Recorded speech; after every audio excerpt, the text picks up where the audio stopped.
Please welcome to the stage and the cloud, the McElroy brothers.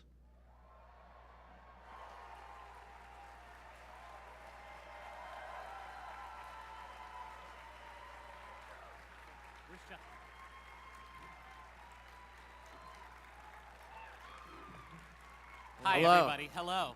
Hi. Thank you for Hi. coming. Do we have our cyber brother as well? Where's our cyber brother? Is our cyber brother? Are we able? Justin. Justin is his name. His name is Justin for all intents and purposes. Right now, he's the cyber brother. There he is. There he Justin. is. Am I heard? Justin's at Can you hear home. me? Yes, I'm at home. We can hear you. We can hear you. We can see you. We're feeling you. It's like you're here in Do they spirit. feel it, We though? miss you very much. And there's Okay, like 25 or fantastic. 30 people here. It's a good turnout. Yeah. Don't sweat it. Don't be nervous at all. In fact, say whatever. Okay, because I was worrying before you guys said that I was telling you guys I'd worried we had peaked. Yeah. And no one would be here. Yeah. But you're saying. No, that- there's that people. Yeah, like happened. 25, 30. It's the biggest 25, crowd 30. we've had for a show in a long time. Yeah. Do I have time to put on pants or? No, you don't. Okay. Sadly. If I could get more Cyber Brother in the monitor, please. He's very quiet, and I really need to feel his pounding bass waves.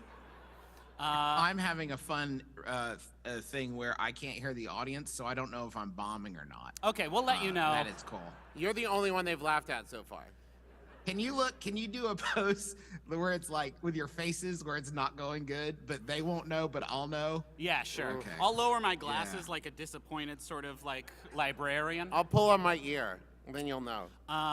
So we are the McElroy Brothers. We do a bunch of podcasts and video stuff, and we have between the three of us been to many PAXs, but I believe this is our first time. It's my first pack. Are you just averaging it out? Because I've Yeah, never between been the to three PAX. of us, we've all been to about 3 to 4 PAXs.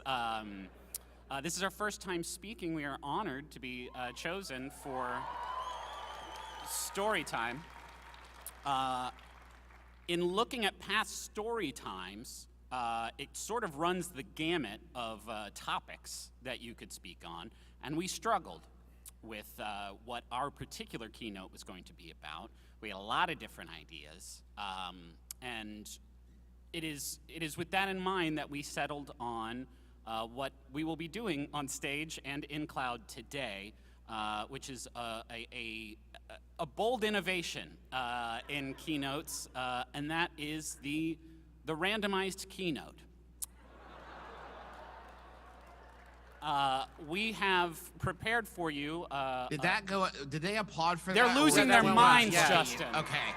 Because you said it and you just froze. Like, Yeah. I don't know if that's a bad They're idea. and chanting, like, Justin, Justin. Okay, good. That's fine. There's 6 people with the letters of your name painted on their tummies, like at a big sports game. It's awesome. So here are the rules. Each of us are going to take turns round robin style, giving 3-minute speeches on a variety of topics. To determine what that topic will be, we will roll a 20-sided dice, which... Are you guys familiar with this In concept? Dungeons and Dragons, and in the event that you roll a number that has come up before, you will move to the next lowest speech topic. Now, we have 20 topics here for you, and in keeping in the sort of D&D tradition, the lower number topics will be bad for whoever they come up for. The higher topics will be somewhat easier for us to get to. So here is a look at the 20 topics that we have selected for you today, just so you can get a brief sample of some of the selections.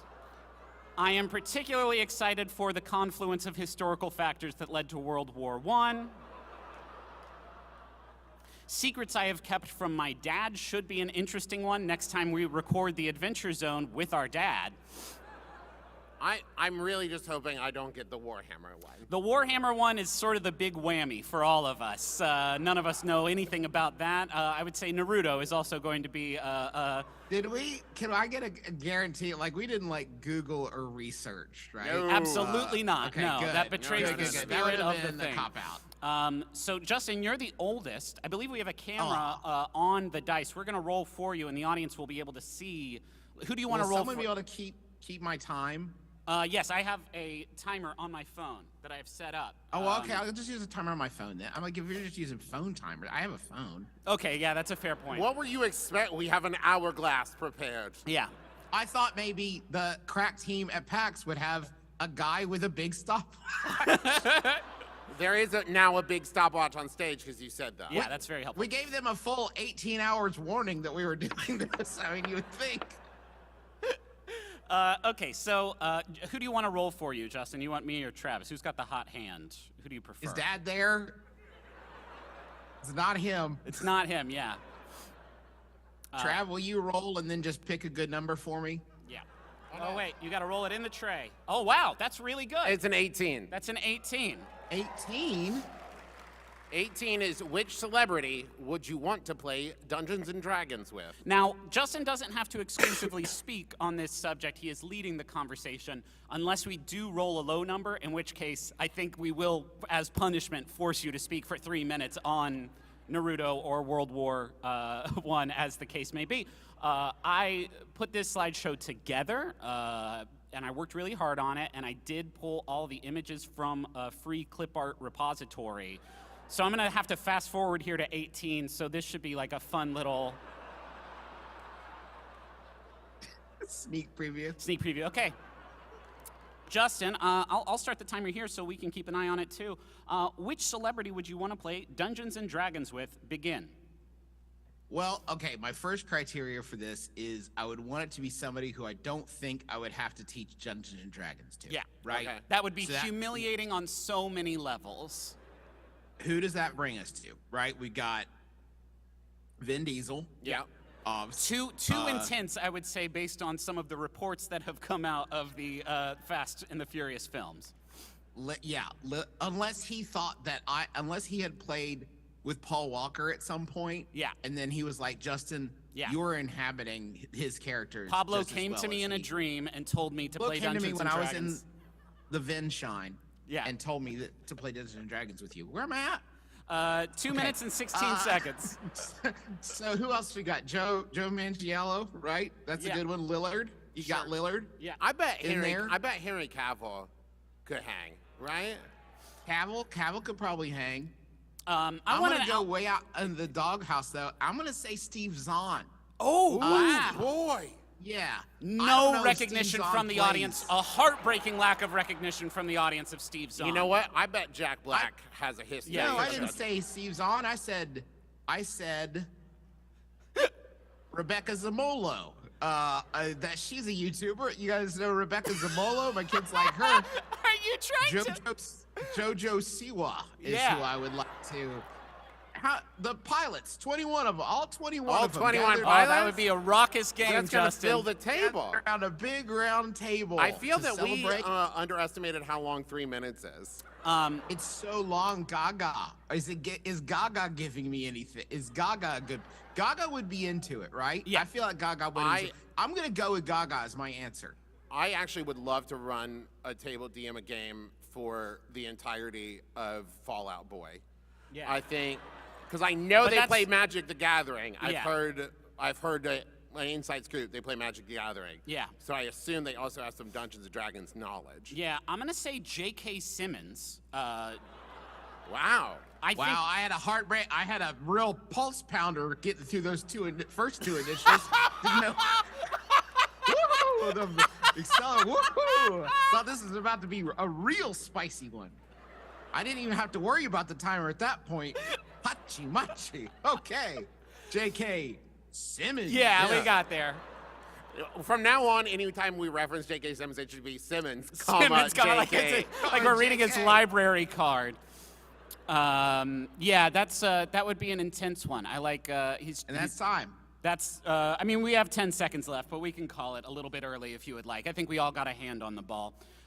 Travis, you are up next. What do we got?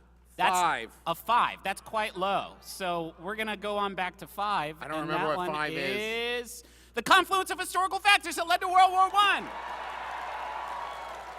No helping him. On your mark, get set, speak. So, the Yeah. year was 1914. A big swing Yep. from Travis to start off Sure, with. sure, sure. And listen, there's a lot going on, and I think we can all agree that everybody was a little tense and a little bit like, what's going on over there? What's going on over there? When are we going to get automobiles and lights and electric lights? Yeah. And so everybody was looking over their shoulders. Yeah. And then there was the guy, Yeah. And you know his, and you do know his name. Franz Ferdinand. Yeah. Yeah. Because of the Take band. me out. Now, Franz Yeah. Ferdinand was who? He was the Archduke Of? Belgium? Friends. No? Griffin's like, Griffin has that look on his face like he knows. Yeah, sure, Belgium. Archduke of Belgium. Yeah. And what happened to him? Well, there was somebody was like, "Oh, I don't like you, Yeah. Archduke. Yeah. I like my dukes flat. I like a flat duke. Thank you very much." And because they didn't like, he was Yeah, he was curved. Yeah, sure. And so they got in a fight. Who did? The guy who didn't like the Archduke, Who was? just a guy. I'm basing so much of this off of watching the Kingsman prequel once. Yeah. Okay. If I remember correctly, it had something to do with Rasputin. Okay, Rasputin was, so Rasputin's there. Yeah, yeah, sure. It was three And brothers. Rasputin was. Mad. He's in service of the Russian queen. It was a cat who really was gone. Justin, don't Yeah. help him. So there were three brothers. Now I'm remembering more from the Kingsman prequel. There are three brothers. One was the king of Russia. Okay. One was the king of England. Yeah. One was the king of, I'm going to say, Germany. Fran, Germany. Yeah, sure. At that point in 1914, it was the same country. Right, sure. Right. They One big super country. They hadn't separated yet. Yeah, so then. Well, okay, they're about to. You're I'll get running to low it. on time. 45 seconds. I need to know who the parties in World War I were that fought in World War I. Got it. Well, this is just leading up to World War I. I'm not going to tell you about World War I. So then, Rasputin killed Archduke Franz Ferdinand with his mind. Yeah. No, it was the black hand did. The black hand killed. Well, they're the same person, Justin. It was Rasputin was the Black Hand. Yeah. Whoa, Yeah. revealed twist. So he killed him with his mind. Yeah, yeah. And that made Belgium so mad. So PO'd. And Belgium was like, you know what? We're going to war with Russia. And England said, well, then we will too. And everybody got on board with it. Yeah. And it was Russia versus everyone. That's All right. good enough, Travis. We'll take it. All right. It sounds like you're just sitting in silence, looking proud of yourself. No, they're This they're is really comment to enjoying me. it, Justin. It's They going enjoyed great. it. Okay, good. All right, I'm gonna roll. Let's see. It landed outside of the tray. We'll call it a We'll call 12. it a 12. Okay, a 12 is games that almost destroyed the McElroy family Yes. And it's a good choice for an image. for the driven. PNG. I can think of a lot of answers to this subject. Clue comes to mind because I'm pretty certain that Dad cheated every time he played Clue against us. He one time won in one round. No, okay, That's but listen, physically impossible.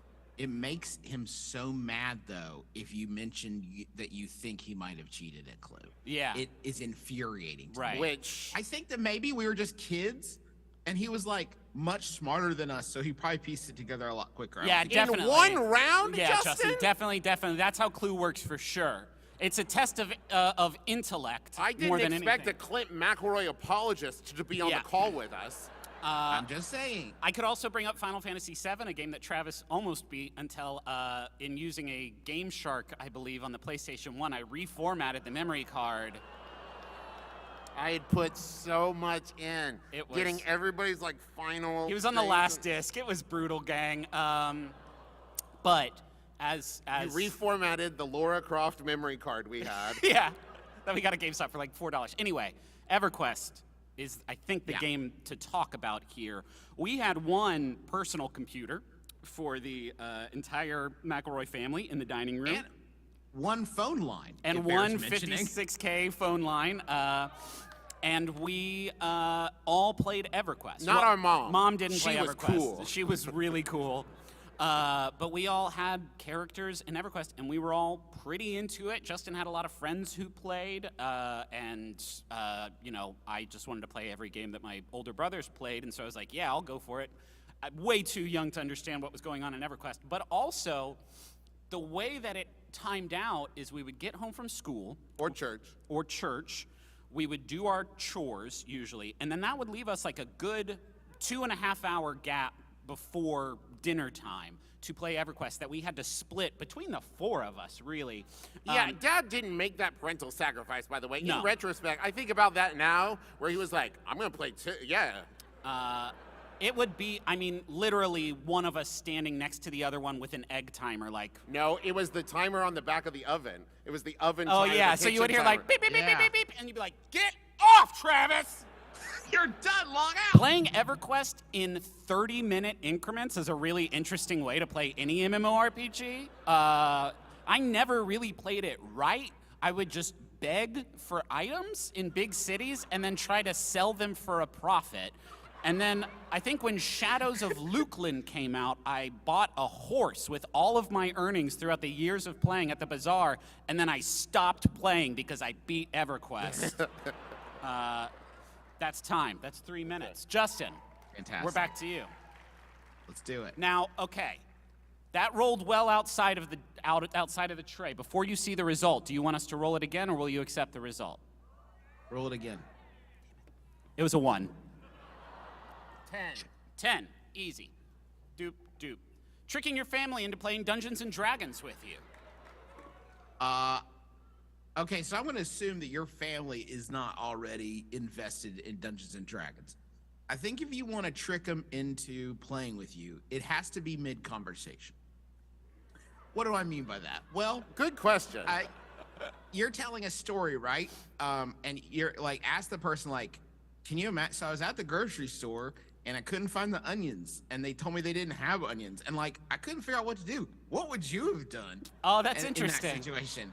And then they'll be like, I probably would have just asked somebody, and I would have been like, do you feel like, on a scale of 1 to like 20, how like charming do you think you are as a person? And then they'd be like, about 12. Is that And a I'll normal? be Is that like, a normal question that you ask?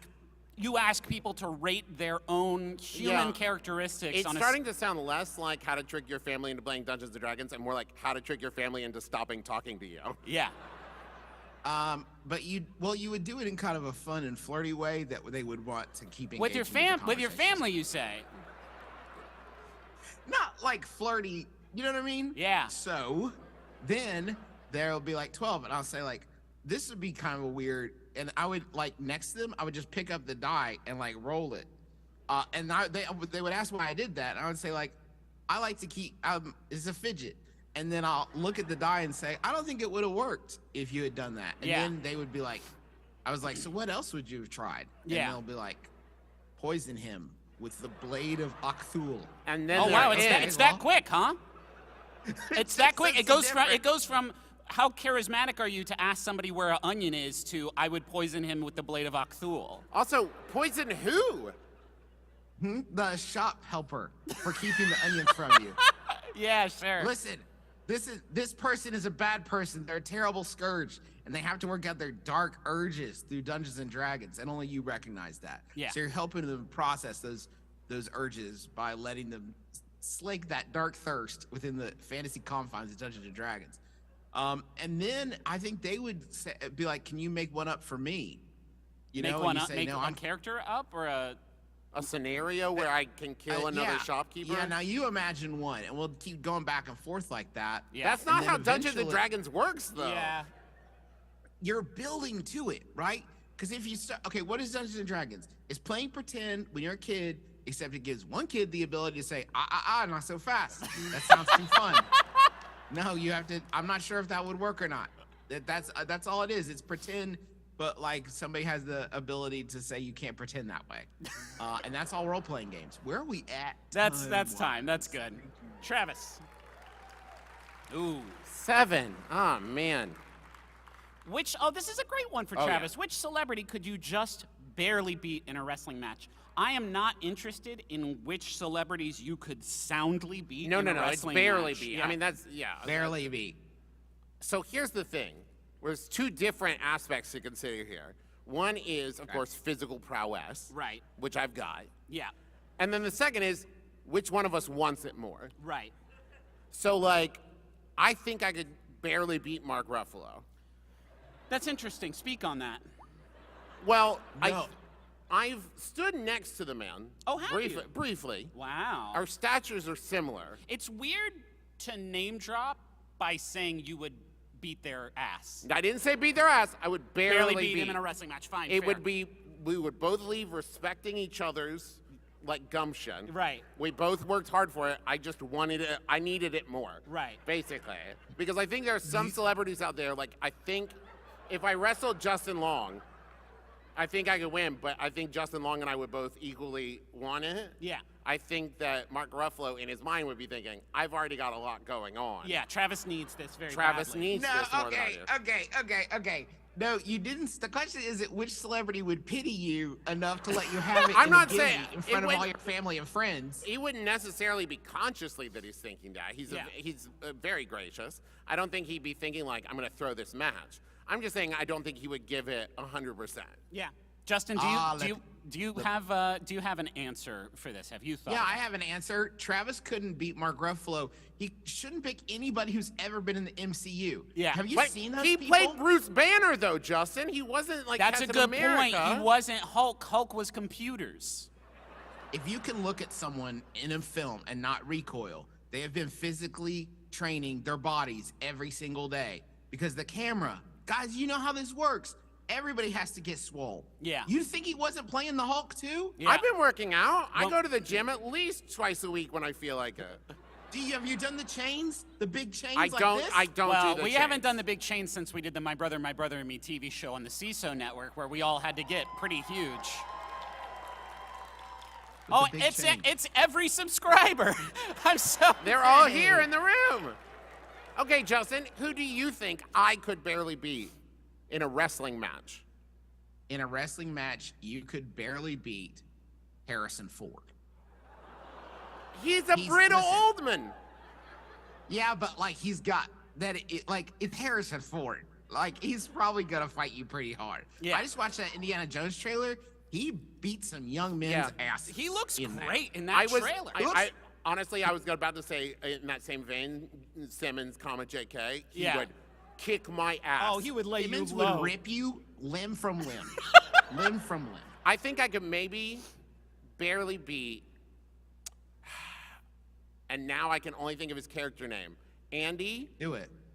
Jake Circus. Peralta. Andy, oh, not Andy Serkis, are you kidding me? Andy Samberg. Andy Samberg. I think I could take Andy Samberg, you could barely beat. Okay. Yes. That's the right Andy answer, Samberg's Travis. perfect. Congratulations. Yes. That's your time. You found it. Oh, a 17. Oh, a nice healthy roll. 17 is games that have. No, that's 16. Oh, that's 16. Getting kids into gaming. We all have. Oh wait.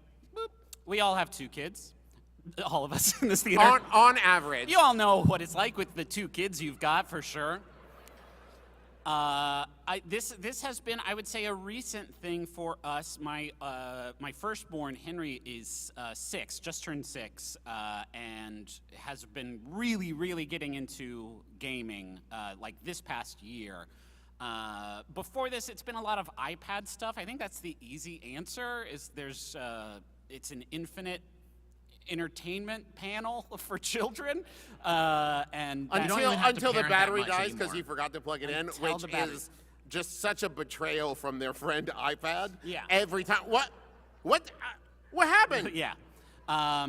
But I think that in general, like, entertaining kids is pretty easy as long as you kind of meet them where they're at instead of trying to get them interested in something that you want them to be interested in, which I've definitely made that mistake with Henry a few times of like, oh, this is Zelda Breath of the Wild. You're going to love this one. Yeah. And then it's like the first time that one of his weapons breaks, he's like, actually, no. Stupid. Kirby has been a big success story in our house this year. Kirby Same. and the Forgotten Land, is that it? Yeah. I was huge. playing God of War, and BB was like hanging out watching iPad, the new God of War, and she was like, put her iPad down. I was like, oh, are you done? She's like, yeah, I just want to watch you play. And then she was like, listen, my kid can hang. She's cool. Yeah. And then she was like, I want to play. And I was like, okay. And I handed her the controller, and she killed so many pig. I was like, all right, bud. And she's like, I want to play a game like this. Yeah. And I handed her Kirby, which was a weird transition. Yeah. Exactly like that. And it exactly took her a the little same bit thing. to be like, this is different. This isn't the And same. then you hopped in there like Bandana Waddle Dee, co-op style, playing with No, your- I let her play it herself while I played God of War. My kids love Roblox. Both of them will play Roblox together. Every game's in Roblox. There's no need for other games. They're all in Roblox. You can do Encanto. You can do Fashion Famous and Yeah. get dressed in great looks. They play together. It's fantastic. It's also how they learn dual thumbstick controls on the Roblox. Yeah, so they're huge. very That's on the into it. SAT now. Is dual thumbstick controls. It's a really important life skill to. Roblox have. has a game. Roblox has a game where you hide underwater in a castle, and you're hiding because Ariel is outside with a knife trying to kill you. That's Roblox. And those are also life lessons, because those you love will betray you. You also don't have to play games in the way that they are intended to be played. Henry's game of the year last year was the Nickelodeon Smash Brothers game that came out, the name of which escapes me now.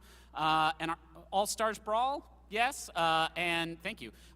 And his favorite, his real game of the year is that Garfield will pull out a pie and then throw it, and then the other player can grab it out of the air and throw it back, and you can just have a pie volley for hours. That's Game of the Year 2021 from Henry McElroy. That's it for my time. Justin, it's your turn. I'm going to roll for you. My camera has zoomed in so I can only see Griffin. Is Travis? He's I'm still still here. here. I'm still here. Weird?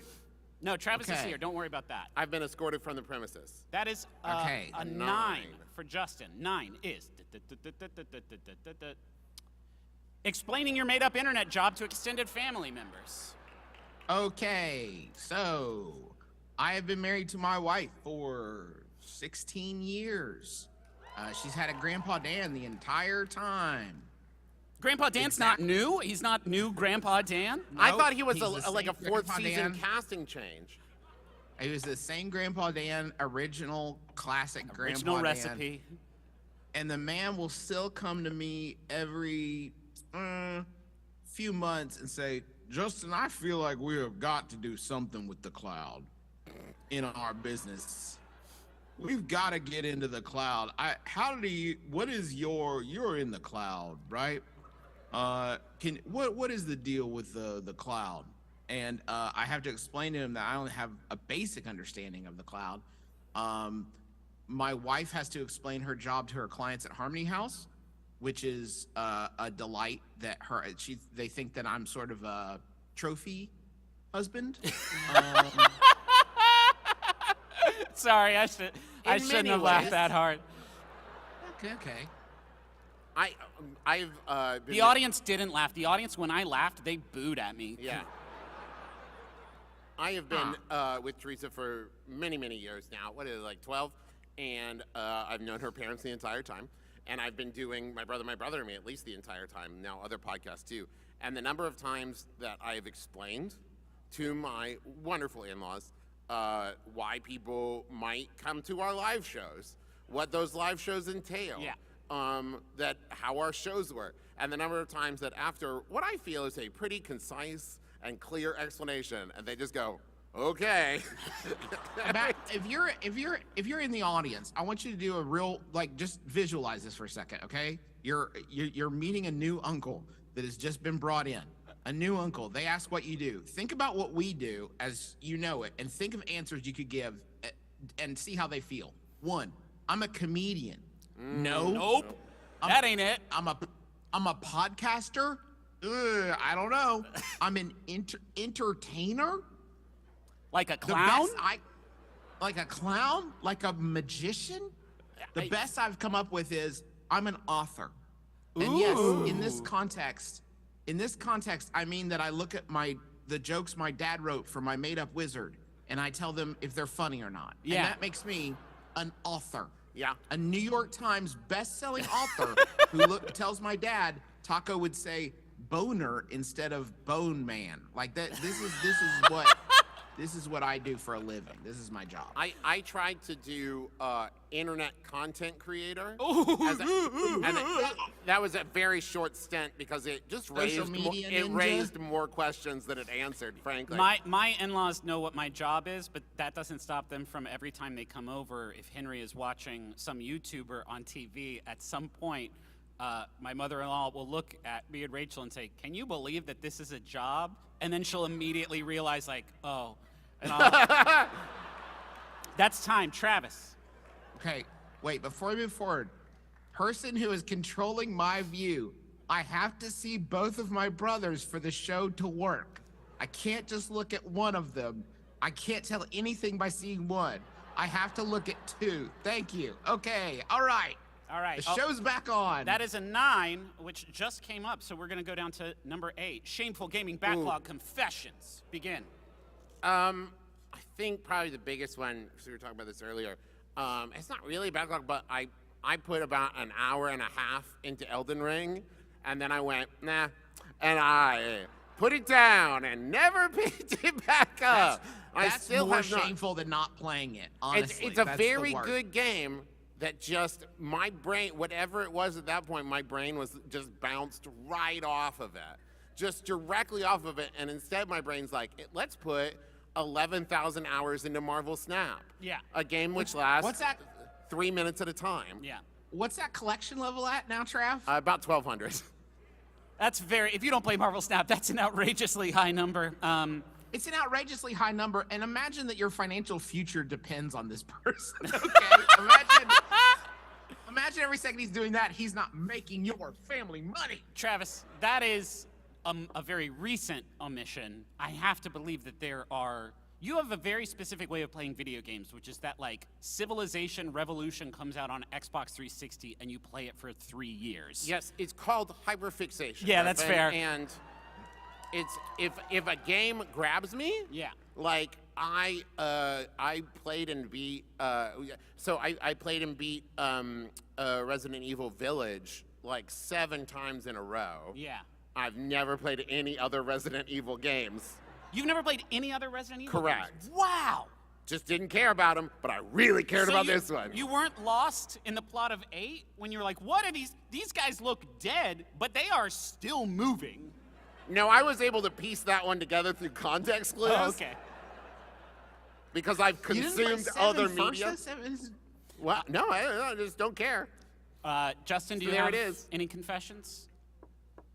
I mean, I feel like I have kind of nailed myself to a cross on many different occasions for my distaste for series like Pokemon or all sports strategy, visual novels. I don't play any I of love those. sports strategy visual novels. It is a lot of people don't understand how those 3 intersect, but you got to invest the time into it. I'm very cautious. I just deleted Binding of Isaac, my cloud save. I deleted my save file, because it was ruining my life, because it was all I could think about. Yeah. So I have to guard my heart really closely. I don't blame you. I'm gonna say, man, it must freak people out to see us talking about video games. Bro. Yeah, cool people too, man. Like celebrities, cool celebrities like us. We can get into games too. I was going to do my confession, but we ran out of time. It's my turn to roll, I believe. Oh, come on. I was going to say, like, the entire CRPG genre, like Baldur's Gate and Neverwinter Nights and You did Disco Elysium, right? A little bit, not much of it. Yeah, I should like those games, but I, for whatever reason, don't. All right, big money, no whammies. 7. Have we done 7? We have. So we're going to jump back to 6. Our brief dalliance with organized sports. Oh, Boise. I'm maybe the worst one to lead this conversation because by the time I came around, our dad, who is a sports nut, had kind of given up hope. Like mentally a sports nut. Mentally a sports nut. Interest-wise. Yeah. Well, he plays a lot of softball. But not anymore. Yeah, Justin and Travis had so thoroughly broken him of the idea that one of us would be a competent athlete in literally any game or sport imaginable. That by the time I came around, I played baseball for 1 season, did okay, made the all-star team, but I also got cast in some play, I think like Charlotte's Web. And I was like, I gotta go with my heart here. Sorry, baseball. I think I could have gone pro, but instead, I had to be Maybe Templeton the Wilbur. Rat. Maybe Yeah. it's not too Templeton. late. A lot of people, a lot of 35-year-olds are making their debut in the Major League Baseball these days. I wrestled for 2 years Yeah. in middle school. Travis crawled beaten into a pulp so that I didn't have to crawl Yeah. beaten to a pulp. I think because I was the one who was like least interested in video games, Dad saw his greatest hope within me. Yeah. So I went to wrestling camp for a year and then wrestled for a year, and I was so bad at it. Yeah. The only wrestling match I ever won was against a kid who had the flu. It turned out, but I beat his ass. Wait, you're saying that during the match you didn't know that this kid had the flu? It was only after the flu? You Correct. couldn't tell? Like, he wasn't like, ugh. I was in the zone, Griffin. I was just so no, and I'll never forget. The wrestling coach was a real piece of shit. He sucked. And so one day we were doing sprints just up and down the hallway of the school for some reason, and I threw up in a trash can, and I was like, hey, I need to stop running. I just threw up. Because that's your body telling you, stop doing whatever it running is you're too much, currently yeah. doing. And he said, then just carry the trash can with you. And I said, oh, okay, I quit. And I left. And I got home, and Dad sat me on a park bench one day and gave me this long speech about how McElroys don't quit, and like convinced me to go back and finish the season. And that is demonstrably untrue. Yeah. McElroys quit shit left Lots- and right. all the time. We quit stuff constantly. Look at our TV show. We could only do that for 6 episodes. We're like, no more TV. We were supposed to This do is a bummer. 12, but we got tired. Real quick, for me, played soccer for a year, played football for a year, Yeah. played baseball for a year, was on the basketball team for a year, the As scorekeeper, Yeah. the scorekeeper there, and I tried to join the wrestling team as the manager. And when I showed up at the meeting for that, they told me it was only for girls. That's what they told me, which, yeah, I mean, little closed-minded, if you ask me. Sure. I did wrestling, I'll- baseball, football, and soccer for 4 days. I, For some reason, Dad was totally cool with me quitting that one. Yeah. I played. when I played football for like 3 games, and no one ever explained the rules of football to me. So I quit that. I didn't know what I was doing. It's unfair. Okay, that is time on that one. We went pretty long. Justin, I believe. Right? all right. Yes. Well, you just get us talking about sports, and we I know, just man, can't we go stop. nuts. I mean, we can't, yeah. Justin, that is a 20! Whoa! 20 is a segment we call Speaker's Choice. Justin gets to speak on any subject he wants to for the next 3 minutes, and everybody in this audience has to just sit there and listen. Take it away, Justin. Spin gold. A lot of people think that Oak Island is just a made-up legend. Yeah. But I, in my journey with my friends Rick and Marty, we have been I digging love there. that so funny cartoon, spaceship adventures and stuff With the pickle? with the pickle guy. We've been digging there for about a decade now. We have been slowed down by hurricanes. We have been slowed down by COVID. Obviously, was a big one for us. Yeah. But I feel like this year, now more than ever, we are extremely close to cracking this thing wide open. If you don't know what I'm referring to, it's The Curse of Oak Island, a show that's been on the History Channel for 10 years.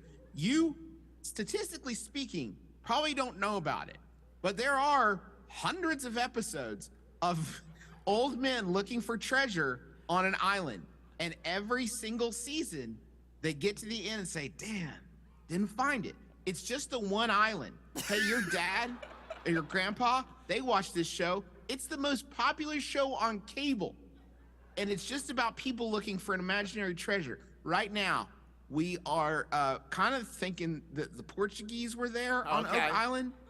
That we have dallied with other theories. Like Yes, what? I'll admit Can it. you include Like, some it's one of theories? the theories that there's not any treasure on the island.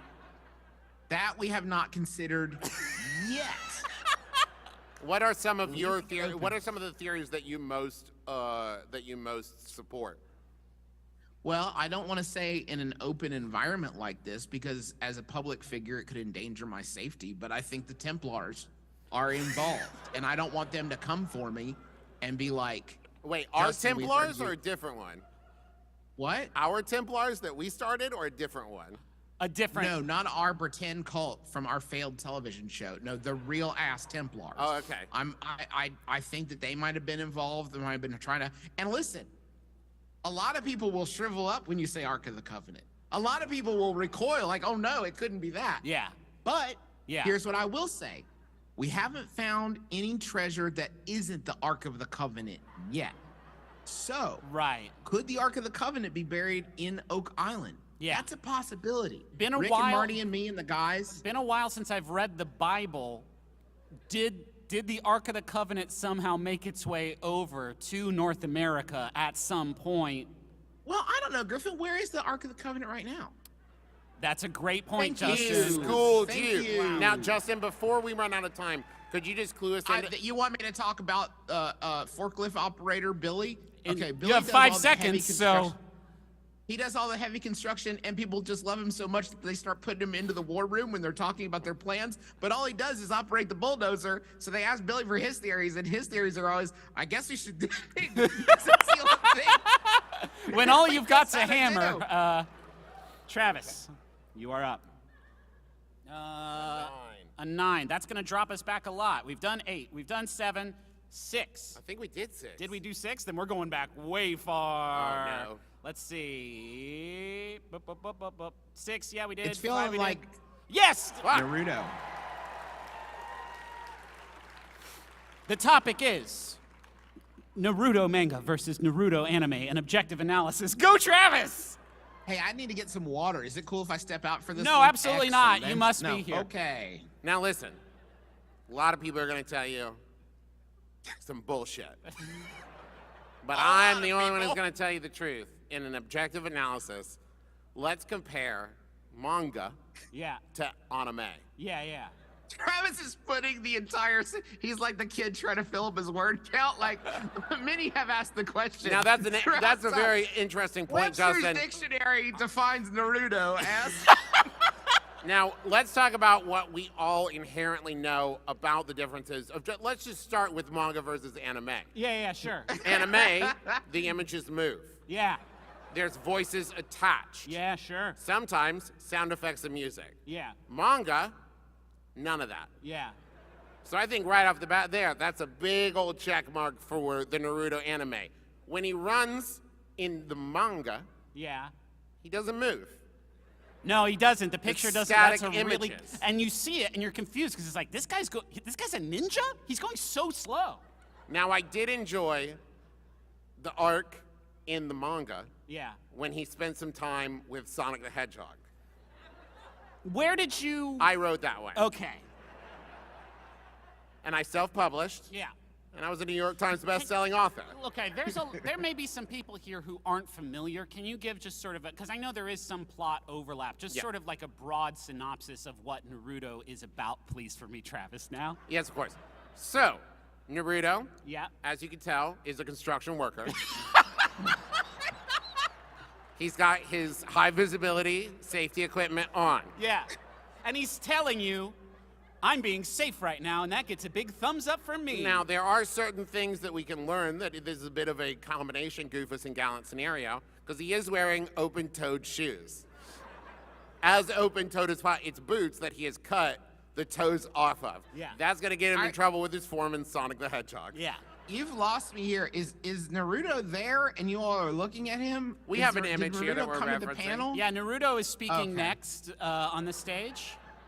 And he's off of the corner going, "You're nailing it."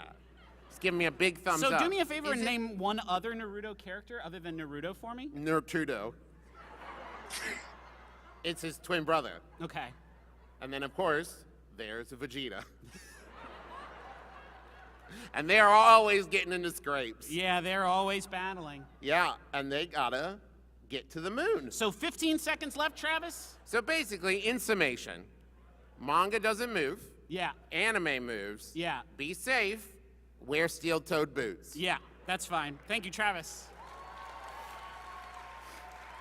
Just to set the stakes, the rolls have been pretty bad. I think we have time for maybe one more round after I finish out this round here. If anybody rolls less than an 11, you're going to be giving 3. So just keep that in mind. We'll see. I shouldn't have set that up before I rolled 12. Thank God. Okay. 12. Oh, that's right. I'm in control. So of now the you're slideshow. doing 11. We're doing Hey, 11. we already did, hey, bad news. We already did 12. Yes, we're doing 11. 11. Dealing with beefs Yes. at the table. Oh, this is real. It's not that real, I think, for us. I think any beefs we've sustained at the table have been minor and pretty immediately sort of figured out. But also, sometimes when you play with people you don't know, there can be a personality clash from time to time. Yeah, I think a lot of that is like, that's why you have certain safety tools like the X card and Yeah. lines and veils and stuff like that. And it also, I mean, it's part of the job of the GM is to also operate a little bit as like the social facilitator as well. Yeah. Which can be one of the more stressful parts of it. I think open lines of communication are so important because most of the time I've played not with my family sometimes, and there have been a couple of times where it's gotten uncomfortable at the table, mostly because one person really wants to do one thing and is not particularly open to the idea of somebody else doing their cool idea. And whenever that happens, you know, I don't know the solution because that team broke up. We didn't play D&D anymore. I mean, sometimes that's it. Sometimes that's the way it's got to go. You know, if you love them, set them free. If they're kind of a jag when you play board games with them, then also set them free, and hopefully they won't come back. But when it's your family, you don't have that option. Well, and I think that one of the things that we started doing pretty early on is like, if any kind of like tension was building, we would just like stop and talk about it. Yeah. Because I think sometimes, especially like when you're playing, you know, you feel the momentum going, and you're like, well, I don't want to stop what's happening, especially like when you're recording and doing it for an audience. Yeah. And you're like, I want to keep the momentum. I don't want to stop it.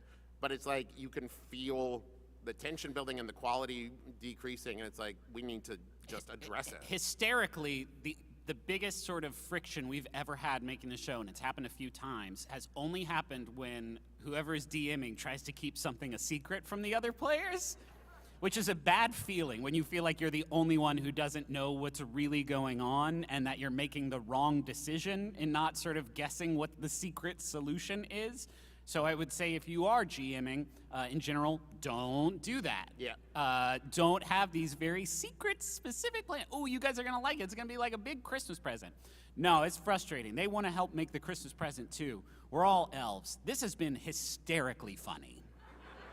Not everyone has to be funny, Griffin. That's true. Some That's things are fair. really, really serious. Yeah. Okay, so now if this is our last round, if you roll below a 13, you're going to be doing a 3. Okay. For Justin, go ahead. last round, who do you want to roll for you? Griffin. Please be bad. 4. So that's a 3. So that's a Justin. 3. Justin, you will be giving a speech man. about secrets I have kept from my dad. Let me know when it starts. Begin. Where to begin? My I'm dad I'm once pa- thought okay. that I... I'm going to Is pause the there- timer if you hesitate, because I want every sweet minute of this. My dad once thought that I smoked in college, and that is only because I did actually smoke in college for like a year. Yeah. I started as because I was going to be in One Flew Over the Cuckoo's Nest, and I had to smoke on stage, and I thought that I should try to learn how to actually do it so it looked realistic. Yeah. I also tried to grow a beard. Both of these efforts were similarly fatal. One is that your body doesn't know pretend nicotine from real nicotine. Yeah. So that was quite a journey. I never told Dad about that. Another one is I once found bubblegum cigar that said it's a boy on it, and I found it, and I don't know why I was in my parents' closet, but I found it in this like little box, Yeah. and I was probably 8 or 9 or 10 or 11 or 12 Or 13 and, or 14 or 15. And I ate the bubblegum cigar. Yeah. It turned out that it was from my birth. It was purchased when I was born. And was It was kept. old as shit. Why did It's you very eat an old. old gum cigar, Justin? That should be the secret. Shouldn't be that you betrayed Dad's trust. It should be you ate a dirty old gum cigar. Any other big ones? I don't know Any if Dad trouble knew with the that I went into law, or- collections for credit card debt. That was, and it was the same one. It was the credit card that I got at the Reds game to get a free hat. It was that card, and I overdrafted. I bought a guitar when I was in college, and that overdrafted me in a pretty bogus way. Yeah. And so eventually I got a mean man on the phone that said that some bad things were headed my way, and Dad asked who I was talking to. Oh, one time I acted like I was so sick that I couldn't call into Best Buy, but I was actually just crying because a girlfriend had dumped me, but Dad called into Best Buy for me because he said he told him I was too sick to come to the phone. So I had Dad call That sounds like into a secret Best Buy from for Best me. Buy and not a secret from Dad. Yeah, I mean, You yeah, probably I have a mean, lot of secrets from Best Buy, if I were guessing. Yeah, that's all the ones I could think of. I feel like that's pretty good. Yeah, that's good enough. We'll stop there. I'll sit in silence. All right, Travis. Travis. That's a 1. It was is a a 1, one. Justin. That's a 1. That's Brother's Choice. Now, Brother's Choice is interesting because it's I've had to do Naruto. Yeah. World War I. Yeah. And now Brother's Choice. This one's interesting because this is an inversion of Speaker's Choice in that you have to give one of the topics that me and Justin have chosen. Mine, I think, may be less fun for you, but Justin already did his subject, and I don't really want to hear anyone talk about Oak Island anymore. I was going to give a sort of definitive ranking of the mainline Pokemon games. Okay.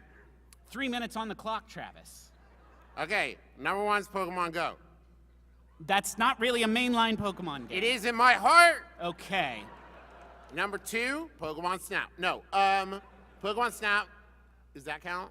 No, still no, not a mainline Pokemon game. Okay. Then can I tie I'm Red gonna and Blue? revise to name one mainline Pokemon. Pokemon Red and Blue. Yes. They're That's up two. there. Well, yeah, but you tie. How do you compare them? You don't. They're the same game. They're the same game, Justin. And then, okay, now I have to think about how many I know. Was there a diamond one? There's a diamond one. Yes, we'll accept it. And What's your Pearl? favorite part about Diamond and Pearl? They give you the option to romance a Pokemon. That's right. And which one did you choose on your first playthrough? Mewtwo. The only speaking Pokemon. That's actually a pretty good choice, Trav. We had a lot in common. Sure, you both could speak Yep. language. Yep. And then there's Detective Pikachu. Yep, not a mainline game. Try But again. it's a good movie. Great film. I Loved it. enjoyed the movie immensely. I like Cars too. Are we just naming Yeah. movies we like? And then there was Gold and Silver. Yeah. Was there a purple one in there somewhere? Yeah, sure. Is this a ranking or a list? Well, I gotta list them first before I can rank them. Oh, sure, yeah. So, number 1, Yeah. Detective Pikachu. Yeah, the movie. Number 2, Pokemon Go. Yeah, yeah. Number 3, Kissing Mewtwo. Yeah. Number 4, is there one where you hunt them? Every game. No, like with a gun. Like a big buck hunter, but for Pokemon. Yeah. Actually, every time I go to the roller rink, I play Big Buck Pokemon Hunter.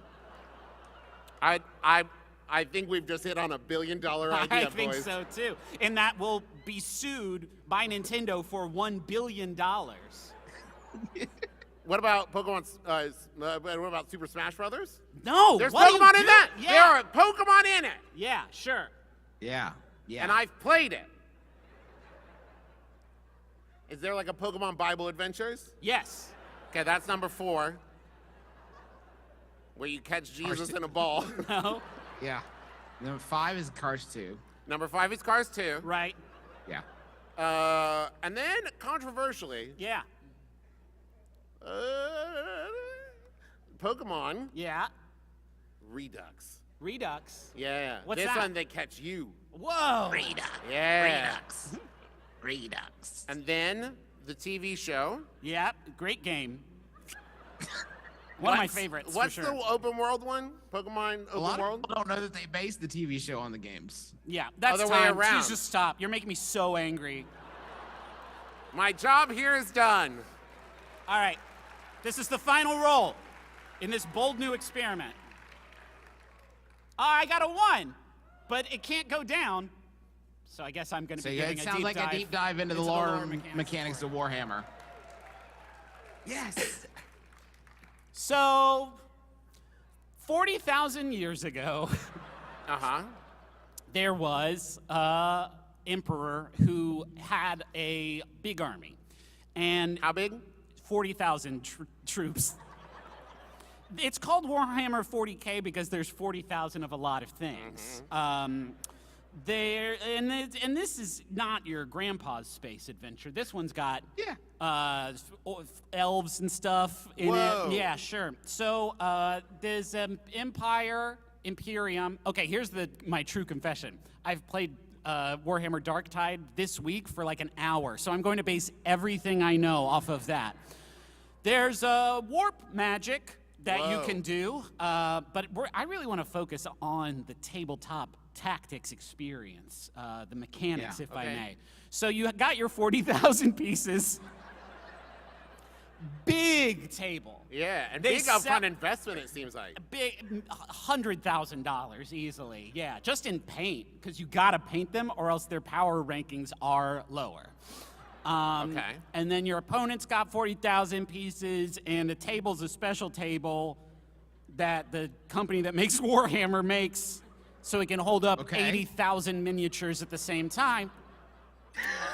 And you have your king piece at the back, and then 39,999 of his loyal subjects. And on every turn, you can move one. But it's not grid-based.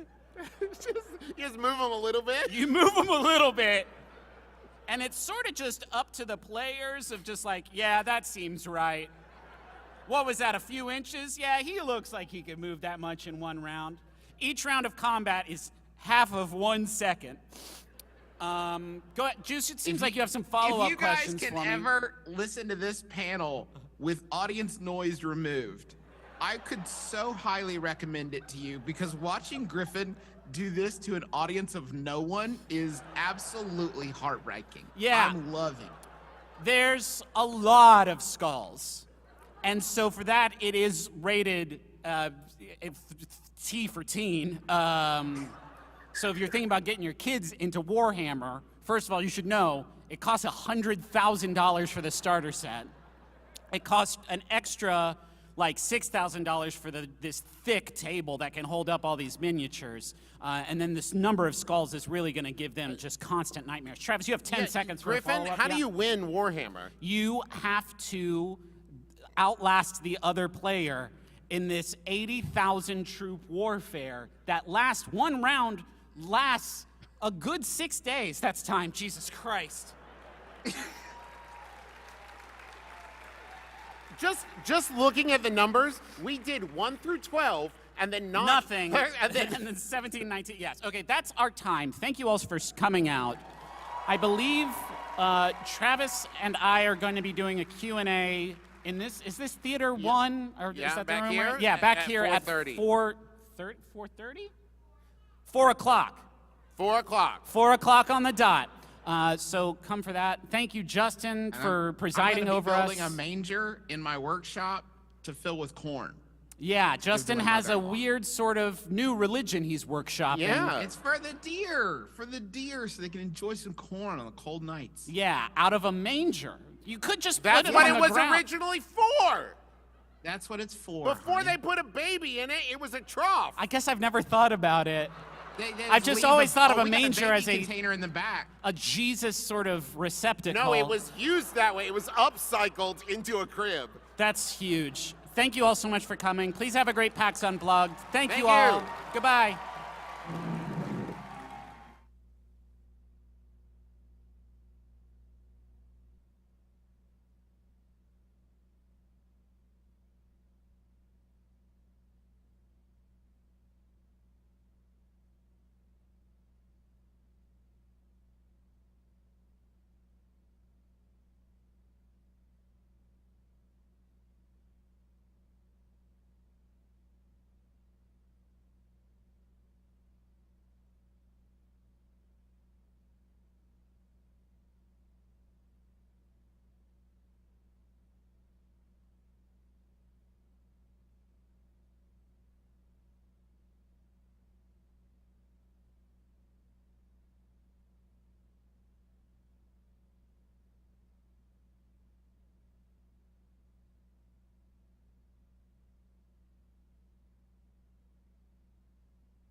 Every day I'm hustling, hustling, hustling, hustling, hustling, hustling, hustling, hustling, hustling, hustling, hustling. Every day I'm hustling, every day I'm hustling, every day I'm hustling, every day I'm hustling, every day I'm hustling, every day I'm hustling, every day I'm hustling, every day I'm hustling, every day I'm hustling, every day I'm hustling, every day I'm hustling, every day I'm hustling, every day I'm hustling, every day I'm hustling, every day I'm hustling. Who the fuck you think you're fucking with? I'm the fucking boss. 745, white on white, that's fucking Ross. Here. Okay, I was just going to ask you if your microphone worked, but it seems like my microphone also works. Great news for everybody. No, welcome. I made no sound. Yeah. No, it's welcome to PAX Unplugged 2022. A blessing to you each. Yeah. Blessing to you both. On this holy day. So we have a skull that's seems to be moving of its own accord. It kind of can do what it wants. Once you get to this stage in life. Hold on, is it fully interactive? Let's see. Articulated. Can it be worn? Oh, I imagine so. Anything can be. A little effort. Yeah, with a little enthusiasm. With a little love. I'll comment if it's worn or not. We'll find out shortly. It is. Yes. It was worn. It can, in fact, be worn. And it's like, this is the thing about PAX, is that I need to take it off right away, actually. Why, is it scary? There was some kind of a egg sac in there. Oh. I don't know where this skull is from. The ovipositor was descending. Oh, yeah, okay. It was already beginning to lick and whirl. No, the issue is that PAX has a reputation for founding multiple religions per weekend already, without any, skull-wearing priest required for this to even occur. So it's for the best that we leave it here. Skull-wearing priests in the back who are like, "Don't do my stuff. That's my shit. Yeah, Don't do it. Hey, Take it off." No, he took it off. He's back there. Is this? Oh, what the? Hands in the air, skull, fully emblazoned. We're union. Yeah, exactly. How dare you? Take that off. That's not how it works. We got assortment here. Well, here we have an assortment, but there's also a note from Laura from work. Oh, yes. On top. Here, Laura from work sheepishly asks, "Hey guys, it's me, Laura from work. So I named this panel the Holiday Special-tacular, and I thought I'd really lean into the bit by getting sponsors, guest acts, and maybe some fake snow to fall as we all sing a really slow carol around a Christmas tree. I ended up running out of time. But I did manage to get us some sponsors, only I didn't have Eric write the contract, so now you have to read ad copy when you hear this sound. And stop reading when you hear it again, at least 2 times per FCC regulations. I'm sorry, but we're getting paid, I think. Probably, not actually. Is one of these? Oh, are these advertisements? They may be so. Let's keep track of them. All right, here. Touch them. Let's keep those over there. Also, I did wake up 10 minutes ago. Okay. All right. I've been up since 5. Working hard? Yeah. No, I could sleep. Clues from Florida Man's Neighbor asks, "I am saddened not to be there. However, I shall be watching on the Twitches. So may we all commence in the ritual of the grossest PAX tradition and degas those knuckles. Not my words. Thank you, kind gents." Degas? Yeah, no thanks. Is that the term? Maybe it's like degouse. Yeah. Right? Maybe. I mean, the knuckle obviously should have the button, right? All right, here. So we know by now it's long established. The ritual is thus: it's 3, 2, 1, and then crack in the wicked silence that follows the one.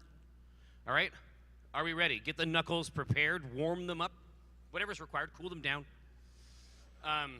Whatever's going to give us the most disgusting, wet, bony sound. Does anybody have a bone condition? Yeah, exactly. Bring him, put him on mic. And you brought your bones with you, I hope. All right, perfect. All right, 3, 2, 1. Like a baguette. That's like macaroni in a pot. No, it's the devil's baguette. All right. Richard K. Oh, I wanted to thank the McElroys for coming out, and it was very, very funny. I enjoyed it a lot. What I was able to see, because again, I woke up very recently. Richard K. from Sheffield asks, a glittering, glowing globe grants you the power to create a spell of your own devising to aid you with a mundane task. Ooh. What spell do you create? I mean, I can see a spell, if I were to create a medium complexity spell, that could answer the Q&A questions, and I could remain in the bed. I feel like you almost got it. Like Dude, you're I was almost so close. there. I was this close. Listen, all I needed was this glowing. The glowing globe was late, actually. Well, that's what I was gonna say. Is this not the globe now? Yeah. I guess it's You don't know, do you? You're the spell. Jerry's asleep still. He's got you out here doing this shit. Man, that's really relaxing. While he takes a load off. Here, no. Do you? I didn't actually know about this before, but believe it or not, this is not an unhallowed skull. This is actually Christmassy. I can get behind that. You know what I mean? Because it's a reindeer skull. Well, yeah, it's called Mary Lloyd. Oh yes. And it's that's a real thing. Yeah, exactly. Look, an actual thing. I'm not making a joke about skulls. I know that I have a penchant, but what I'm saying is that apparently this skull beast goes from house to house, and you have to give it drinks. Yeah, or you have something. to get it drunk. Yeah. And his crew.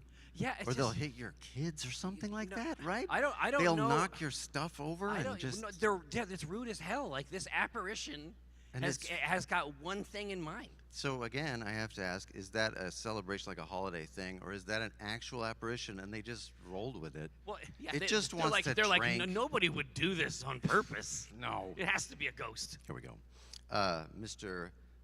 Vaso Special from Terra Firma asks, in 1965, Bob Dylan played an electric guitar at the Newport Folk Festival to much controversy. Have there been any similar events in the world of unplugged games? I see. Did somebody sneakily, does anybody have their Switch with them? Because that's not okay. Scandal. Oh yeah, but I mean that's the electric guitar thing is happening that thing is happening all the time now. I mean, did you hear about so speaking of conventions? So it's like someone went to a convention in the artist's alley with like AI generated art. Oh. I mean, is that the equivalent of the electric guitar? I mean, I feel like you still have to push things on the guitar. You have to type some stuff. But you have to type some stuff into the AI prompt in there, yeah. Now, once you type it, then it's done. Mm-hmm. I don't know. But you still had to type it. I mean, is the electric guitar the same thing as like? A word from our sponsor. What? There's a vocal prompt on there. Neighborly energetic. The folks at Smith's know that creating the Christmas dinner is hectic enough. So we're doing our part at every Smith's to make your shopping easier by extending the hours and ending long checkout lines. Long through Wednesday, December 23rd, 1987, you'll be getting the rush hour service from 10 until 10 until we close Christmas Eve at 7 p.m.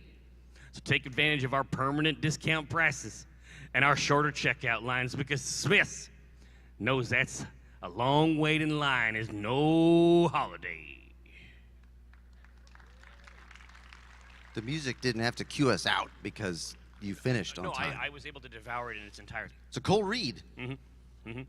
I got one accent, so expect to hear that one several times.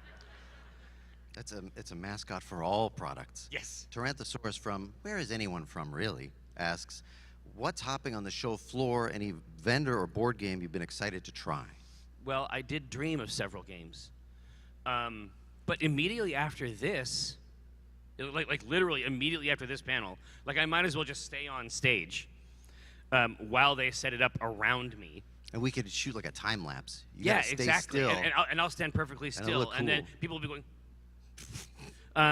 But no, it's gonna be cool. I'm for some reason, the Gloomhaven folks wanted me to be on stage with them along with some other people who do stuff That's fine. immediately after. So I feel like that's going to be kind of cool. That can be cool. No, I have a good feeling about that. But in terms of the stuff that is out there, I mean, I haven't had a chance to feast on it yet, Tyrannosaurus. Now, if I had read that later in the week, hoo boy. No, my plan today, for the most part, as soon as I wrap up the Gloomhaven thing, is to go back to my room, get my incredibly heavy terrain bag, and then bring that back to the show and set up. We're going to find a place out in the free play tables. Right. And I'm basically going to be doing that all day. So yeah, your whole kit. Yes, so if you want to learn how to play Kill Team, watch the tweeter. What if one of these? Yes. Why not a purple one? I know. That's how I feel. How come we're having trouble opening these this time? I've been having a tough time sliding these out. They don't want to leave.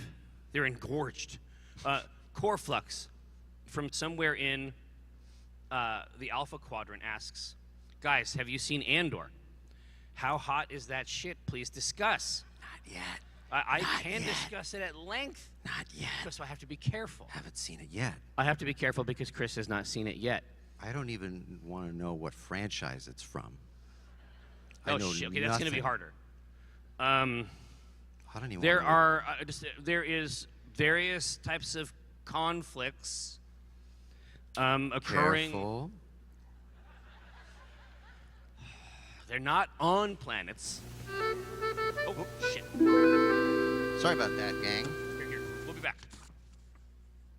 Oh boy. Sung to the tune of 12 Days of Christmas. On the first day of Christmas, my mommy gave to me 24 Crayola crayons.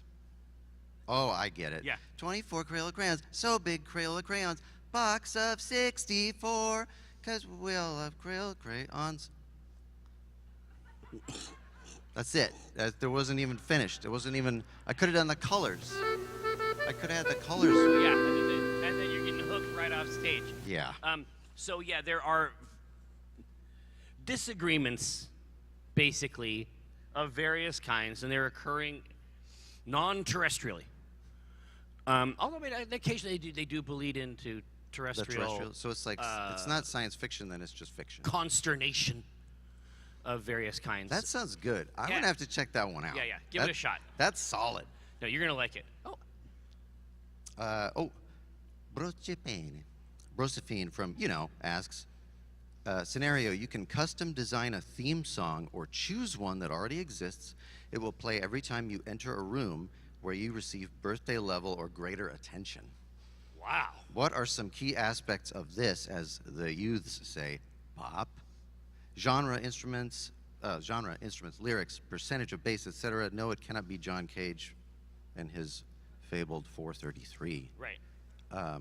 Because everybody already gets that for free, except they don't get the attention. I think that would be interesting to walk into a room and then immediately receive everybody rips out of their conversation and just pivots. That actually sounds like a nightmare. No, actually, I don't want that. I was in my mind. I was smiling, and then I just literally pictured the thing that you said, and the smile went away. Yeah. That's because that's a lot of glassy eyes. Even if it was like people like your family, that's weird and bad. I don't want that in a public setting. I don't want that at home either. No. And I don't get it there at all. Well, and I don't, will tell you. they don't give a shit. Not one. They're not watching this. Nope. And so, but it's like, I especially don't want the cat. I don't want the pets. I don't want a parrot. You know what I mean? Or a snake. Yeah, how would you feel about that, where it's rather than them rushing up to congratulate you or whatever, all conversation just stop and they just perceive you for a moment. No, exactly. And then go back to No, exactly. And it's like, but the trunk doesn't move. No. If they're facing away, the entire, weapon rack Right. of has to their swivel. awareness, And people have died. like an owl. They'll break their own neck trying to get a look at you. Yeah, because it's birthday tier. Custom design a theme song or choose one that already exists. In this vein, I am only a couple songs away from finalizing the I Love Chris Straub EP. Oh. It is a real project. It's a real project. You actually are doing it. The issue is that I keep adding songs. There's more Chris. And then you gotta. There's always more Chris. There's more facets. There's to Chris at the bottom. Yeah, exactly. You have to stir it up. Yeah. You have to stir it up to the top. You could use a fork, but you want to use a spoon.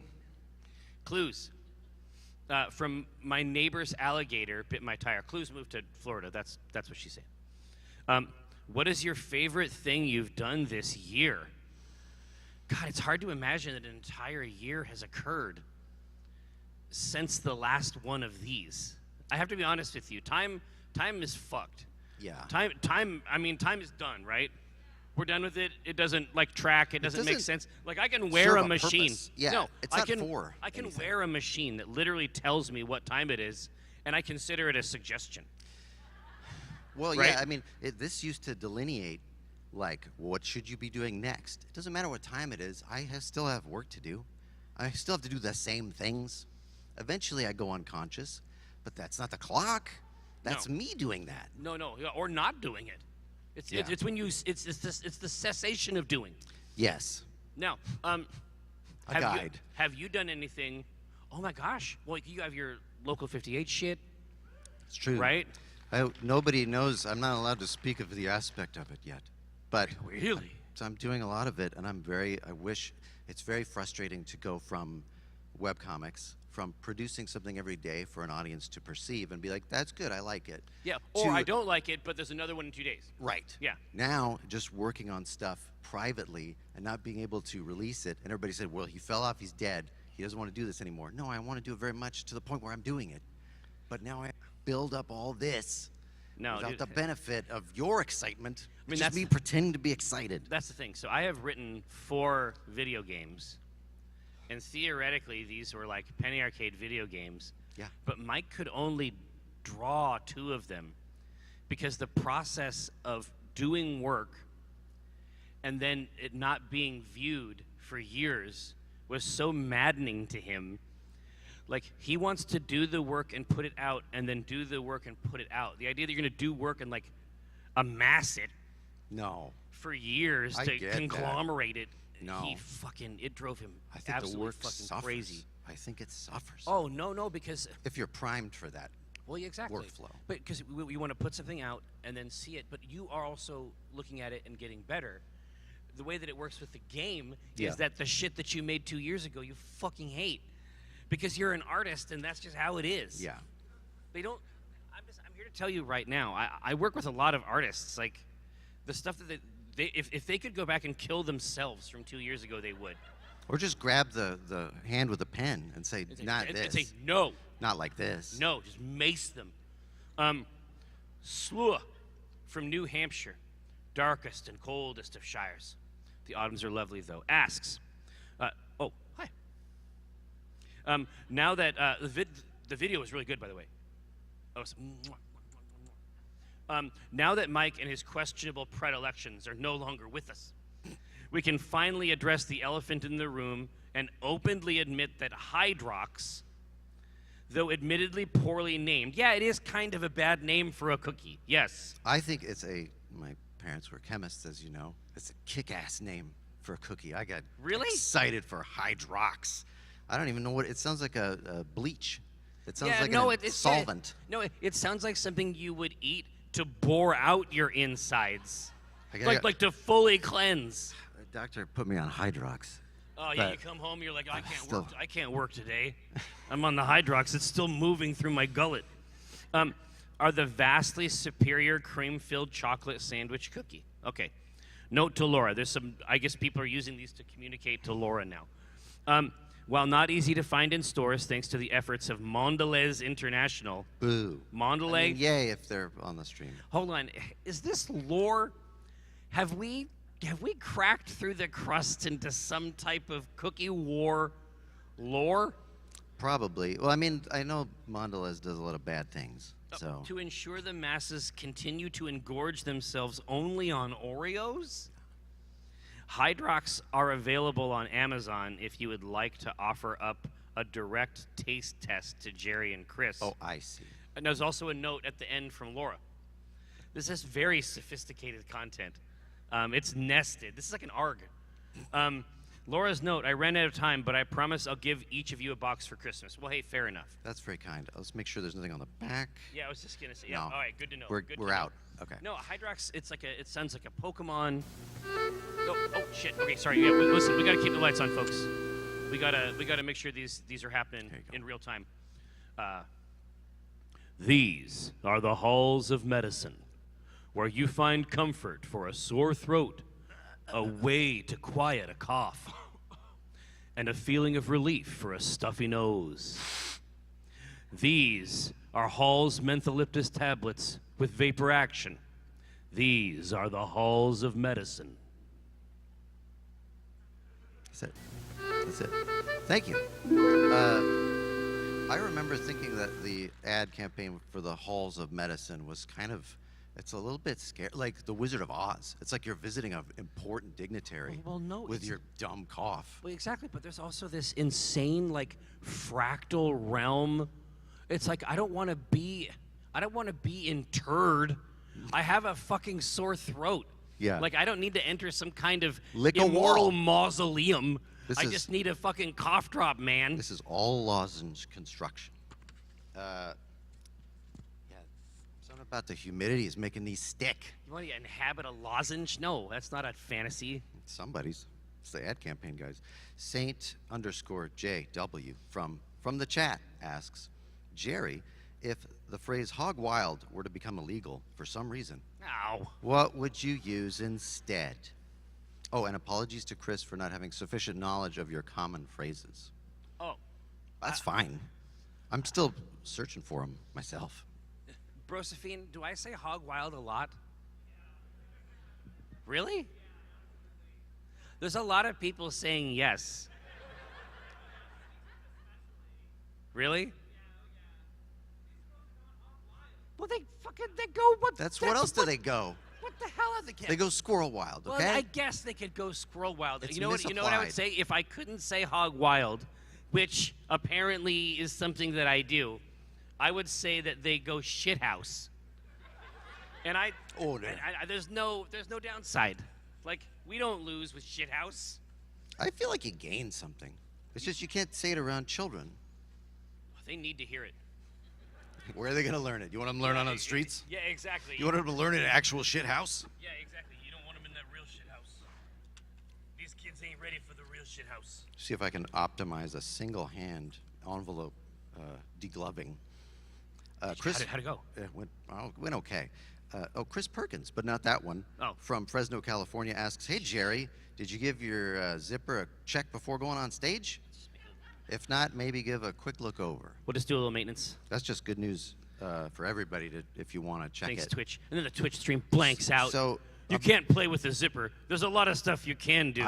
I've been wearing these pants. These are like cargo joggers, right? I like them very much. Is there no zipper? There's no zipper. I see There's some, a I see some there's holy raiment. like a vent to suggest a zipper. Not possible. How do I go to the bathroom? Sorry, hang on. Maybe we'll find out.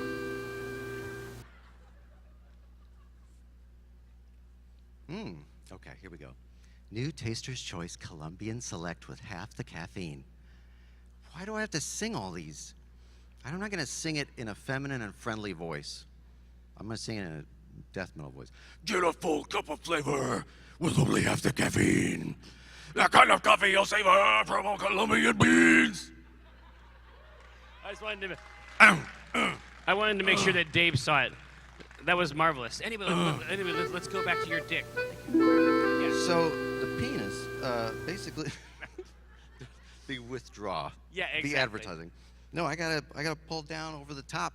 Really? I gotta go slice alone at the Is urinal. Is it coiled up like a? You know what I mean? Like you go to the home store, they got the little. Okay. We're doing right by them. All right. Shit. Nothing says cookie, I love you, like a Nestle Toll House cookie do. Nothing make a cookie taste so fine, than those Nestle Toll House more do my. Isn't your little cookie worth it? I mean, And that actually leads me right back to the penis. So Yeah, it's worth it. I would love an So- access hatch. No, I think that's the finale. yeah. That's the finale. So we're basically talking about a situation where I'm sorry. was that the skull? It sounded a little bit like Star Wars, actually. That would be cool. Anyway, It's the I Moriloid. Yeah, I basically. stopped So it's a- urinating. That's it's a the end of crank- the story. okay, yeah, that's basically it. All right.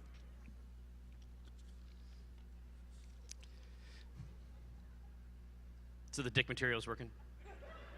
That's working for this. It's working for this very specific section. It's a crowd pleaser. Yeah, exactly. This is honestly what I've heard. Angus from the chat asks, Chris, in theory, you could stop this Q&A right now and just start getting way into the weeds. Hey, no, hang on. After this question. And start getting way into the weeds on some space travel drives, like real granular. Somebody might rush you from backstage and take away your mic, but probably not until at least the 5-minute mark. I am genuinely ready, because you and I have discussed it. So you did the ship designs. Yeah. For every, I guess this is the last PAX show. I got no reason in the space design to keep going. I right? did them all. I wish that there was just an excuse to get another one going. But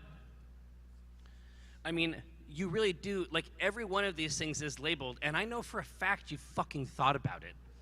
I wanted it to make sense. I know that you want the pretend spaceship metaphor that is the convention to have a meaningful scientific substrate. Everything I've ever done was to impress my father.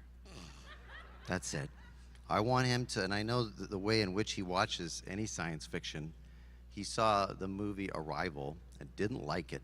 And I said, why not? And he says, It's mostly linguistic. well, I still think that's pretty cool. I like Science too. No, exactly. I think that that's a positive, but for him. But we didn't even get there. Really? He said, they get in the part, the ships are there, and then they're going to go talk to them for the first time, and they go in, and then they start walking sideways, because gravity works sideways only there. That was my dad. And he's like, I was like, just suspend, that's not even important at all. No, that's just You tell me about gravitons. They have a field that can, I want it, it works fine. But It works fine. But didn't you actually talk to him about the drive? Well, I want him to look at anything I do and say, okay, there was an attempt made. It's not just BS. No, but he actually had commentary about the drive, right? The hyperchiral. The it's like hyperchiral drive, yeah. It wouldn't exactly work like that. Isn't it? Well, there wouldn't be anything to push off of. I'm talking about if you can drain, electrons from the Dirac Sea and get 0-point energy. That's not real, though. So, Chris, you failed me again. I just love that. What a challenge! Is that why you are as crafty as you are? Is that your audience? Yeah, kind of. It's his fault. So he's lathed you into this fucking machine, right? That has to make jokes that also refer to the fundamental nature of the universe. Yes, that's him. Thanks, Dad. God bless this man. Thanks, Dad. We've all benefited. Hungry from Tummy asks, what's the wildest thing you've ever done for truly no recompense? Oh, Jesus. I do that all the time. Been born. No, I don't know. Yeah, it seems like a thing that I would do. Well, is even enjoyment recompense? Yeah, this is what I'm wondering because I do stuff that I like. It has to be like mowing the lawn levels of energy output. But that's lawn maintenance. Yeah, exactly. The lawn enjoys it. You're getting some exercise. It's good for me. It's good for the lawn. Oh man. Actually, mowing the lawn is pretty bad. There are tasks where it's like I just don't want to have to do it later when it's worse. Well, no, you're preventing yourself from being miserable later. That's smart. Yes. That's not negative. Maybe there's nothing that's like that. In an earlier iteration of this person, in an earlier point in Penny Arcade's history, I would basically go to anyone's house that like mailed me. And so someone would mail me and they'd be like, hey, I'm having a LAN party at my house. I would fucking go to it. Like, I would 100% go to it. And the truth is that a lot of those people are like still my friends. Like, eventually Brenda was like, you're gonna get fucking murdered. You need to stop doing it. But like, people would call up and they'd be like, look, I'm super down on my rent this month. Oh yeah. Yeah. No, I remember. No, I solved these types of problems. No, I had boundary issues, basically. But my mama also raised me right, and so it's hard to know where the right line was. I did get invited to a couple's house, and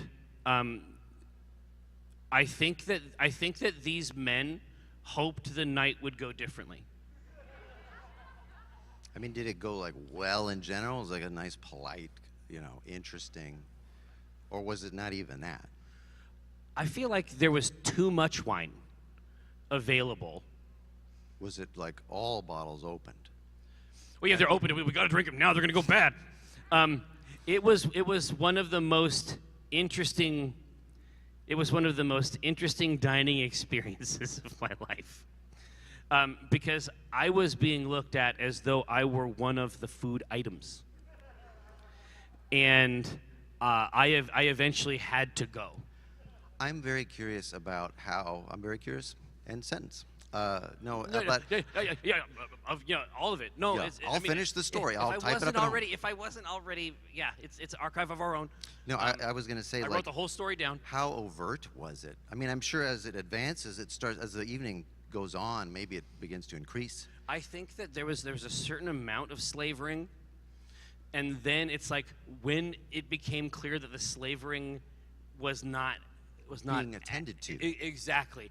Then it began to abate, but then there was a pool of slavery. Right. You see then you gotta go. Oh, hang on. Here we go. Oh, no, I did the last one. Okay. Honestly, I think I did a great job. No, you did an amazing job. There's more songs though. Oh, is this? Oh no, it's a skit. Okay. Oh, hey, ready? Yep. Ho ho ho! Oh, something for Santa? Look what I brought you, Santa. Holidays chocolates. Oh, they're red and green. Yum, yum, yum, yum, yum, yum, yum. Mom brought them home for the family, but I saved a bag for you. Holidays chocolates. Delicious milk chocolate in red and green shells. Here comes the punch. Now about my list. A huge list comes out. There's nothing like holidays for your holidays. All right, we did it. These are actual ads, I think. I think they're like period ads. They're not like current. These are old. No. I guarantee you that some of these are old. I'm hoping that we get to one that has the dialogue, but also has a romantic aspect. Finvara from Tomorrow. Have you ever played Adios from Mischief Games? I haven't because it's not real. That's not a real game, and it's weird for you to have written that in. Is that the case? I don't know if it's real. Oh, okay. Is there a game called Adios from Mischief Games? Yeah, see, this is how I feel. Shrug emoji. No, listen. So now I believe that there is one, and one of the tenets of the game is that you pretend that it doesn't exist. Oh. And you all have played it, and you're playing it now on me, and I'm the board. And you're having fun, and we're suffering. Philitith from Okoth asks, in PA lore, you once used a deck of many things to turn Gabe's D&D campaign setting into an erotically charged. This is one of my favorite phrases. Because you just put it in front of anything and it's ready. It's like that dinner you went to. Yeah. It's not happening, but the energy is present. But there is a mystical field. Mm-hmm. An erotically charged sci-fi universe where everyone is a plant. Will this bold vision ever become a reality? Yeah, I mean, I think Starfinder has some kind of fucking plant. I mean, we could, yeah, exactly, right? Like, I would run one game. You just make up. I would run one game where there's a lot of, know. That's the cool part about imagination. You can just pretend anything. You know what I mean? I Yeah. would run one game where plants of different kinds could go to like a sex world or something. But then the world itself is a participant. Wow. Like Ego, the Living Planet. Yeah, exactly. But it's like get down into that loam. You know what I'm talking about?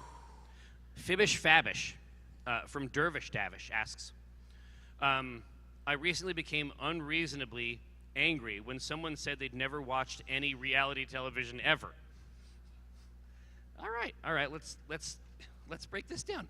Let me explain. I don't think it's required to have, say, all seasons of a particular Real Housewives memorized, but refusing to engage with any reality TV media feels like some coastal elites horse shit. And I'm a coastal elite. Am I wrong to think this person is a pretentious ass for never having once bachelored, survivored, or even Flavor of Love? Now, I will tell you that Flavor of Love is below my threshold. Now, I have seen that one. For May entertainment. have been What? the first one I've ever seen. Like Flavor Flav Yes. with the clocks. And a whole clown car full of attendants for his pleasure. Did he wear the clocks? Yeah, absolutely he did. Okay, because I feel like it's a big part of it. No, he had the clocks on 24/7. Nice. You know what? I think it was too early. They didn't have the technology to put a camera in the clock. Oh. Which would have been the really cl- cool. The clock cam. Yes. Okay, I think that if he just imagine that he did secure romance. I think he did. Well, I mean, this is what I'm talking about. I think that's where Brooklyn came from. I feel No, like New York. I sorry. feel like you could seriously injure your interlocutor with the clock. Yeah. I'm just thinking about the interaction. No, there are some. And there's a clock hanging down. There are some positions that are. And it's swinging like a pendulum. It's a hazard. Yeah. You know what I mean? He's got on the wall of his bedroom is an OSHA poster. Well, yeah, it's probably for the best. You have It's- rights. It's been 3 days. If you are injured, Well, no. I feel like you would have to wear a helmet or something if you were going to have sex with Flavor Flav. he demands it. That's a pendulum. No, he asks. That's. It's one of the safety recommendations. Jeff Raven from somewhere relatively cool, but also Club PA, because I am cool, asks, as of this writing, I was planning to travel to Western New York for a Thanksgiving meal with my family who insist on continuing to live there. It turns out there's a blizzard coming, so much so that Jim Cantore, Ace Weather Channel meteorologist, has descended. Should I feel bad about not making the trip? They are already mocking me that living in the South has weakened my blizzard driving skills. No, it's like, what do you get if you, let's say that you do get all the way there. What do you get? It's like that you just have to drive back. Yeah. That's unsafe. That sounds terrible. It's like you want to go hang out with people who want to tease you. Like, you can buy turkeys at the store. They have them. Like, anybody can buy them. It's not just your mom. You Like, and your city ways. You even flinched when I stabbed you earlier. you gone soft. you go shithouse. Mr. Rippy from the main entrance, shepherding people into the building, asks, Oh ho. PAX is old enough to legally vote.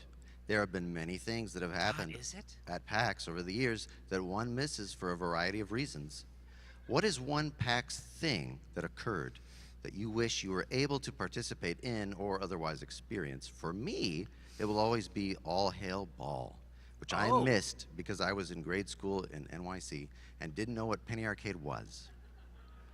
Trust me, no, you did not. Are you saying, oh God, were you there? Oh, no one ever does. Luckily, it's going to handle itself. We don't really have to think about how old we are. We'll just start to deteriorate. And it's not a choice that we make. It just has to do with cells. So, don't even worry. Just continue as you were. But let's have fun, folks, right? You know what? Let's have fun, right? Let's make a little mausoleum. You know what I mean? Let's have a little activity at this panel. Yeah, exactly. Oh, yeah. Out of your own bones? No. Yeah, exactly. So, this is the check the zipper. What was the question? Oh, the question was, is there anything that you wish you could have done? Oh, no, you did not want to be there for All Hail Ball. I promise you. I was there for All Hail Ball, and I didn't know what was going to happen next. So if you're not familiar with All Hail Ball, it is when, like I said before with the skull, this is an example of a religion being manufactured wholly out of thin air simply by the like adjacency of that many people and their wills pointed toward a specific goal, The erotically charged nature. if mean. you will. And so it was basically like the line for the night concert Yeah. was in that building. This is the last year we ever held a convention in that building because we had clearly outgrown it, right? So multiple floors of people were all trying to go up a very specific staircase because it was the only way that we could get them. And then in that interminable, infinite period between, they began to worship a ball. And they began to toss the ball around. And completely unbidden, as one voice, say, "All hail ball." So, And I looked down at this and I was like, okay, well, I guess this is it. I'm going to be liquefied by this. I'm going to be trampled by this I remember organism. the first time I saw the Cecil B. DeMille's 10 Commandments, the scene with the 10 Commandments. When, Oh, yeah, it's a big part. Well, yeah, it's huge. It's building up to that moment. He goes up the mountain, he gets them, comes back down. They're already worshiping a golden calf. I was like, it didn't take long for them to be like, Yeah, this this is is- boring, let's make a god. And they did. No, exactly. Moses is like, I'm going to bring a message from the cool, real God. Just hang out. Yeah. I'm back at 40 minutes. Yeah, exactly. BT dubs. And they couldn't resist. No. BT And dubs. I used to think that's There's not, yeah. that's not real. No, But it is it- absolutely real. It took less time. No, because I mean, I thought about the same thing. It's just like, oh yeah, it's like the first thing they thought as soon as Dad left, they boiled all of their jewelry and made a cow. Right. First, well, how are we going to make Why a big is gold that one? your first fucking instinct? To make the cow? Because I'm not going to worship this dumb, like a wooden calf. We're going to use gold. Yeah, we want to worship the best cow possible. Since I just thought of it, might as well do it right. Yeah, we want our cow to be a flex. Mr. Fauntleroy from the drop-down menu asks, has an inappropriate font choice ever disrupted an immersive experience for you? Constantly. All the time. No, I'm obsessed. time. I'm obsessed with fonts. That's why I was so glad they finally made a game just for me. Oh, which one is that? Oh boy, Why don't I know about it? it's called Pentiment. Oh, okay. I do know about this one. And so, depending on your station, The your illuminated. your text bubble is written differently. Oh. So commoners just write with a quill pen, but then artists and artisans write in a more Gothic script. But there is a family of printers in town, and the first time you speak to them, their dialogue is upside down, laid into it on blocks, and then it turns upside down and goes cha-ching. That's cool. And then every time you talk to them, every speech bubble always goes choo-choo. And I never got sick of it after 15 hours. It sounds like a game decision that I'd put in, and they'd be like, "That's stop." Yeah, no, exactly. Don't show off. If I said this, it'd be like, hey, this is weird. You're inviting us. You know, you need to seek consent for this type of shit. What you're doing is fucked up. Yeah, for you, that's the game loop, though. If I get to hear that again, then I'm having fun. It's true. Loquacio Oratore from Word Jail asks, if there was a double header concert that featured 50 Cent and Nickelback, would it only cost 45 cents? Okay. Okay, Get the fuck out of here. there's another one. These aren't shuffled. Oh my God. This is also from Loquatio. Oh, there's only three, thankfully. Thank God. Here. Okay, so we're just going to get through Loquatio for the achievement. Loquatio Oratore from Word Jail asks, my boyfriend doesn't appreciate my fruit jokes. Should I let that man go? It's not even the right diagram. That's satanic, is what it is. This beast also says, I once dreamed of swimming in an ocean of orange soda. Wouldn't that be a fantasy? It's insufficient. It doesn't meet the level of... No, it does not rise. Oh, shit. Sorry, we gotta keep the lights on. All right. We got Oh, we'll try. Clear, crisp, and bright. 7-Up has the feeling of Christmas. Again, for a limited time this year, you'll find a very special Countdown to Christmas poster, and it's yours free for buying 7-Up and Cherry 7-Up. What a great way to share in the feeling of Christmas. It's the perfect time to stock up on 7-Up's clear, crisp, clean refreshment. And kids get to build Santa's beard as they can off the days to Christmas. 7-Up, it's the feeling of Christmas. Perfect timing. Just perfect timing. This is why luscious was the sides Dude, for it was, that. It was perfect. In this house. In this house. Richard K. from Sheffield Uck says a mysterious golden joystick has transported you into a video game. Before the hordes of onrushing, relentless, ravaging aliens reach you, quickly choose a weapon. You may choose any weapon from any video game. What do you choose? In terms of like true alien busting, I don't think it's ever gotten actually better than the repurposed industrial tools from Dead Space. That's pretty cool. Just these linear beams. You just carve aliens like turkeys. Yeah. You carve them for fun. You want to talk about OSHA? How often is that actually happening? Like, I see how easy they cut into meat. They're designed for the hull. But if I flinch, it's no problem. No, it's no problem. If you wanna actually use tools of this kind, Hardspace Shipbreaker is a really nice. I understand that it's not a board game, but I'd love to play a board game based on it. You spend the whole game is just you cutting apart huge ships. It's exquisite. Right now, I am looking at the timer, and it is all zeros. That can only mean one thing. It is time for you to go and enjoy the rest of PAX Unplugged 2022. Thank you so much for rolling through. Hope to see you again. What was that?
Hello, everyone. How's it going? Can I get a whoop whoop? Thank you very much. Welcome to the first annual Tabletop Awards as presented by Dicebreaker. I am your host, Michael Wheels Whelan. And we're here to tell you about some of the best board games, role-playing games, card games that have come out this year and all the fantastic people behind them. Can I please get a massive round of applause for all of our nominations so far? And our expert panel of judges. We have 20 people, including journalists, designers, artists, and other prominent members of the tabletop industry who have been behind this, including yours truly and the rest of the Dicebreaker team. Speaking of which, we have the entire Dicebreaker team with us. And first, our editor-in-chief, Matt Jarvis, will be producing the designer and publisher of Rising Star Awards. Hello, Matt. Hi, Wheels. Oh my God, Hello, you're everyone. a lot louder than I am. That's just the way I go. Hello, yes. So I'm announcing the Rising Star Designer and Publisher Awards. So our Rising Star Awards are celebrating those designers and publishers who are kind of at the start of their career, you know, start of the industry. So they have released 2 or fewer games. Whereas our Designer and Publisher of the Year Awards will celebrate those who've already kind of made a name for themselves and continue to do great work. So first up, we have Rising Star Designer. And the finalists for Rising Star Designer were Connor Alexander, Duke Harris, Gwendolyn Clark, Kavita Purduri, Lottie and Jack Hazel, Mabel Harper, Mario Ortegon, N.L. Morrison, Seb Pines, and Vidisha Valetti. And the winner of Rising Audience, Star drum Designer... roll, please. While I struggle with this envelope. The winner of Rising Star Designer is Lottie and Jack Hazel. Lottie and Jack are the husband and wife designer-publisher pair behind this year's dog-walking board game Dog Park, with Lottie providing the creative heart of their board games as lead designer and Jack driving the analytics and attention to detail behind publishing label Birdwood Games. The couple saw their debut title successfully funded to the tune of over £290,000 on Kickstarter last year. Dog Park's full release this year has since propelled more than 40,000 copies off shelves and seen the game translated into a dozen different languages, as well as directly helping support British charity Guide Dogs with a lifetime share of revenue from the game sales. Congratulations, Massive round of Lottie applause and Jack Hazel, our Rising Star Designer. Well, that's not the only Rising Star up It's for an not. award here, Matt, because we also have the Publisher Award as well. We do, and Rising Star Publisher is celebrating, again, those publishers that are just at the start of their journey. They've released 2 or fewer games so far, but they're already making an impact.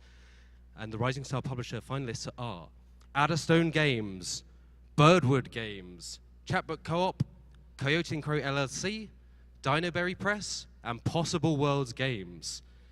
And the winner of Rising Star Publisher is Coyote & Crow. Coyote & Crow is the fledgling studio behind the groundbreaking role-playing game of the same name.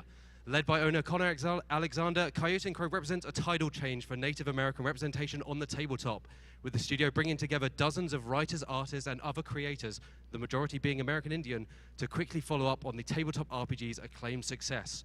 Those plans include a new set of adventures for Coyote & Crow in Stories of the Freelands, this year's release of standalone dice game Nasi, and 2 more tabletop games planned to arrive in 2023, all of which put native creators and themes front and center. Already boasting a seriously impressive list of achievements for such a young studio, the publisher looks set to become an even louder voice in the industry for the years to come. Congratulations, Coyote & Crow, our Rising Star Publisher. A massive round of applause for our winners, and also just a big hand for our editor-in-chief, Matt Jarvis. Thank you very much for presenting those awards for us. As we move on to the next section, and we now have pretty much the same awards, but for the full fat version, we're going to start off with the Designer of the Year, as presented by Alex Meehan. Oh, I'm coming. Careful. There's no rush. A big hand, please, for Alex Meehan. She's putting her body on the line for this. I know. I'm on the brink, mate. I'm on the brink. Right. Meehan, please tell me about the Designer of the Year award. Okay, so the Designer of the Year awards. This was a really fantastic award to do because designers need to be appreciated more.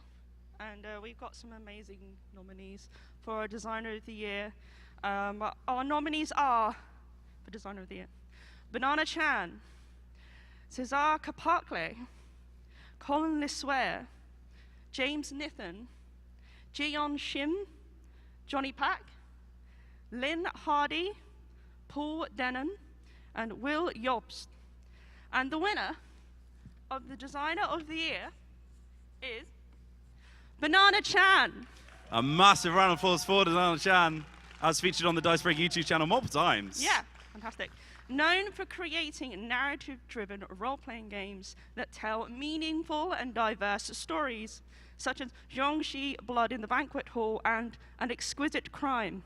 Chan also has credits on games from Dungeons & Dragons 5e book, Van Richten's Guide to Ravenloft, and the Dune RPG, to Rules Light Gem, Kids on Bikes, and board game Sea of Legends. Among Chan's latest projects are Deimos Academy, a GM-less horror RPG played inside a coloring book, the latest 3rd edition of Betrayal on House of the Hill, and an upcoming board game based on the horror movie series Child's Play. Acclaimed for the invention, ambition, and rich atmosphere of their work, Chan continues to push the boundaries of storytelling, gameplay, on tabletop as one of the medium's finest designers. Thank you so much, Alex. Well done. A big round of applause for her, please. And for our winner, Banana Chan. Thank you. I'm now going to hand over to the Publisher of the Year award, which will be presented by Liv Kennedy. Big round of applause once again for her, please. And have all your hands bruised by the end of this. Hello. Hello, Liv. This is the award I was prepared for, sure. I wasn't thinking of the other one. All right. Hi. Hello. How's it going? It's going all right. So what we got here, Wills? Where are the nominees? We have the Publisher of the Year nominees, which I believe here we go. are on this sheet right here. Fantastic stuff. Publisher of the... There we go. All right, gang.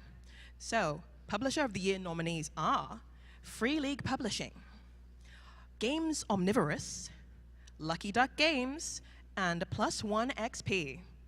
Do you like the tone I'm delivering these in? Liv, and our winner is... Our winner is Free League Publishing. Huge round of applause. Woo! A little more on them. Free League is the prolific Swedish outlet known for role-playing games from Alien the RPG to Symbaroum to Morkborg and Tales from the Loop. This year alone saw Free League release its 2nd edition of Lord of the Rings RPG, The One Ring, run a successful Kickstarter for the Blade Runner RPG, and announce a brand new miniatures game based on long-running RPG Mutant, continuing its reputation for releasing atmospheric, inventive indie darlings drawn from Nordic folklore, while also branching further into licensed titles and adaptations for Dungeons & Dragons 5e during 2022. Free League looks set to ascend even further into the echelons of role-playing royalty. Thank you so much, Liv, for presenting this award. I see you have a mystery bag here, which we'll have to find out the contents of later. Nobody worry about the bag. We're going to leave that one on stage. But we'll hand over to, thank you very much, Liv, to our next set. And with this one, we start to move into our Games of the Year, broken down into 3 categories, which will be expanding over the years, but we've kept it nice and soft for our soft launch here. We have ongoing card game, RPG, and board game, but the first, we'll hand over to Maddie Cullen to present the ongoing card game release of the year. A big round of applause, please, for Maddie Cullen. Hello, Maddie. How are you doing? I'm doing good. I'm very excited to be here. So you have the nominees for us Yes, for the I ongoing card game of the year. Please let us know who is in the running. Okay, the nominees are Flesh and Blood EverQuest, The Lord of the Rings, the card game, revised core set, Magic the Gathering, Dominaria United, and Pokemon TCG, Sword and Shield, Astral Radiance. So we've got a good lineup. A huge lineup, some very, very big names in this one, but we'll see who the winner is. Only one winner. I will open my little golden envelope, and the winner is... Ooh, the reveal. It's Flesh and Blood EverQuest. Released in January as a carnival-themed set for the Magic the Gathering rivaling competitive trading card game, EverQuest introduced new cards for every one of Flesh and Blood's heroes in its almost 200-strong card list. Even more importantly, EverQuest's first edition's booster packs are claimed to use the world's first fully recyclable paper booster pack wrappers in place of conventional plastic, something that maker Legend Story Studios has vowed to use when possible in future releases for the TCG. Thank you so much, Maddie, and a massive round of applause once again for Flesh and Blood EverQuest, our best ongoing card game winner this year. Right. Now we're going to hand over to our next award, which I believe is being presented by Alex Meehan once again. A huge round of applause for her again, and hopefully she doesn't trip this time. This is the role-playing game of the year. A very, very prestigious prize. I can't believe you called me out like that, mate. Come on. No one noticed. Yes, this might be the one we were most excited about. I think this is probably the one that a lot of people are talking about the most, for sure. Yeah, it was, when I say it was tight, it was very, very tight. I'll just remind everyone we have a panel of 20 expert judges, and yeah, it got neck and neck for this one. Yeah, it really did. It was down to the wire, but thanks again to everyone who nominated. The nominations for the best role-playing game of the year are Avatar Legends, Coyote and Crow, Iron Sworn Starforged, The One Ring 2nd Edition, and the winner Now, our winner of the best role-playing game of the year. Best role-playing game of the year is Coyote and Crow. Released this April after a record-breaking Kickstarter campaign last year, the tabletop RPG takes place in an alternate history world where the colonialization of the Americas never took place. The game sprung from the mind of creator Connor Alexander of the Cherokee Nation, joined by a team of indigenous writers, artists, and other creators. The groundbreaking setting is paired with an original gameplay system that de-emphasizes combat in favor of narrative resolution, balancing a deep D12 dice system with a rules-light approach to world building inspired by Native American storytelling. Congratulations to the team on their second award of the show. Massive round of applause. Thank you once again, Alex Meehan. Thank you. For our final contribution of the show. And huge, huge congratulations to the people behind Coyote and Crow for winning 2 awards here at the Dicebreaker Tabletop Awards. But I'm now going to hand over once again to Olivia Kennedy to find out the contents of the mystery bag. A huge round of applause, please, for Liv. Hello. Liv, you're here to present the board game of the year. More like the bad boy of the year. Wheels. Sure. It's not your award, Liv. I know, it's true. All right, we've got the mystery bag. We're not looking in it yet. Calm yourselves. But I am going to read out the nominees. Where are they? Wales, give me. On this sheet right They're here. on the sheet right. Oh, got it. I got it. Other side. There you go. That's wrong. No, it is. Yeah, Thank you very much. Oh, give me it's fine. Very professional outfit here at Dicebreaker. All right. Okay, we've got best board game nominees: Crescent Moon, Flamecraft, Three Sisters, and Undaunted Stalingrad. And the winner. Actually, Wheels. Could you do me a favor? Yeah, no, of course. When I say so, will you pull something out this bag? Oh my goodness. When I say the name Oh of my the goodness. thing, And they say that we don't entertain here at Dicebreaker. the winner is Flamecraft! In designer Manny Vega's adorable game of Dragon Traders, players look to place the fire-breathing artisans in suitable shops so they can earn the most reputation with their talented flamecraft. It's the name of the game. Sandra Tang's delightful artwork brings the heartwarming theme alive, while Vega's gameplay balances the engine building, combo making, and worker placement strategy of collecting items, casting enhancements, and placing dragons with a light, beginner-friendly touch. Add to this the fact that it plays in just an hour, and Flamecraft is delightful through and through. From its vibrant visuals and charming shop names to engrossing yet accessible gameplay, easily making it one of 2022's standout board games. I think it's simple to say that even if it was just the Dicebreaker team nominating this game, it definitely would have got the award. A huge congratulations to all the people behind Flamecraft, and a massive round of applause once again for Liv Kennedy for presenting the board game of the year. We are almost finished. This is mine. Bye. Which means that we have just one more award to present. And this one is one that is a little bit closer to home for the people in the crowd if you've been keeping up to date on the Tabletop Awards yourself, because this is the People's Choice Award. Any single game that was announced or released rather in the year of 2022 was in the running, and it was all up to you in the crowd and people at home to decide on the winner. And there was one very much standout name that took the lead by storm, some would say.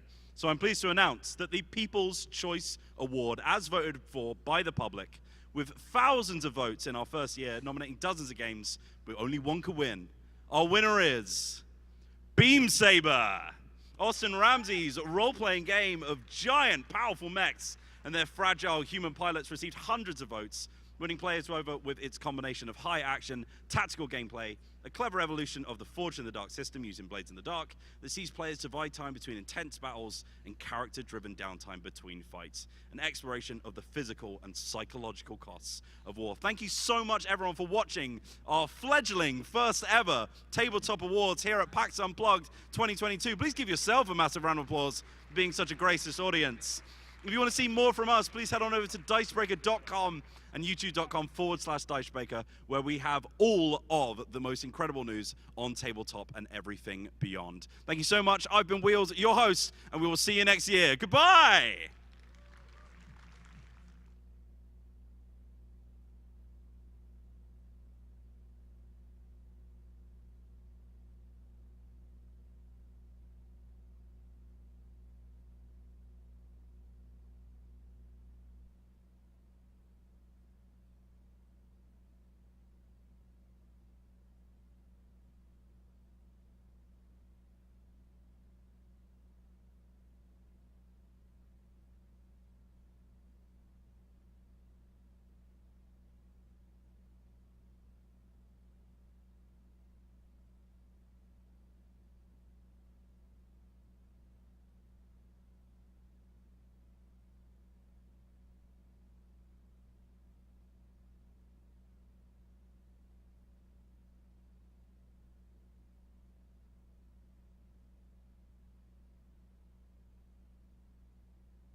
been on a grand journey with us. It's a journey that started with the release of Gloomhaven, a game that introduced a vast, exciting new fantasy world and an engaging new dungeon crawl system. The journey has since expanded this world with the release of new titles like Forgotten Circles, Jaws of the Lion, and of course, most recently, Frosthaven. And now I am absolutely thrilled to tell you that the world is about to expand significantly further. Last year at PAX Unplugged, we told you about the crowdfunding project for the Gloomhaven miniatures that will be launching in April on BackerKit. And we thought, wouldn't it be cool if you had more to do with these miniatures than just play Gloomhaven? What if we open this world up and let people tell their own stories in it? What if we turn this world into an RPG? This is the Gloomhaven role-playing game, which takes the Gloomhaven worlds and puts it in your hands, the hands of the Gloom Master.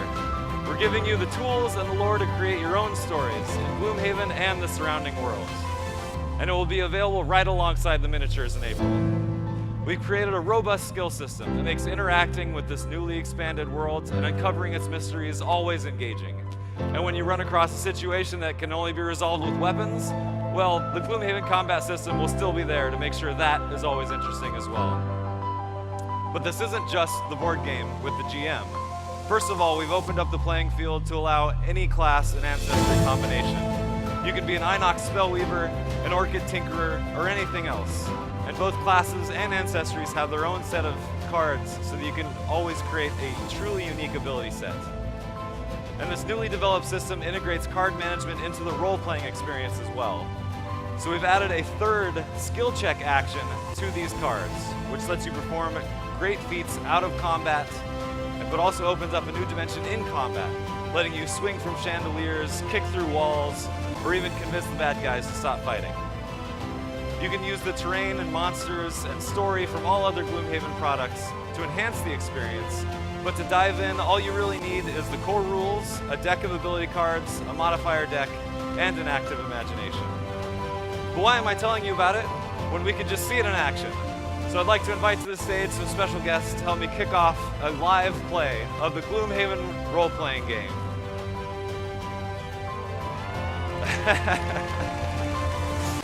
So first up, we have Monica Paprocki from Geeks A Go-Go and many Cephalofair cosplays.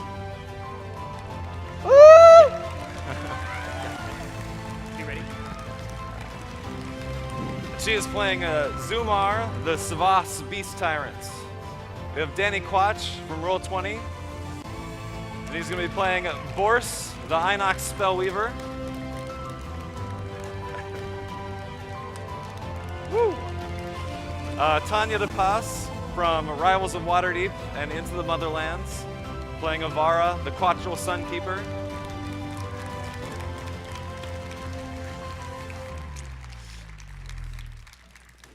And Jerry Holkins from little things like Penny Arcade and Acquisitions Incorporated.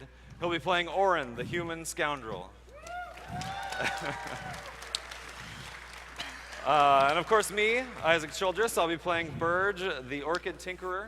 And finally we have our illustrious Gloom Master, Alexander Theo Harris, who's a designer and developer on Jaws of the Lion and Frosthaven.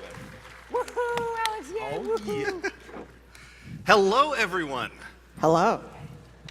So, I'll be your Gloom Master for today, but we obviously have some characters around the table that I want to get a little bit of background on before we launch right in. Oh, I need the hat down there. Sorry, I gotta get a costume. Yeah, please.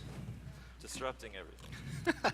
So, starting over here with Jerry, what is your character today? Hello, Alex. Well, I decided that because Gloomhaven has a lot of people who are plants and crystals and rocks of different kinds, I thought that I would kind of mix things up and go with a human. We have Orin Satori, who is the scoundrel sort of archetype. And I am always, always, always on the lookout for incredible bargains on artifacts.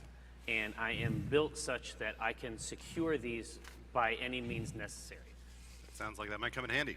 All right, Monica, what are you up to today? Yeah, so, my character's name is Zumar, and I'm a Savas.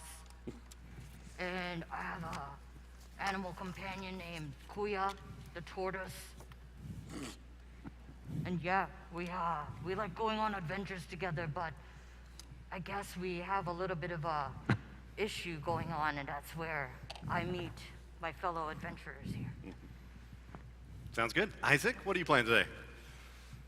Hello, I am Burge, the Orchid Tinkerer. I talk very slow, which seems like a good idea for this very short play session we have. Yeah, thanks for doing that. Yeah. That's not strategic. That'll come in handy. I am a manservant to my wonderful Savas friend over here. And yes, I'm just I'm here to help. Oh, good. Whatever way I can. All right, Danny, what are you up to today?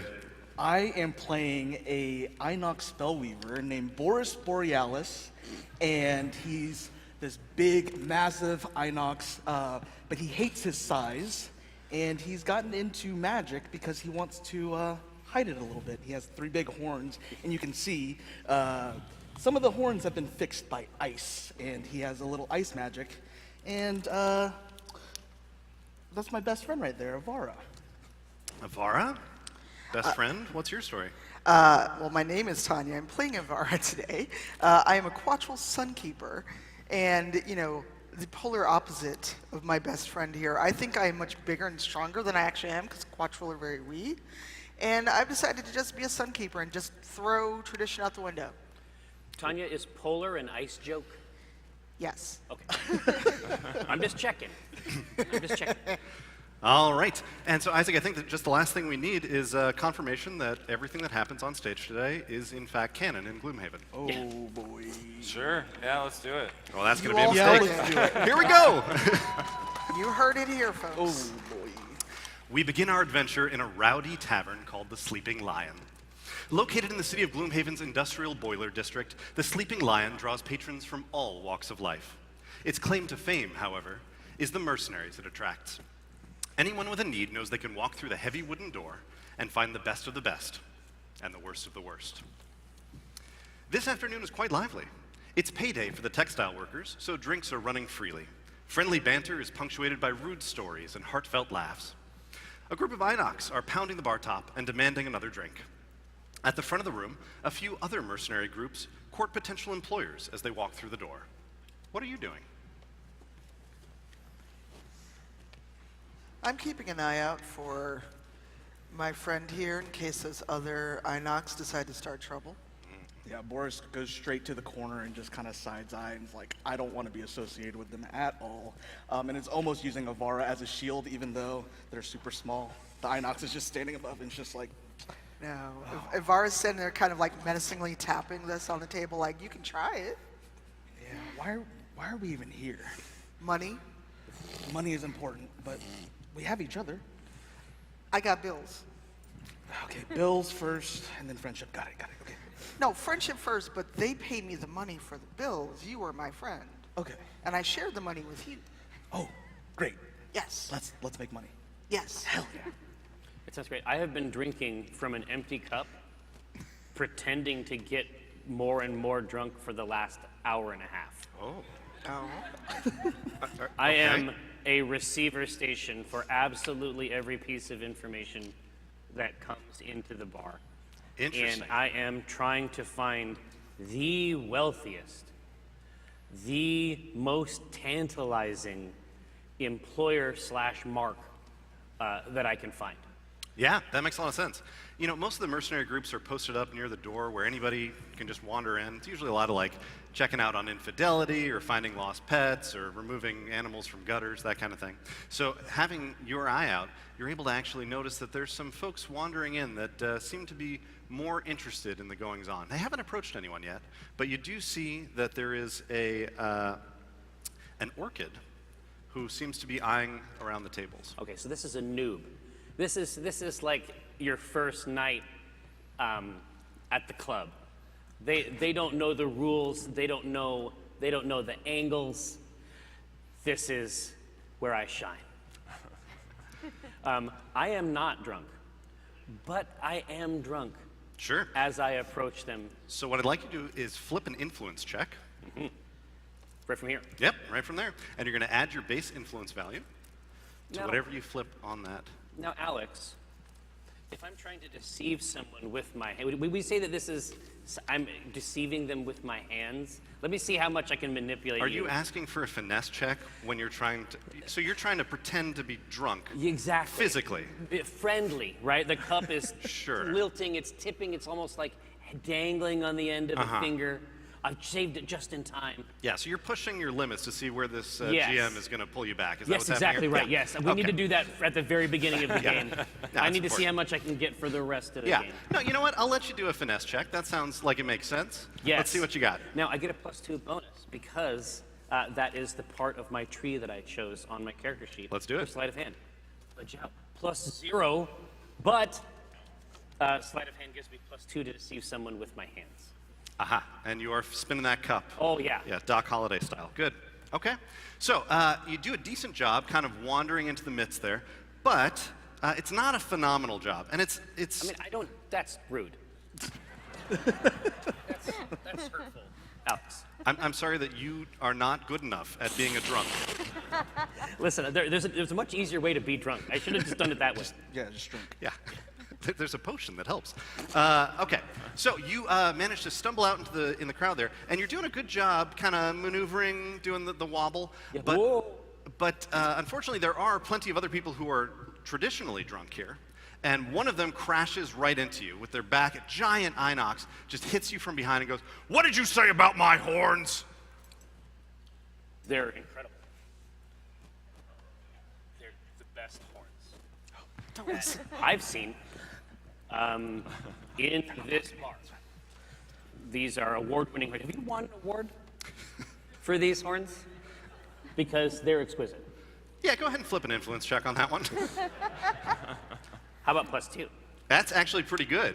Now we're talking. Now you are talking. Okay, so this inox kind of quiets down a little. Looks like this was a potential bar brawl that you just subdued. Yeah, exactly. I make it like I'm gonna touch it, and then I'm like, obviously not. How do you guys Obviously feel about not. this? You can't just touch people's horns. And I agree. I agree. But I wanted to, and I decided that it was wrong. I remembered that it was wrong, how wrong it is to touch horns. Can we stop talking about horn touching, please? Oh, is that? Yes, Is that just an issue? stop. Yes. Oh, okay. Zero horn touching. Yeah, you do know that. Otherwise, Yeah, it's you're going to be have one a of con- these. Yeah, You yeah. do know that Bors's horns look a little unusual. They have kind of an iridescent glow to them. Yeah, As they're though some twinkling. parts were kind of chipped away and replaced. Please stop staring at my horns. Eyes down here. Yeah, thank you. Horns up here. Horns up here, eyes down here. Absolutely. I remember, again, very drunk. I limit my vision just to the eyes. Good. Like I'm looking through like a postal slot. You're being weird. Go sit down. What are the two of you up to? Well, I'm planning meals for my employer. Sorry, and I'm on Thursday. Today's Monday, right? I'm sorry. You're doing meal planning? Yes, yes. Okay. You know, sourcing delicious, valuable rocks. You know, for my Savas employer, making sure I plan very far in the future. Okay. So good. To work. Zumar, what are you up to? They don't have strong tables here. So I need to make my own table. I'm sorry, what? I need to make my own table so I have my tortoise. Kuya is our table. Oh. I see. Okay. We don't so have strong tables here. the tables are not good enough, so Nope. you've brought an organic table in the form of a giant tortoise. Yes. Good. I also plan meals for the tortoise, of course. Great. It's a lot of lettuce, carrots. This is going pretty much exactly how I expected everything to go. Cool. So, you do catch the eye of that orchid across the room. And the orchid stumbles up to the group of you around this turtle table and says, Hey, friends! Just the folks I was looking to see. And I just kind of stare at them like, friend, Friend, we just met you. we just met you. Who are you? This table's a turtle? Tortoise. I just say, oh no. I know what's coming. Yeah. It's a barmaid here, an orchid by the name of Zane, who frequently gets into some level of trouble, and usually needs someone else to get him out of it. Perfect. So, I heard you guys were looking for work. Is that right? Money. I need money. Depends on the work. Yeah. So, I'm expecting a payment actually in the very near future. And I just need you to help me collect it because it's a little delayed. And I just need you to follow up on where my money is. And then I'm happy, of course, to pay you guys. So we're debt collectors. That's a rude way of putting it. You're more like money extractors. I'm a rude quattro. All I need you to do is go find my friend and, remove the money that he owes me. Remove the money? Yeah. Forcibly, I'm taking it. No. I'm sure he'll just hand it over. It's probably nothing, but bring your weapons, obviously. All right. I kneel down to the tortoise and I say, I don't like this. I don't like this one bit. Something shifty about this guy.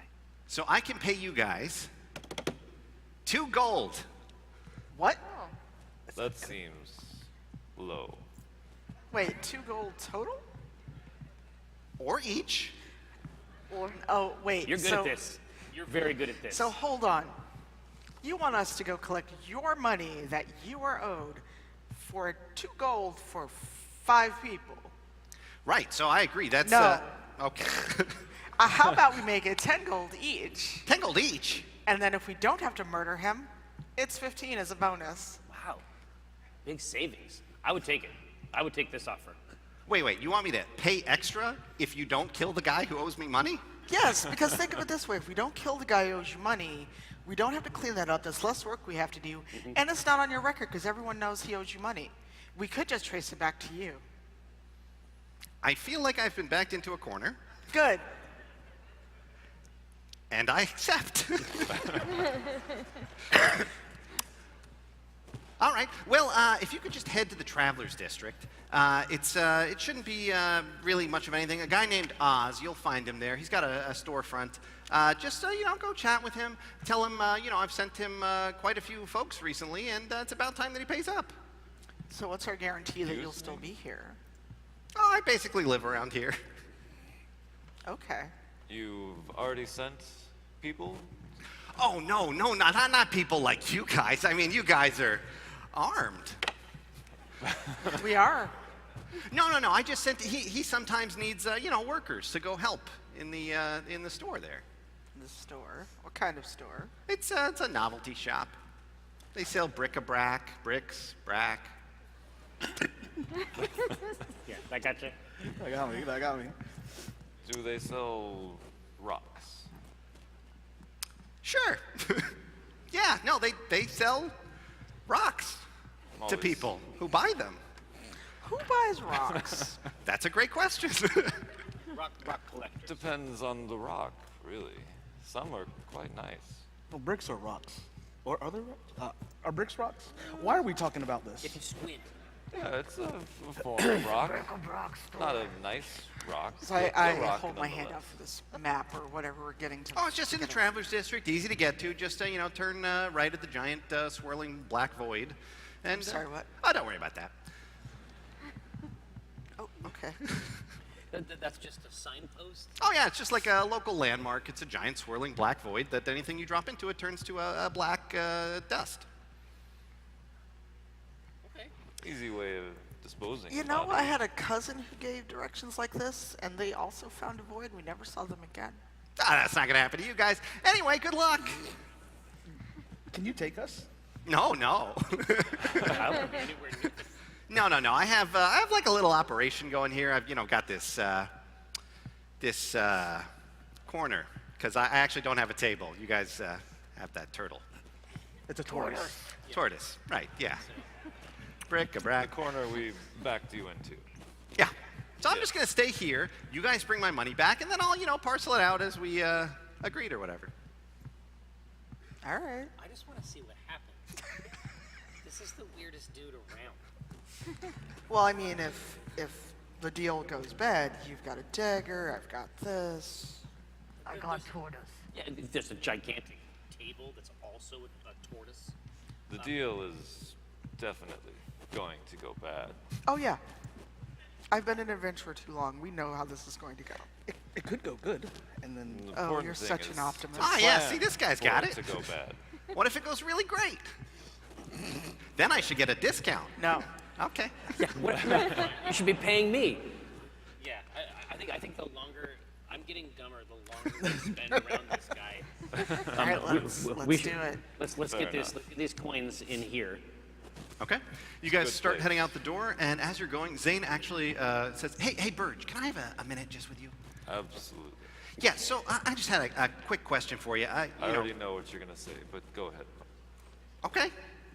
I was just thinking, like, Flora to Flora. I've been around a bunch of places. I spent some time in. How old are you? Oh, Is that rude? it's a little rude, but it's about somewhere over 800. I lost the count. Yeah. So you got a little ways on me, by a Yes. few zeros there. I've been a bunch of places. I spent some time in Gloomhaven. I actually made my way up to Frosthaven. That was pretty nice in a way. And I'm looking for new adventures. I'm looking for like a third place. Is there anywhere that you could recommend? If there was like a third place that I could go.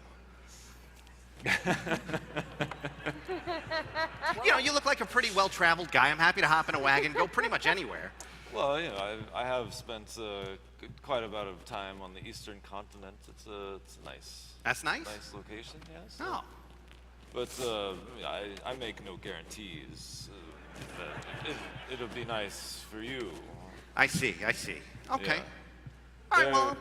a little more serene, you could say. You're very. You know what I'm saying. Yeah, no, I get that Yeah. sometimes. Okay, well, I just wanted to, give you as much time to talk as you need about any third place, just in case you need anything. I think. That covers it? Yes, I think this Yeah, okay. conversation has reached its natural conclusion. Okay, fair enough. All right, you guys head out the door. You're in the Boiler District. You head across the Silent Bridge, which is part of Gloomhaven's ancient city architecture. It's a beautiful spot over the Still River. You manage to make your way through past the Void, which again is a giant spinning column of black sand. Not really that interesting. And then over to the Travelers District, which is pretty interesting because we got some stuff going on here. This is where all of the visitors to Gloomhaven come when they first arrive in town. It's because this is where all the inns are. This is the place to get a decent meal. There's inns of varying quality, but there are some relatively high-end ones. And unlike the New Market or the Sinking Market, this is an area where there are a smattering of shops, but the shops are typically going to be targeted towards tourists, right? This is for folks who come into town and forgot their toothbrush or need a rock for some reason. This is They're where very they'd go. nice. Okay? So you're wandering along when out of a nearby sewer grate pops a tiny vermling. Vermin? A verminling. And lo and behold, this vermling rushes up to you. Okay. And says, You want to buy something? Yes. And he holds out what looks like a weird rod. Looks like Love rods. Looks almost like a bunch of junk bolted together as like a weird, rusty, kind of metallic rod. Yeah. Yeah. And he's like, You want to buy this? Yeah, I do. That looks incredible. 50 gold. That's too much. That's just something that you made at home. No. I found this in the sewer. Yeah? Yeah? It's mine now. Okay. It could be yours. It could be mine. Yeah, okay. But I'm about to come into quite a lot of money. I'm about to be quite wealthy, actually. Me too. Yeah. After you buy this. Well, yeah, but it's a sequence of events. You have to understand. I'll have to come back with the money that I'm about to get, and it's going to be a lot. So is this like a technology sort of thing. Like Yeah, it looks like some kind of weird technology bit. This is my groove, right? Like as a tinkerer, you know, I'm very excited about this. Can I so it's a bidding war now. Can I like eyeball it? You know, maybe get an idea of what's absolutely. going on there. Go ahead and flip a focus for me. Sure, yeah. Let's see if I got anything that can. And if anybody else wants to assist, you're able to. Well, I would like to assist, but also because I want to know too. Because as goofy as I present it, this is my stuff also. Yeah. Yeah, I mean, I'll just discard this card for a +1 on that check.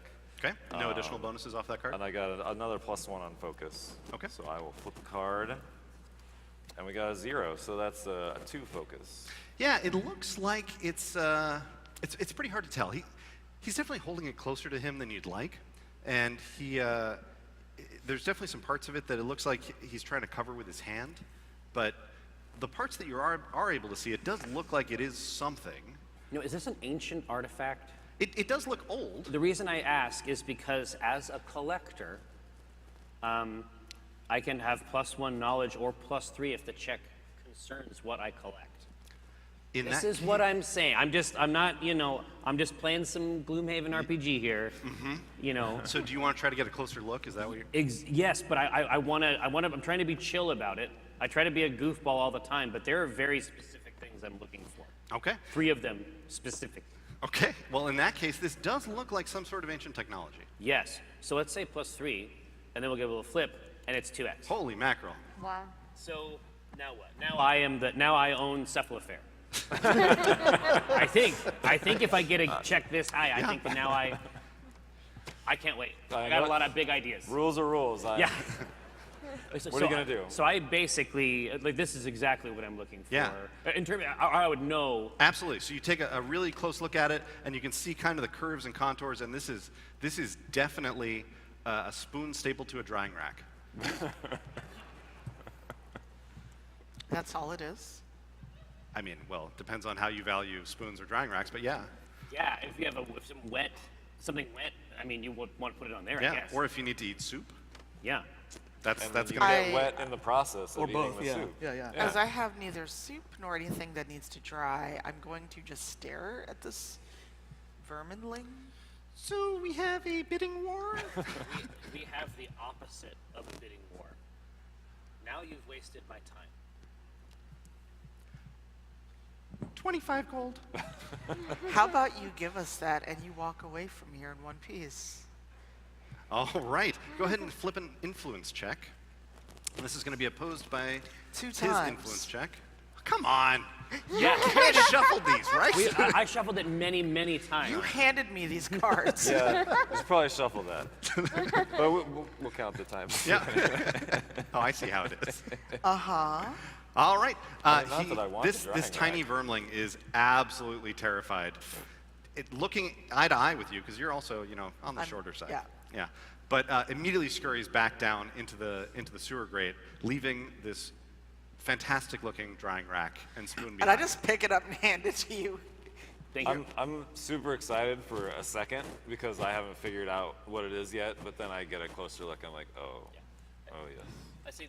Oh my god. That is not I exciting. think we lost your mic. Also, I can't actually see the time clock if someone can adjust that as well. It's 31 minutes. Sounds Not good. that helps you that No, much. not at all. Okay. You broke it. Good job. Those are numbers. Okay. Hello. It's me. Yeah, we can hear you. I'm the problem. It's me. But yeah, I say unfortunately, it's a spoon and a drying rack.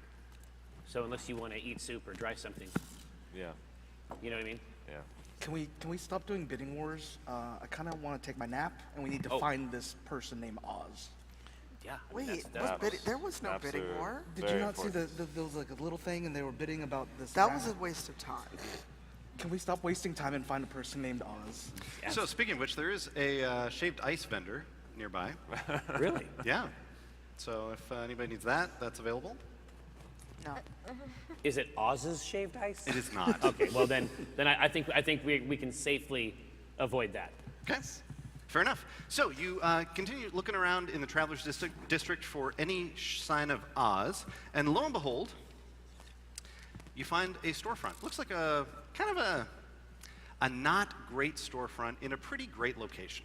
This is the sort of spot that you would expect, you know, a really nice, like a little shop that sells tiny sandwiches or like, you know, little cakes. But instead... Rocks? Sorry. What's that? Rock. Yeah, or like a rock store for some But reason. wait, what if it was a cake shaped like a rock? Did I do anything for you? Absolutely. All right, well, there you go. Okay. Good. Looks like we're going in. So you guys head over and see this beautiful storefront, and at the top you see signage that says "Oohs and Ahs." Yeah, this is going to end in murder. Just I can tell Oh you. yeah, absolutely. Just for the pun alone. Uh-huh. So the shop is there. You guys are welcome to do as you see fit. Is this ooze like OH or like OOZE? Oh yeah, this is vital. Actually, that's a key point. What am I walking into here? Yeah, you're walking into you know, a nice storefront in the Travelers District, named OOZE and Okay. Oz. Oh. Very well. Now I can plan ahead. Oh. Get your money out now. Well.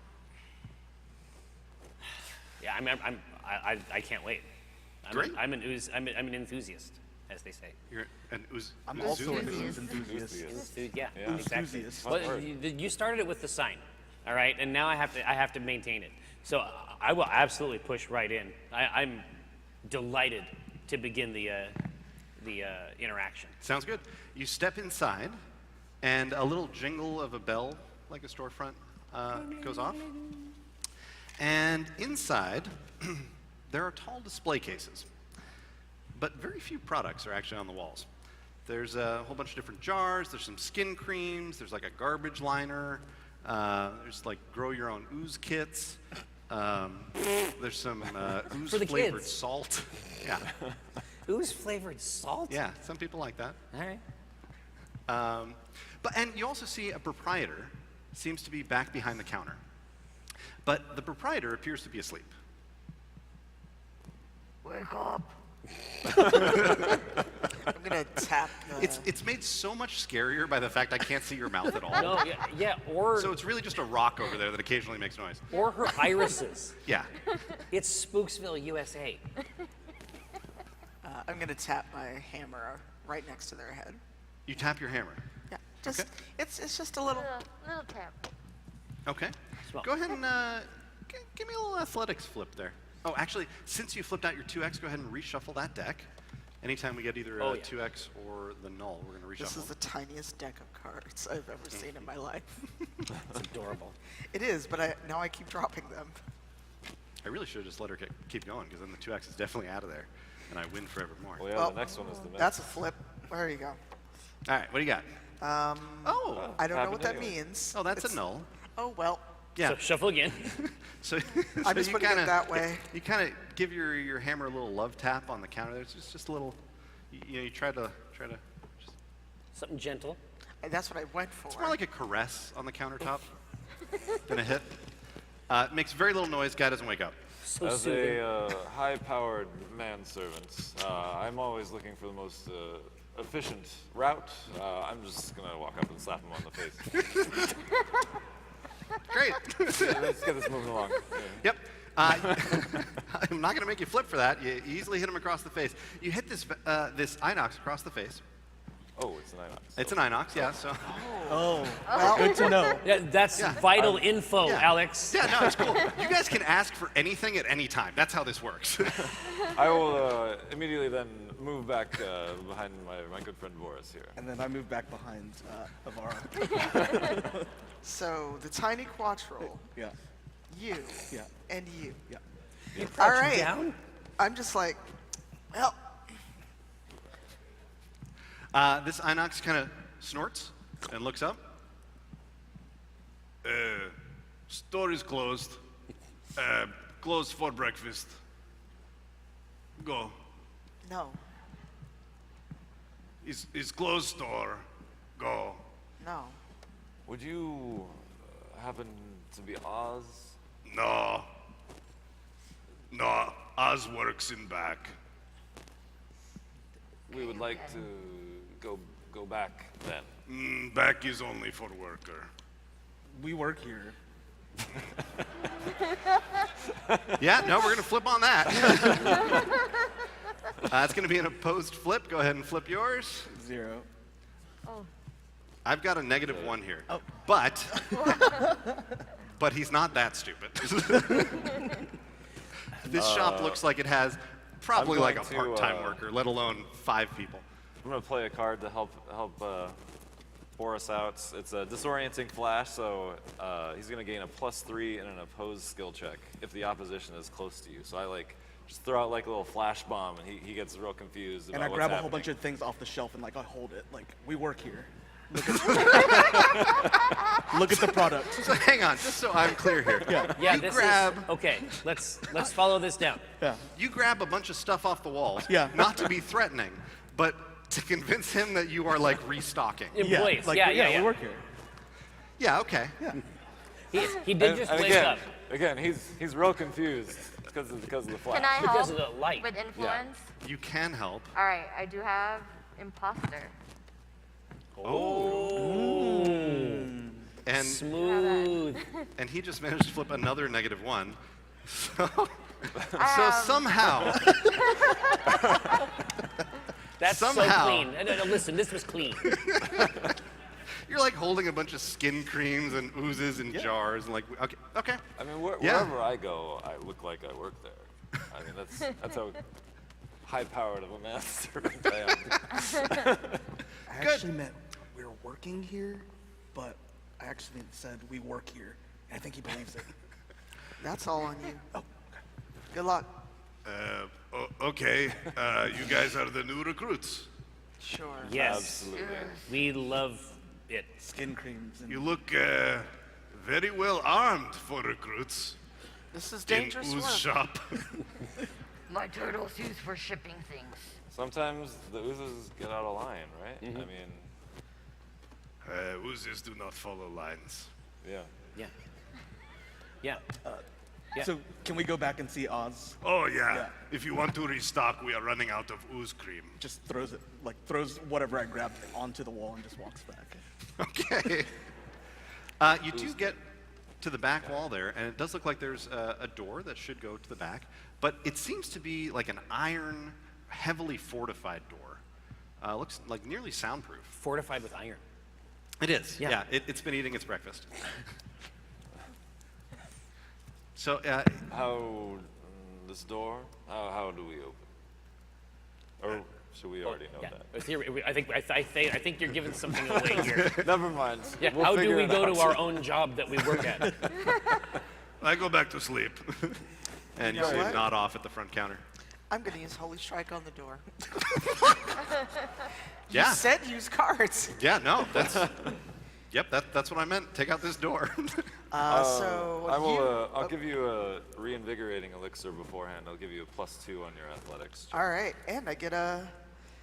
So I need to tell me what my athletics check is.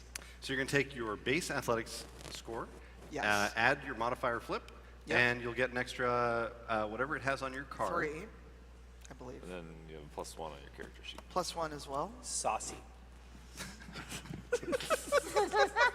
You invited us. Yeah, no, this iron door really regrets a lot of things in life, and this moment is one of them. So absolutely, just hammer smashes straight through this door, brutalizes this door, no question at all, off its hinges, and it clatters down like a stone staircase Is the down Inox into still deep seated? basement. It goes down? Yeah, way down. Okay. Like way too far down. So you're saying that the stealth option is X'd out? Yeah. Yeah. Well, Yeah. it seems to be working on the Inox. Yeah, I mean, I guess he's fine. I mean, I just want to point out, I mean, I did have the right approach to awakening the Inox. Certainly a sound was not going to do it. So No, exactly right. Just, yeah. It had- Circling back to that. It had to be there. The Getting door my is credit open now. where it's Yeah. due. The door is open. I peek over. Is it just like a spiral staircase down into the abyss? No, spiral staircase would totally make sense in a dense city district. This is just like a straight down several stories. Like Cleft in the earth. Yeah, barbarian, right? Yeah, this is like the concerning kind of staircase. Not like an architect was like planning this out. This was like a bunch of really dedicated people carved a staircase way down. Well, and apparently employees go down this every day for work. To get ooze cream. Yeah, exactly. This is Are- why they need. are the Are there any walls- OSHA posters? I mean, OSHA posters. So the walls are rock? you The would walls say? are, yeah, Okay. hewn stone. Nice Yeah. rocks. Yeah. it's like a Good, big, big good to rock. keep in mind. Yeah. Very. Yeah. Yeah, I will definitely head down. Yeah, he is. Okay. Hey, You you guys want to head- go first? That's all you. Absolutely. Great. You guys head down this staircase way, way down. It looks like it maybe goes 3, 4, 5, maybe 7 stories down. What? Before you finally get to a landing. Are we underwater now? Probably. We're under the water table. I mean, when I started out, it was because I thought it was going to be an okay amount of stairs. By the end, I am losing my mind. Yeah. Once you're committed, I mean, you can't. Yeah, go, exactly. can't It's go just like, it's back. fine. Yeah, there's no landings at all the whole way down. It's just stairs. I'm tired. Yeah.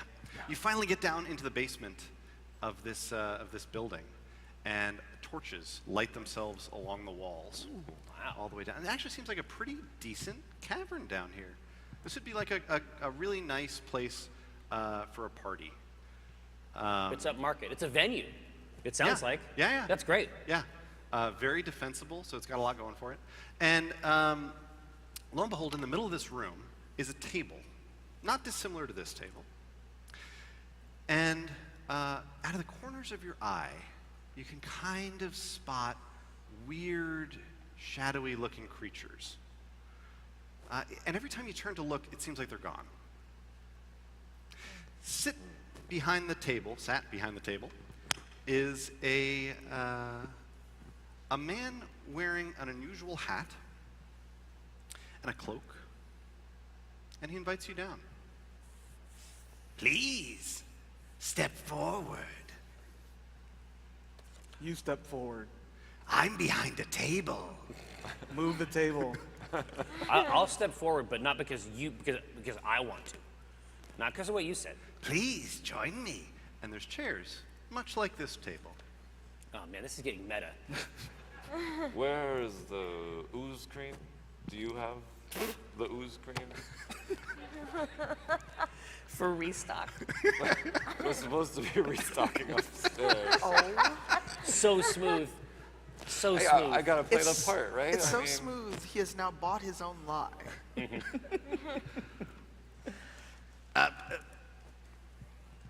Yes, we have plenty of ooze cream. I don't see it. Is all. No matter. And he claps, and up rushes what seems to be an ethereal night demon. Oh. With 2 bowls of berries. Whoa! Don't eat those. Whoa! No. We went down 7 stories of stairs. It's look. You don't know where those came They're from. delicious. It tastes like electricity So in my when mouth. you die, Will you speak at my funeral? yes. You're not. Have you They're learned delicious. Try one. Oh God! No! Please stop eating them. Oh. Don't eat them anymore. Don't eat them. The red berries are poisonous. It's nope. Wait a minute. No. It's too late. You gotta sit with it. Where's your money so I can take it when you die? So there's a night demon at the table, and Yeah. there's bowls on the table with. Yeah, the night with demon berries. brought Oh, these oh, bowls. he brought over. them. Okay. Like kind of like a manservant. Looks very familiar to you, actually. yeah. Okay. And game recognizing game. Yeah. A game designer recognized game. Please partake. No. No. No. Are these berries used in Oh. the ooze cream? Don't worry. I washed them in the bathroom. I think that's weird. It's a little sulfurous now that I'm tasting it. Yeah. I think that's weird. Listen, we don't work here. That was a ruse. What? Yeah. Yeah, I know. It's crazy. I know that that's coming as a huge surprise to you. So while you're reeling from that, I just want to get into sort of the situation, why we're here, the service that we can provide for you. It's actually an anti-service. It's the opposite of a service. And it involves you giving us the money that you owe to that guy I met 10 minutes ago. Zane. I believe his name was Zane. He's probably right. But I bet you owe a lot of people money doing all this weird shit down here. So, why don't you just give us all the money you owe all the people, and then we'll leave, and you can eat all the berries. I don't care. You don't even gotta share the berries. That's an incredible deal, honestly. If you think about it, if you really think about it, because you look hungry, honestly. Like you're skin and bones. You could put some on. Okay. You start to feel something. You start to feel like death. Not yet. Yeah, it feels like a poisoning, like an internal poisoning, like a self-inflicted internal poisoning. Just a little bit. Yeah. But he just looks at you and he just kind of smiles. He takes a berry. You said these are poisonous? Yes. What about those? They're good. Those should be good. Even my tortoise doesn't want it. Your tortoise is probably the only thing that could eat these safely. He doesn't want it. Well, yeah, I mean. So, wait, what ancestry is Oz? Oz appears to be a Valrath, but you're not okay. able to see his horns. It looks like it might be under a hat there. Huh? Nice. Like a big hat. Yeah, it's kind of like a kind of swoopy hat. It's kind of bulbous on the sides. Okay. Normally, a Valrath's horns are just going to kind of wave back, almost like kind of fancy hair. Yeah. Fancy hard hair. But this time you can't quite see the ends of the horns, and it looks like the hat is like really appropriately placed just to make it mysterious. For what purpose are you offering these berries? As an offering. Of what? Berries. You're getting hung up on the wrong thing. No. I don't. No, I'm not interested in this. What I want is the berry of capitalism, which is a gold berry. It's round and flat. It's the fruit of commerce. I want you to get it, and I want you to bring it out here.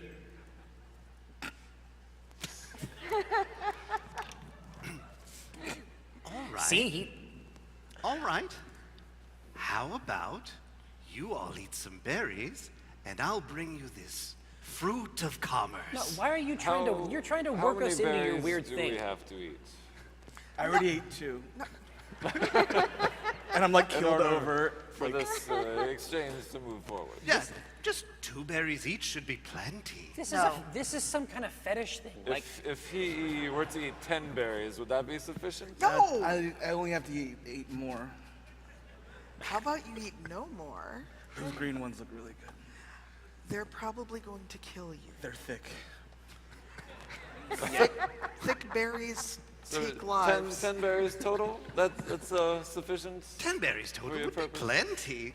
He knows about berries. Can I eat 10 No, berries? He's not a berry expert. That's not what's happening here. I am an expert in many things, including You've never seen these berries before right now. No. No. No, there's 4 more.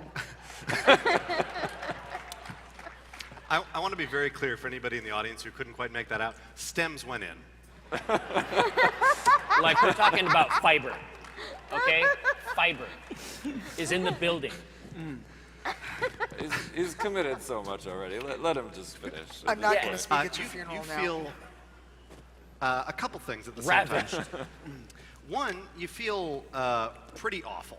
You feel quite awful. You feel poisoned so Because of the much. toxins. Because of the toxins in the berries. You've eaten so many of them at this point that you actually gain a curse. Congrats, you can shuffle that into your AMD. Thanks. That's cute. That's a cute curse. But you also had some delicious green berries and their stems, which grants you a bless. Oh, Congratulations. look at my blessing. Yeah. Oh. They basically cancel each other out. He shouldn't put either of those in there, probably. No. Yeah. You need the highs and the lows. Yeah, That's you know what? really You what know life's what? all about. Yeah, honestly, you're right. Yeah. At the same time, he circle of life. pulls off his hat, and you see that it looks like he has the two Valrath horns as you'd expect, but down the center, like almost like a widow's peak, is like a green sludge that seems to be splitting his brain. Yeah. Well, see, I say this explains why he's so. This explains why he's so weird. Yes, this explains it. And you see that all of a sudden it just splits. I'm sorry, what? His whole head just splits. And now there are two halves and like a green pussy part in the middle. Those cream. Yeah. Yeah. The pussy part. Yeah. He needs his own Do you cream. see what's gonna happen? Do you see what's waiting on you for eating those berries? I can't see anything right now. And He with has that, combination skin.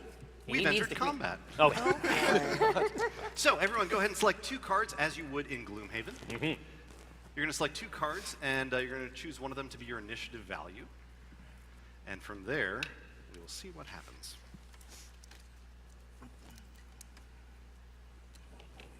So, just the ooze, the night demon, is he still around? Oh, you're asking about the many night demons that are in the room? I mean, I'd prefer if I were only asking about one. That's 0 is best. Yeah. Agreed. It's yeah. really hard to tell with night demons because they can do that whole invisible thing. So it's really hard to tell just how many night demons are crowding this room. But it's a number. Oh, it's a greater than number. 0. Yeah. It's a number, all right. A positive integer. Yeah. Okay. Yeah. That math side is coming out. Yeah. All right. You can take that to the bank. All right. Is everyone ready? I think so. Yes. Yes. All right. Let's hear them. Defensive stance. Which of your initiative values, either the 55 or the 85, would you like to use? 85. 85 it is. All right. 9. 9. Oh, Ooh, am I hurt? you are poisoned. You haven't taken damage. Okay. But in the future, when you do take hits, you're going to take an additional point of damage each time. That might change my cards. Hold on. Isaac, what do you got? 16. Burge is going on 16. Zumar. 14. 14. Ooh, even zippier. And then finally, Oren. I will take 6. 6. Wow, you I real thought I was fast. going fast. 78 for me. 78. Okay. And our friend Oz is going to be going on 94. And for anyone who in the audience knows what that means, that'll be fun. All right, starting with Oren. Hello. Well, I'm going to start the party right. My presumption is that we are all sort of here. If we're eating fruit, we're all pretty close to each other up here. If we're pulling fruit off or trying to keep people from eating fruit or having a lot of comments about fruit. So we're going to go ahead and start out with the backstab. Because my presumption is that being as close as we are here together, this is going to give me a little bit of extra damage being as close as we are. That checks out. Yeah, yeah. Now, if we were playing at home, we could use the regular board. We do have all the normal board stuff that we would typically use. I think just in the interest of time, Oh, no, we no. won't worry about it I think today. it's correct, but I'm saying that sounds very fun.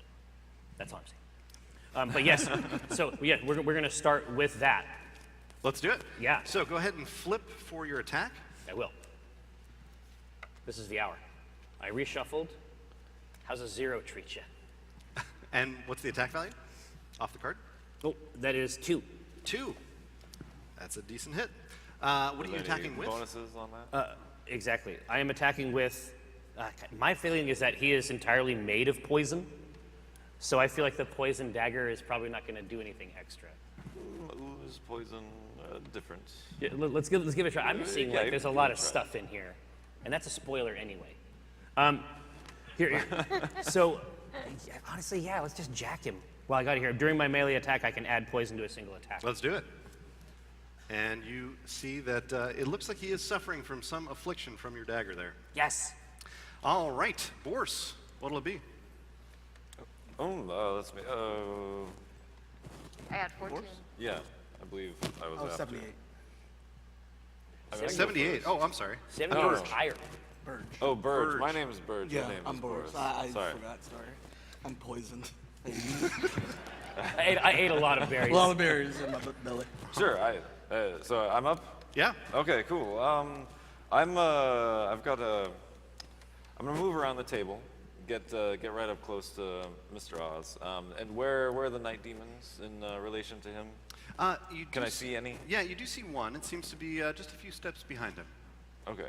If I were to, I'm gonna pull him closer. That's what he wants.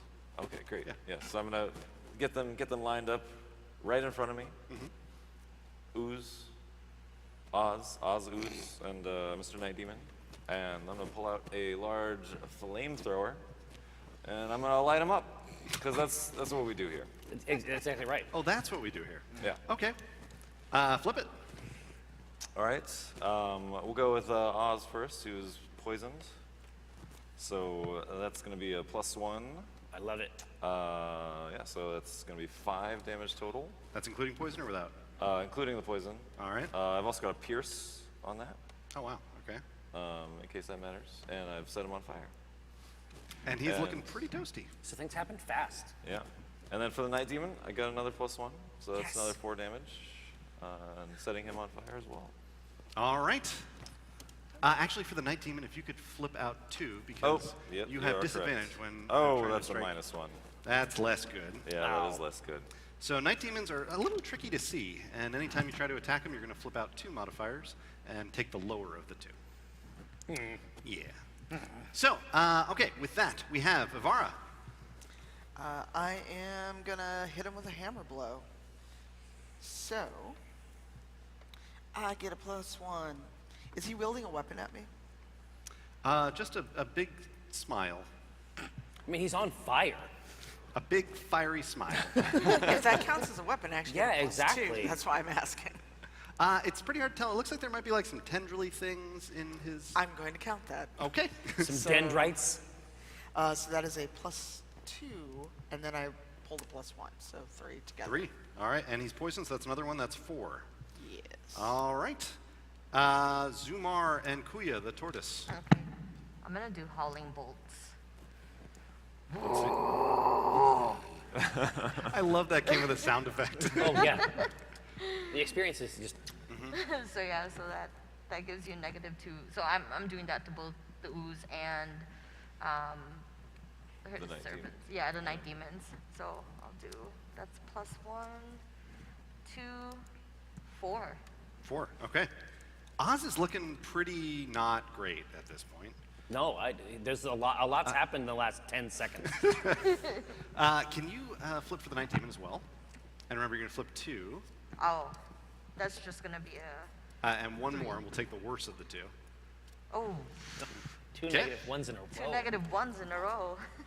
All right, the Night Demon is still looking ethereal and okay. And lastly, Boris. Boris is salivating a lot.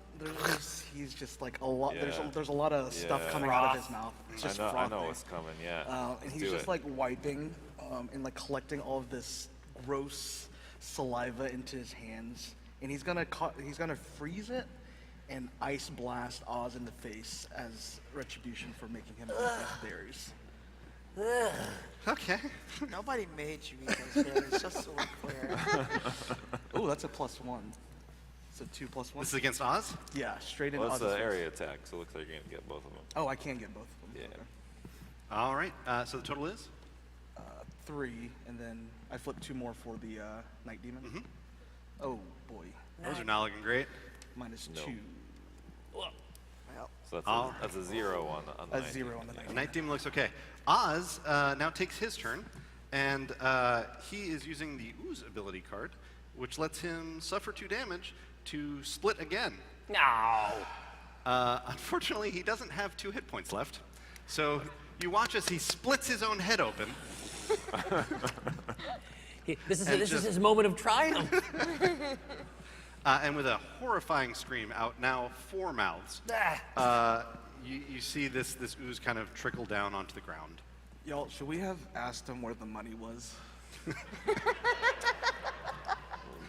gotta be somewhere. At least we have the ooze cream. I feel like this was a setup. Now we have a store. You got to think about it like this. I don't want to work at this store. Looking around the room, you do find that there are a lot of things to resupply with. It looks like there are oozes that are in sealed tanks. It looks like there are places with sealed tanks for creatures larger than oozes that may have been used as food. It looks like workers may have been coming down here and meeting an untimely end as ooze accoutrement. And some of them were making it back upstairs to be sold as skin creams or garbage liners or salt or what have you. So this store is Sweeney Todd, basically. Yeah. Okay. Oozy It's Todd. Soylent Green. Yeah. Okay. Oozy Todd. Soylent Green. We killed him. We killed him before the singing Oozy and Todd. dancing could start down here. As you're rummaging around, you do find the payment that was owed to Zane. Oh. It is 10 gold. That's it. Wait. Okay, so I think we understand Chaz's hustle now. Chaz's hustle is to send people to get killed, and he is in on the cut the whole time. Absolutely. All right, well that's marvelous. So we're going to kill Chaz. Oh no, yeah, Chaz is in huge trouble. Yeah. Okay. Can I get confirmation that this clock is correct or incorrect? Oh, now it's counting up. It's counting up. It seems to suggest that we are out of time. Is that correct? No, we have 29 minutes. I heard a shouted, what? Yes, we are out of time? Okay. Yes, we're out of time. Yeah. All right, so we will close it out there. Thank you all so much for playing the Gloomhaven RPG with us. Yay. This will be available coming soon, likely sometime next year. Yeah, so it'll be part of the crowdfunding project on BackerKit in April. What a delight. Now you can eat the forbidden berries. Eat the berries. All right, thank you, everyone. Thank you.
everybody. Thank you all so much for coming out to the panel. I am Ginny D. I'm going to be your moderator today. I am a YouTuber, cosplayer, and just all-around big nerd, as I'm sure you guys can relate to. And more importantly, I am happy to introduce the people who are going to be A-ing your Qs at this Q&A, and that is, please welcome to the stage, Griffin and Travis McElroy.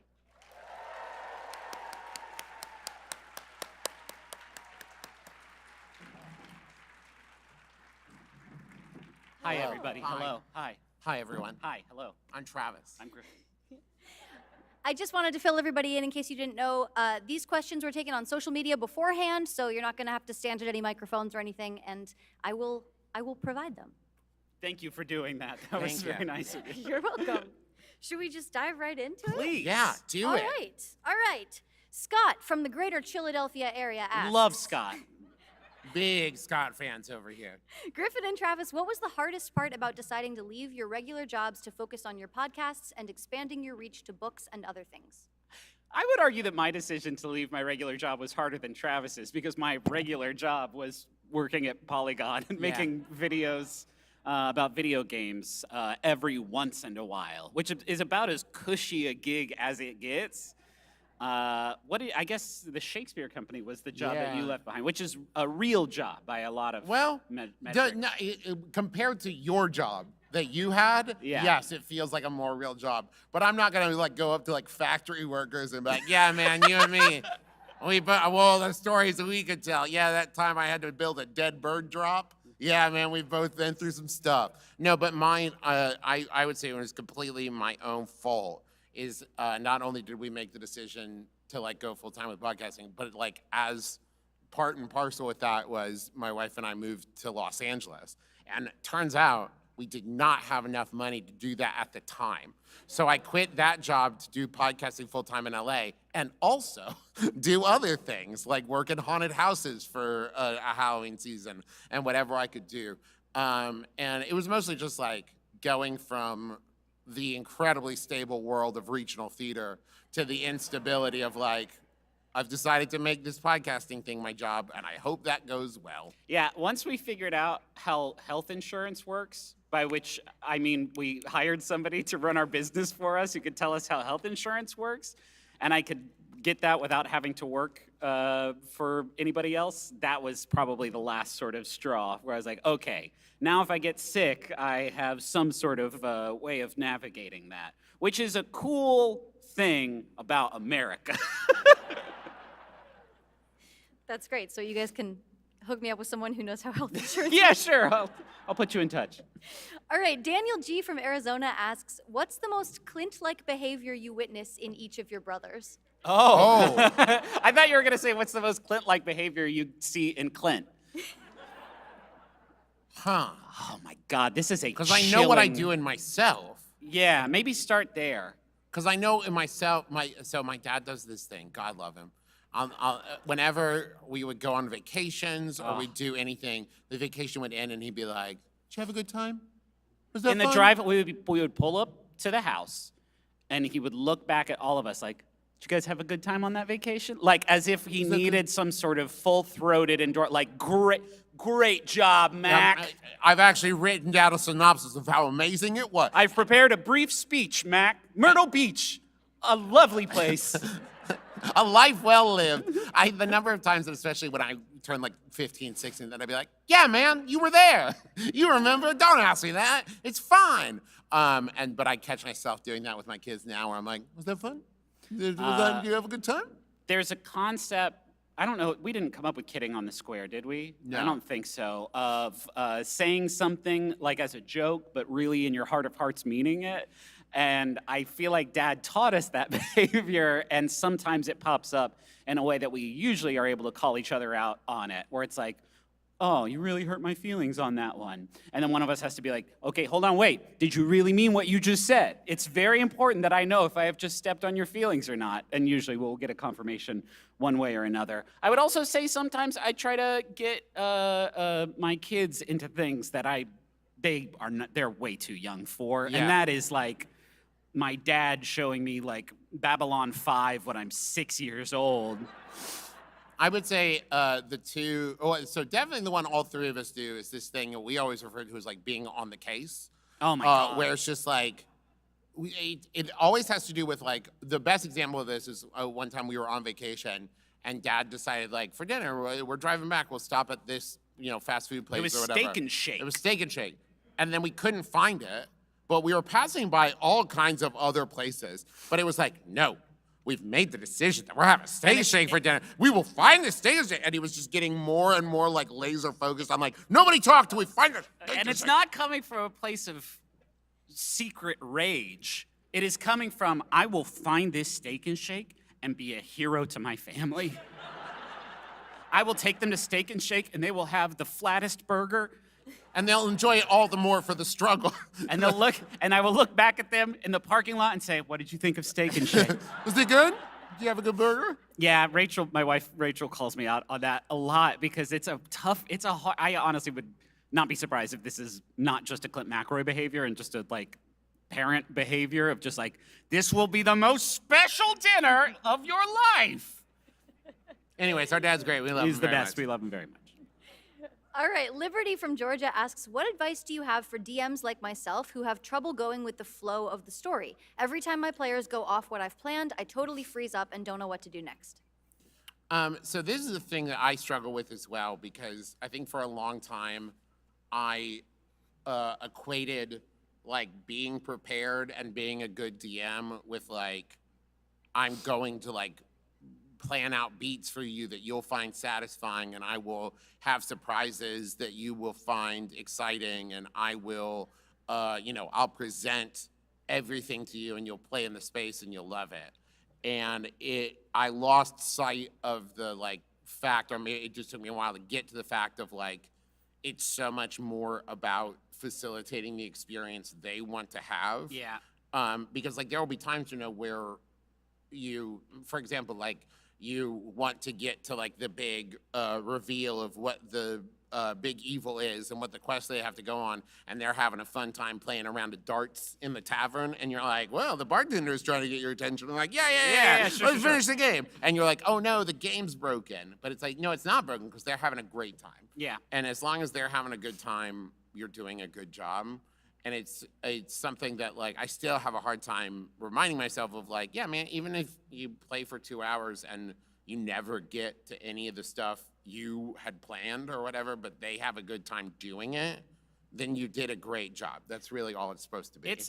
I would say this problem is magnified when you are playing Dungeons and Dragons for a show, where you also feel this compulsion of like, if you're playing D&D around a table and, it's 10 o'clock and everybody needs to go home and there isn't you don't need a button because it's not sweeps week. You're just playing Dungeons and Dragons, then you can get up and walk away. But I think whenever we have taken turns DMing, you do feel that compulsion of like, this episode needs to have like a good, satisfying ending or cliffhanger or something.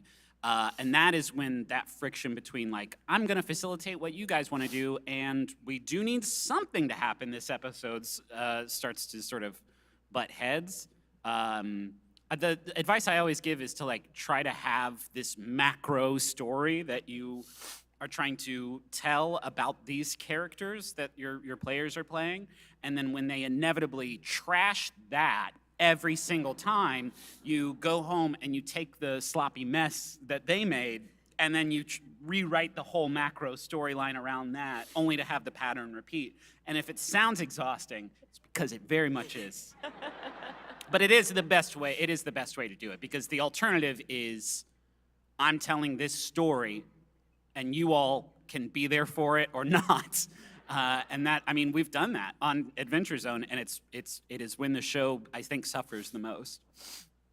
All right, this next question is for Travis specifically. Laura from work asks, Travis, Do I work with a Laura? I don't think so. I would know about it. Work is capitalized? Maybe Okay. It's her town? Your personal style has evolved pretty excitingly over the past few years. It's been fun to watch, and I'm delighted to see new pieces and... I agree. I think Travis's personal style has really evolved over the last few years. She is delighted to see new pieces and Luke's debut. How would you describe your current sartorial era, and where do you think the next evolution Can will be? I be backstage for this question, please?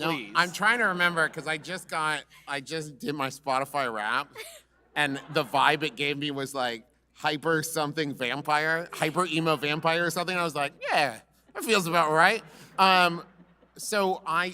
Okay, the real life answer to this is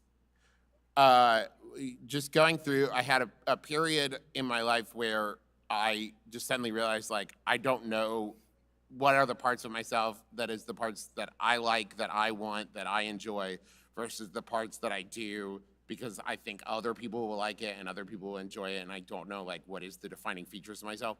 And so I started to, like, keep track in my head of, like, the undeniable truths about myself of, like, I know that this is a core fact of my being. And just one day I had the realization of I am a peacock. And that was just so true that it's just like, yeah, that's fact. And I think Henry has actually referred to me as Uncle Peacock before, Yeah. which I thoroughly enjoy. And so then thinking about that of just like, I like to be noticed. I like to stand out. I like, having some sort of like identifiable style. And so anything that I see and makes me happy, or anything I like put on and makes me feel good, I just lean towards that more and more. It is one of the bigger, like, wilder genetic divides between us, where that is so the opposite of me. And Justin. And Justin, yeah. Well, Justin to a lesser extent. I feel like Justin likes to, every year we come up with a theme for the year on My Brother and Me, and this year's theme was 20 Rendezvous Fancy Takes Flight. And for that, we all have, not all, most of us have worn very, very fancy clothes to the live shows that we have done this year. And Travis always, like, every show, a different sort of get up. Justin will wear usually the same fetching get up. And I've worn a tuxedo t-shirt to most of them. And part of that is like, everybody loves a cool slacker guy. But the other part of it is like, I don't really like doing that. I don't like doing that, and I don't like that we have forced ourselves arbitrarily. It's not forced. I love it. Okay. I wore this voluntarily. Yeah. It has little skulls and popcorn on it. We love that. We love that. We were just backstage talking about this before we came out here, about how at cons like this, now that like masks are all the rage. I said, like, I will never not wear one, partially because I have been in the bathrooms of conventions and seen people just go right by the sinks. But also because I'm Altair out there. I put a mask on and I could be anybody. But Travis walks around with a mask on and his purple... My plumage. Your plumage. And you're getting stopped left, right, and center. I also said, and Griffin was like, well, you could wear like a hat and just different glasses. I'm like, yeah, but then after a while, I'd be like, why is no one paying attention to me? I do.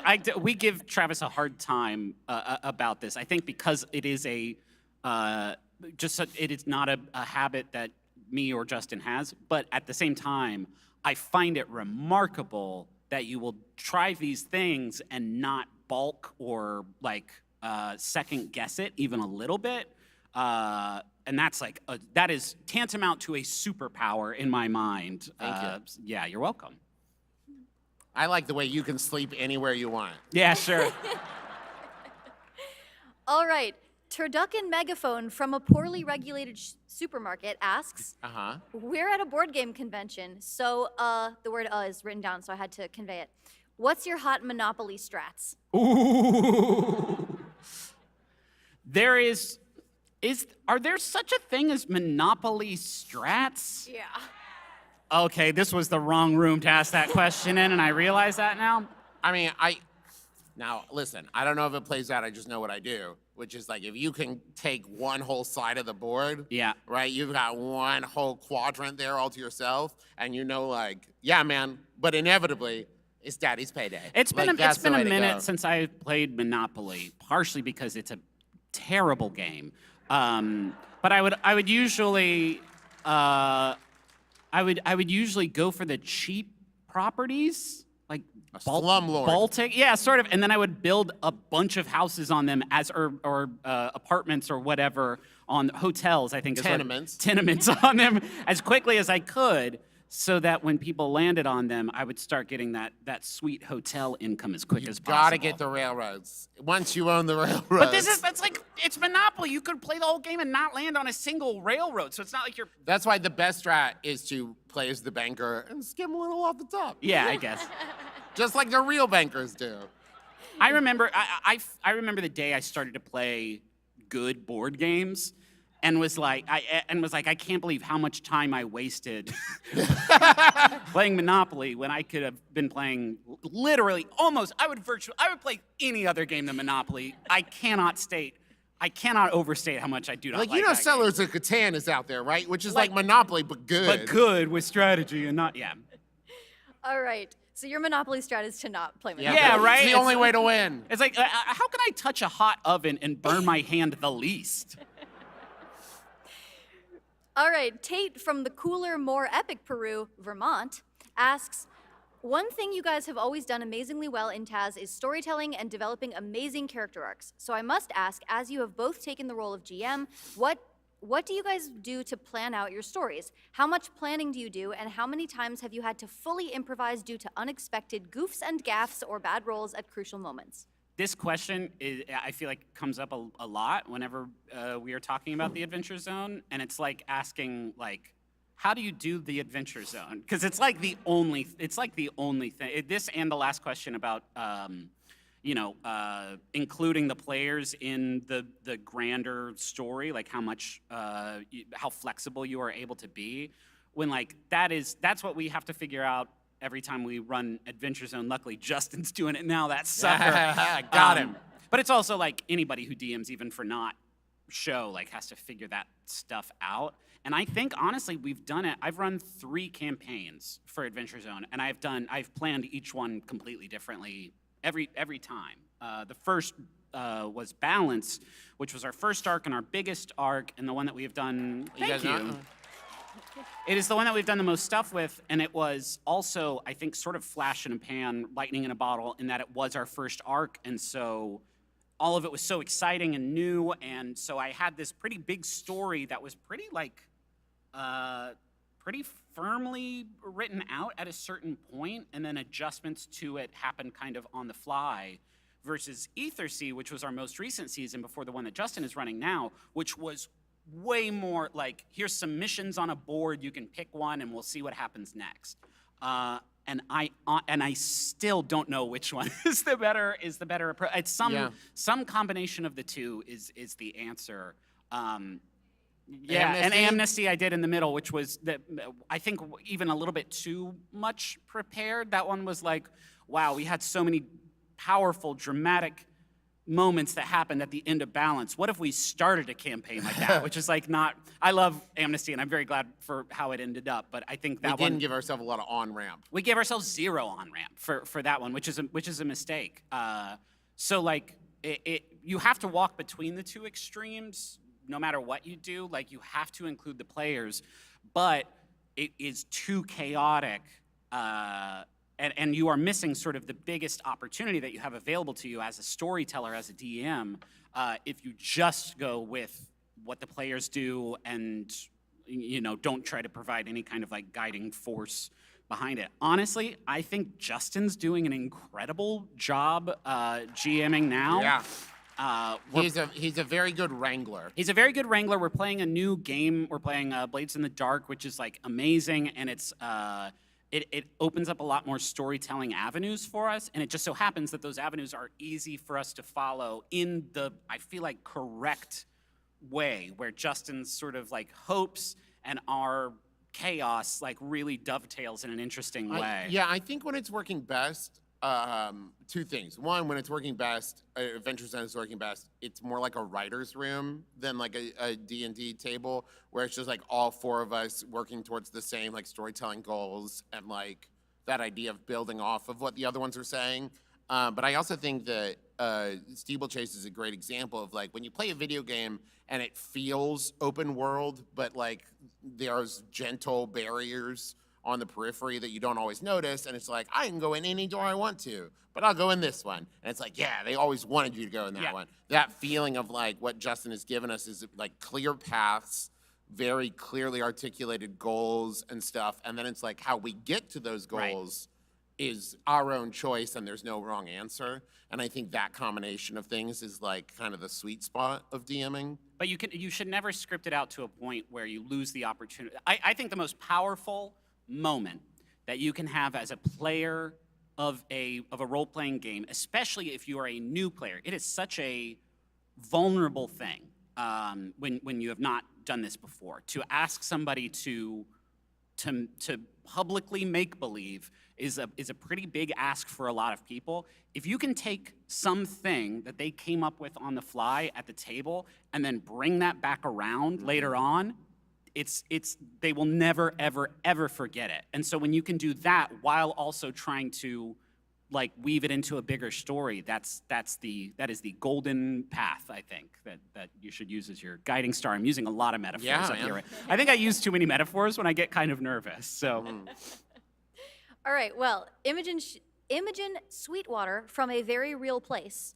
Did we ask people to come up with the zaniest names for their location? These are off the chains. Oh, okay, good. I figured. Yeah, this is a less, well, maybe a more hard-hitting question. Please describe your Jellicle Sona and what kind of dance/song you would do at the Jellicle Ball. Great question. Such a great question. Is it though? I would say mine would be a very preening. Yes. Okay. But also sleeps in the sunbeams a lot. Oh, I like that. Needs a lot of attention, my Maybe we kitty. call him Sunbeams with a Z. Yeah. Now, is that his Jellicle name or is that his given human name? As we all know, cats have like 3 or 4 names. Yes. I would just be Skimbleshanks the railway cat. Yeah, I mean, we all would if we could, Griffin. That's the dream. Everyone wants to be Skimbleshanks, but do you have the fortitude? I would be Skimbleshanks Jr., the Skimbleshanks the railway cat's son, who is also good at tap dancing. Next question, asked and answered. All right. Stan from Earth asks, this is Earth with a U. Oh. Where's Justin? Oh, he's in all of our hearts. He's in our mind. No, he's at home. He is at home. Sydney is on hospital service this week. Yeah. So she's like out for like 20 hours a day or something.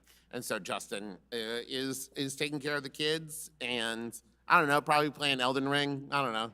Yeah. I don't know what he does. It is. We were actually also just talking about this backstage about how once we all had kids, like the days of us just like, hey, let's do a show. Let's go out and do a show. Hey, we got invited out to shoot something. Let's go out and do that. Like, it is so hard. We get a lot of flack whenever, like, we miss a week. We miss an episode where people are like, oh, so you couldn't get together to play Dungeons and Dragons for 1 hour this week?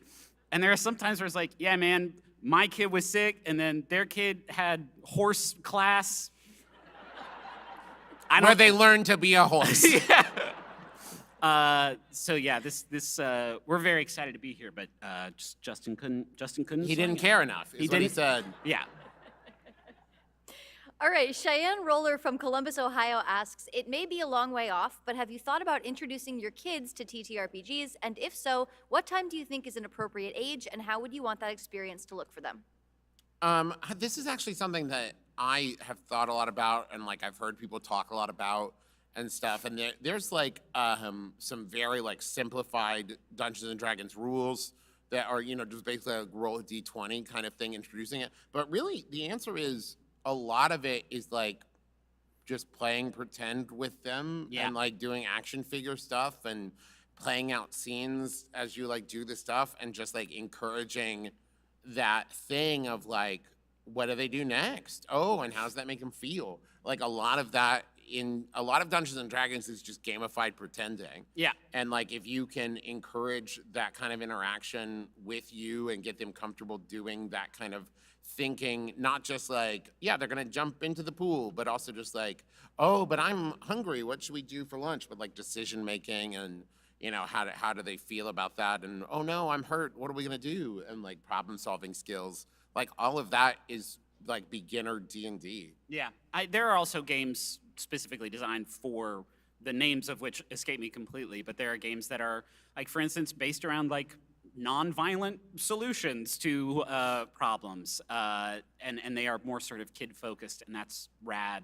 I've not had this conversation with my oldest, just turned 6, which I think is still just a little too young. He gets frustrated when he loses at anything, and so the idea of, like Justin joked during our keynote about how D&D is just make-believe, only someone can tell you, oh, nope, actually you don't do it that way, does not seem like an idea that my son would be down with. But it is, I was lucky enough to, for a few summers, get to sit in on this D&D camp that this great organization in Austin called Austin Batcave runs, and they have different groups for kids from like 6 to 10, and then kids from like 10 to 14, and it is so rad seeing them play with each other, and I feel like that it would be a much easier prospect to get a kid into doing it if they also had other kids who were similarly imaginative,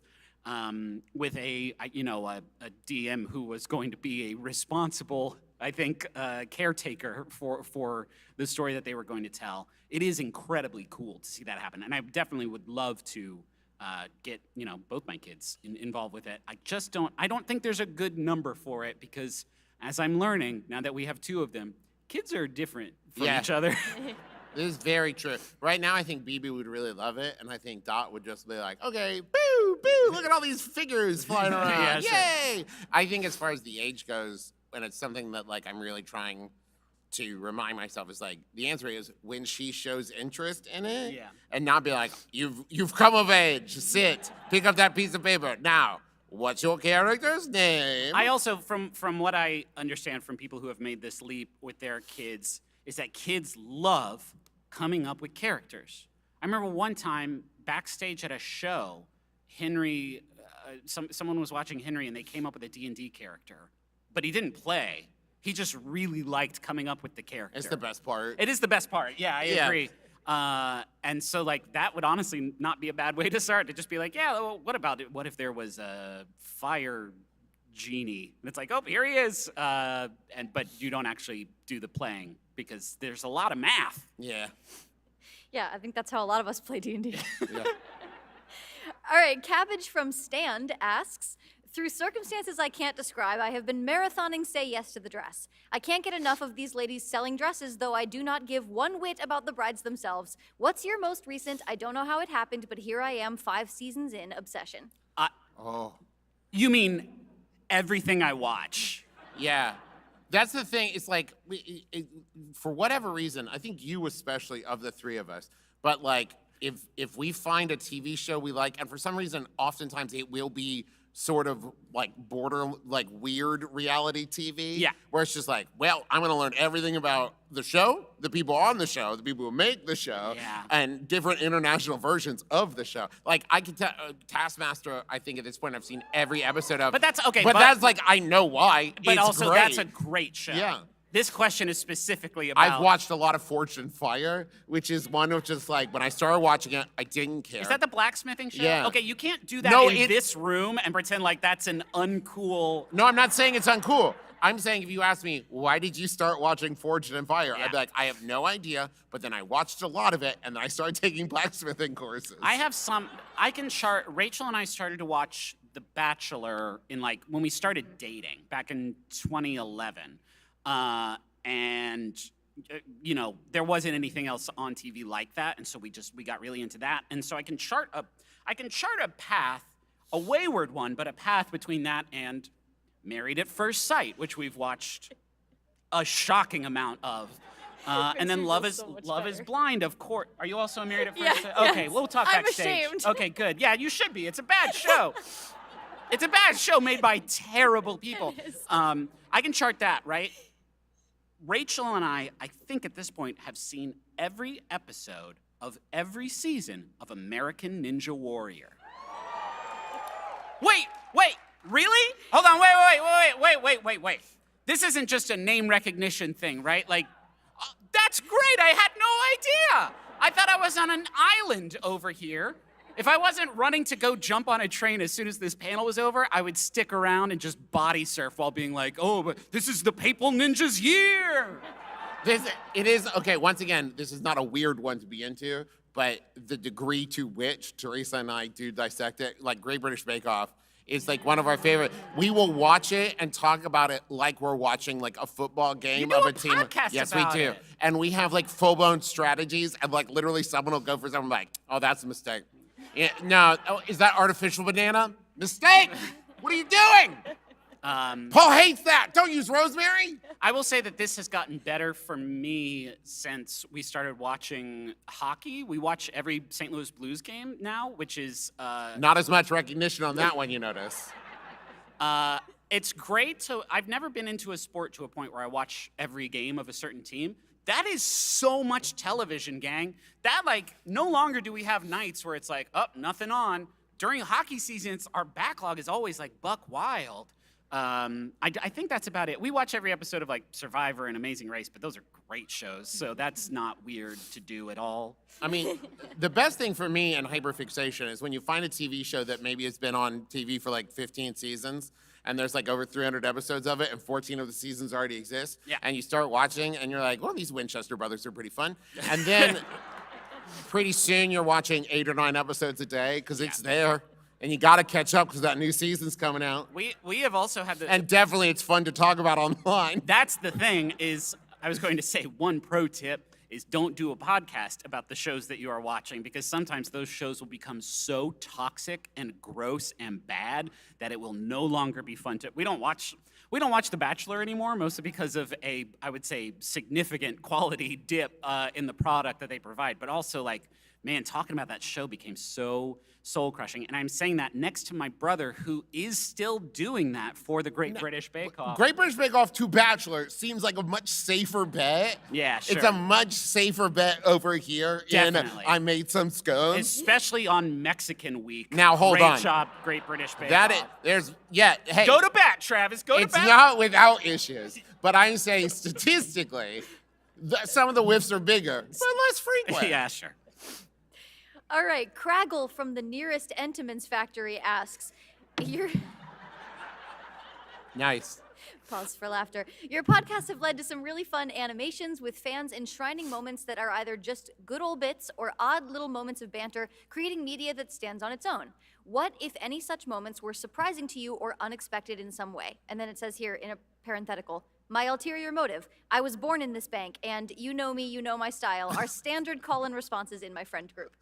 Okay, here's the thing, is I think we are funny. I enjoy the things that we make. When people animate them, they're so much funnier to me. There's just some kind of, there's the one with you, when I was like, you shouldn't give a dog grapes. You're like, what? Bartley? What?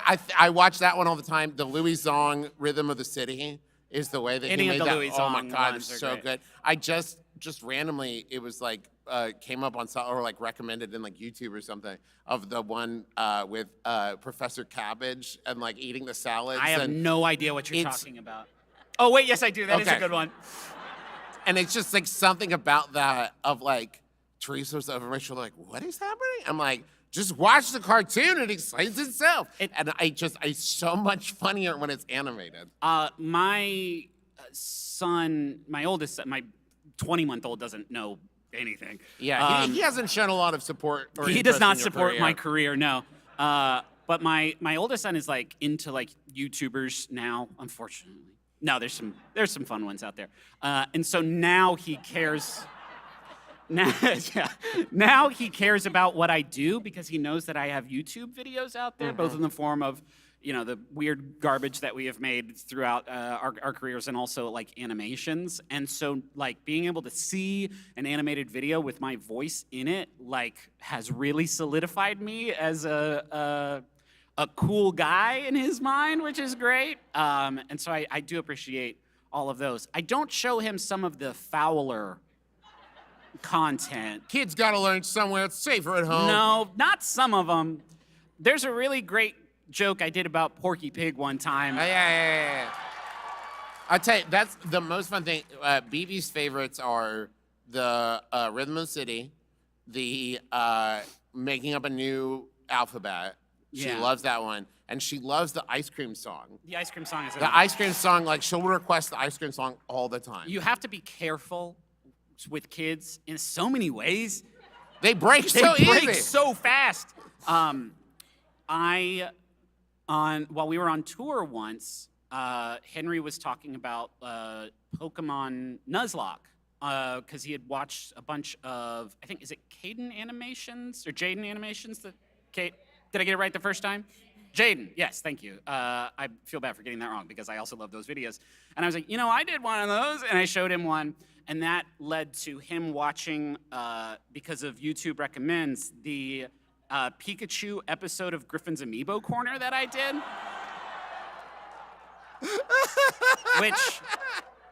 which, like, to go back to our earlier point about the fragility of children, like, I have spent a lot of time telling him to not put non-food things in his mouth.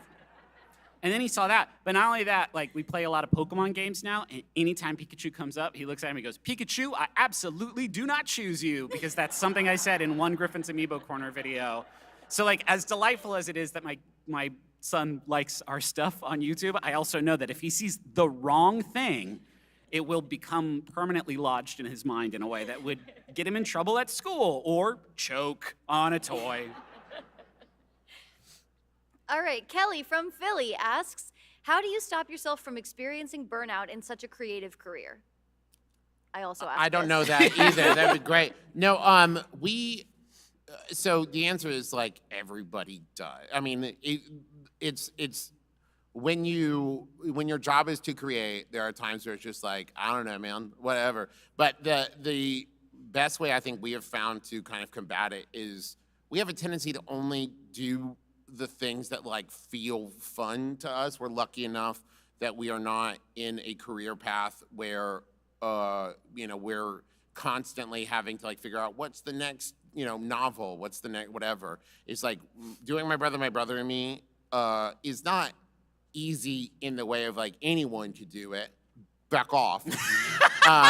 But it is easy in the way of just like it's the way we talk to each other. So like My Brother and Me is one that like whatever energy we go into it with, that's the kind of episode that comes out. But we've never once hit a point making My Brother and Me where like, we're 20 minutes in and it's like, man, we got nothing left to say. Honestly, this is not practical for anybody else. Maybe if you make podcasts with your family, although like that's a pretty narrow market.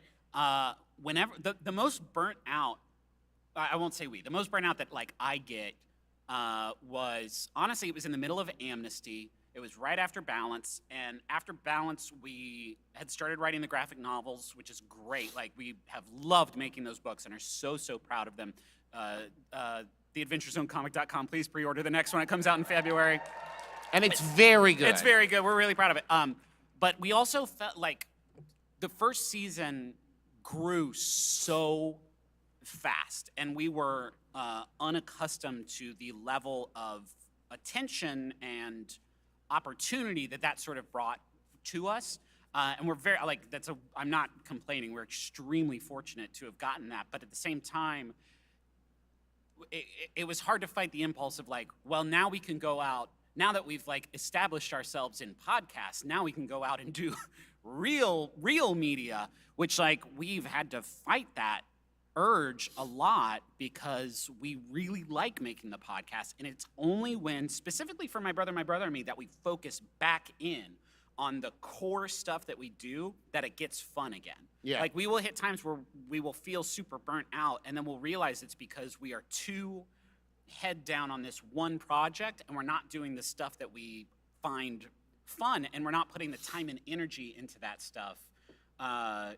Not treating My Brother and Me as like perfunctory. like treating it as like, let's really get our heads in the game for this one. I know this sounds weird, like how do you avoid burnout is to like focus harder on but I think it's more about focusing on the things that you enjoy doing about the job. I also have gotten burnout to the point where, I've had to take some time off.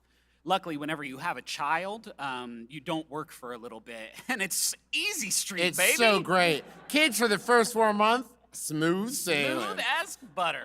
It also, the fact of the matter is, and it's work, and so like that's the thing is, I think, the difference is because I one time was like talking to like a theater, like a college theater class, and they asked me about like, what do you do when like you go to do something you can't think, you don't feel creative, you don't have any ideas, and I was like, one of the things that makes like doing creative jobs different is like if you go to like, serve at a restaurant and it's just like, yeah, one day I had 30 tables and the next day only 2 tables came in and then the next day I had 30 tables. You're like, yeah, that's just how it goes sometimes. But when you do a creative job and you're like, yeah, one day I wrote 10 pages and then the next day I only wrote like 2 paragraphs. Yeah. That second day feels terrible, Yeah, but it's like you still did the job. You did the best that you could do. The hardest I've ever worked in my life was 2014 to 2017 when I was still at Polygon, when it was still in its pretty early years and we were working very hard to get it off the ground, and also writing Balance, and I was staying up until like 2 in the morning most nights, either writing or composing music for it, and I never for a moment felt burnout because it was so satisfying. And I say those things not to glorify this idea of like infinite toil, because that ain't it, but I loved it and I enjoyed doing it so much that I didn't have that moment of just like emptiness and exhaustion that I think kind of characterizes burnout. This is a thing that I honestly feel uncomfortable talking about because it's different for every person in every field, and the last thing I would ever want to do is make somebody feel like, well, then you're just not working hard enough, because that's probably not true.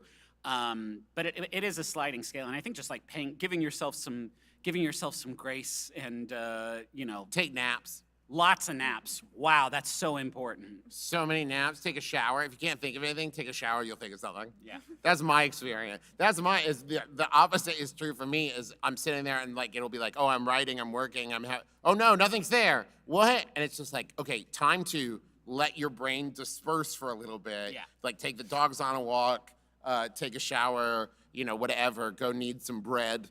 And it's just like letting your brain just kind of be fuzzy for a moment, so that way it can come back together. And if you don't have the epiphany in the shower, you're still clean. Yeah. Next time, try a hotter shower. Yeah, Just keep making it hotter and hotter until the ideas come. Michelle Smith from Tallahassee, Florida asks, y'all have occasionally referenced a promotional stunt your father once performed wherein he was trapped in ice for a substantial period of time. Yeah. I'd love to hear the full story of that experience. Travis is going to have to tell it. I was 5 when he Okay, did this. so here's what I remember from it. First, it began with our dad going to a hypnotherapist who hypnotized him to not get claustrophobic. And what I vaguely remember is it was a lot having to do with like walking down hallways in his mind. And so he didn't get claustrophobic. And then, so basically, it was for like a car dealership. It was a car dealership, and they had a refrigerated, like big, like tractor trailer, big cube, big shipping container. And inside was a big block of ice. And inside that block of ice was our daddy. And it was like hollowed out, so he wasn't frozen solid like Encino Man. It was hollowed out, and he had comic books in there, and I believe a catheter, and no food, and it was like 48 hours, and he was just sitting there and read, and they had like, It was not 48. It was not 48 hours. I believe it I'm gonna was. call him. And, I don't have my phone.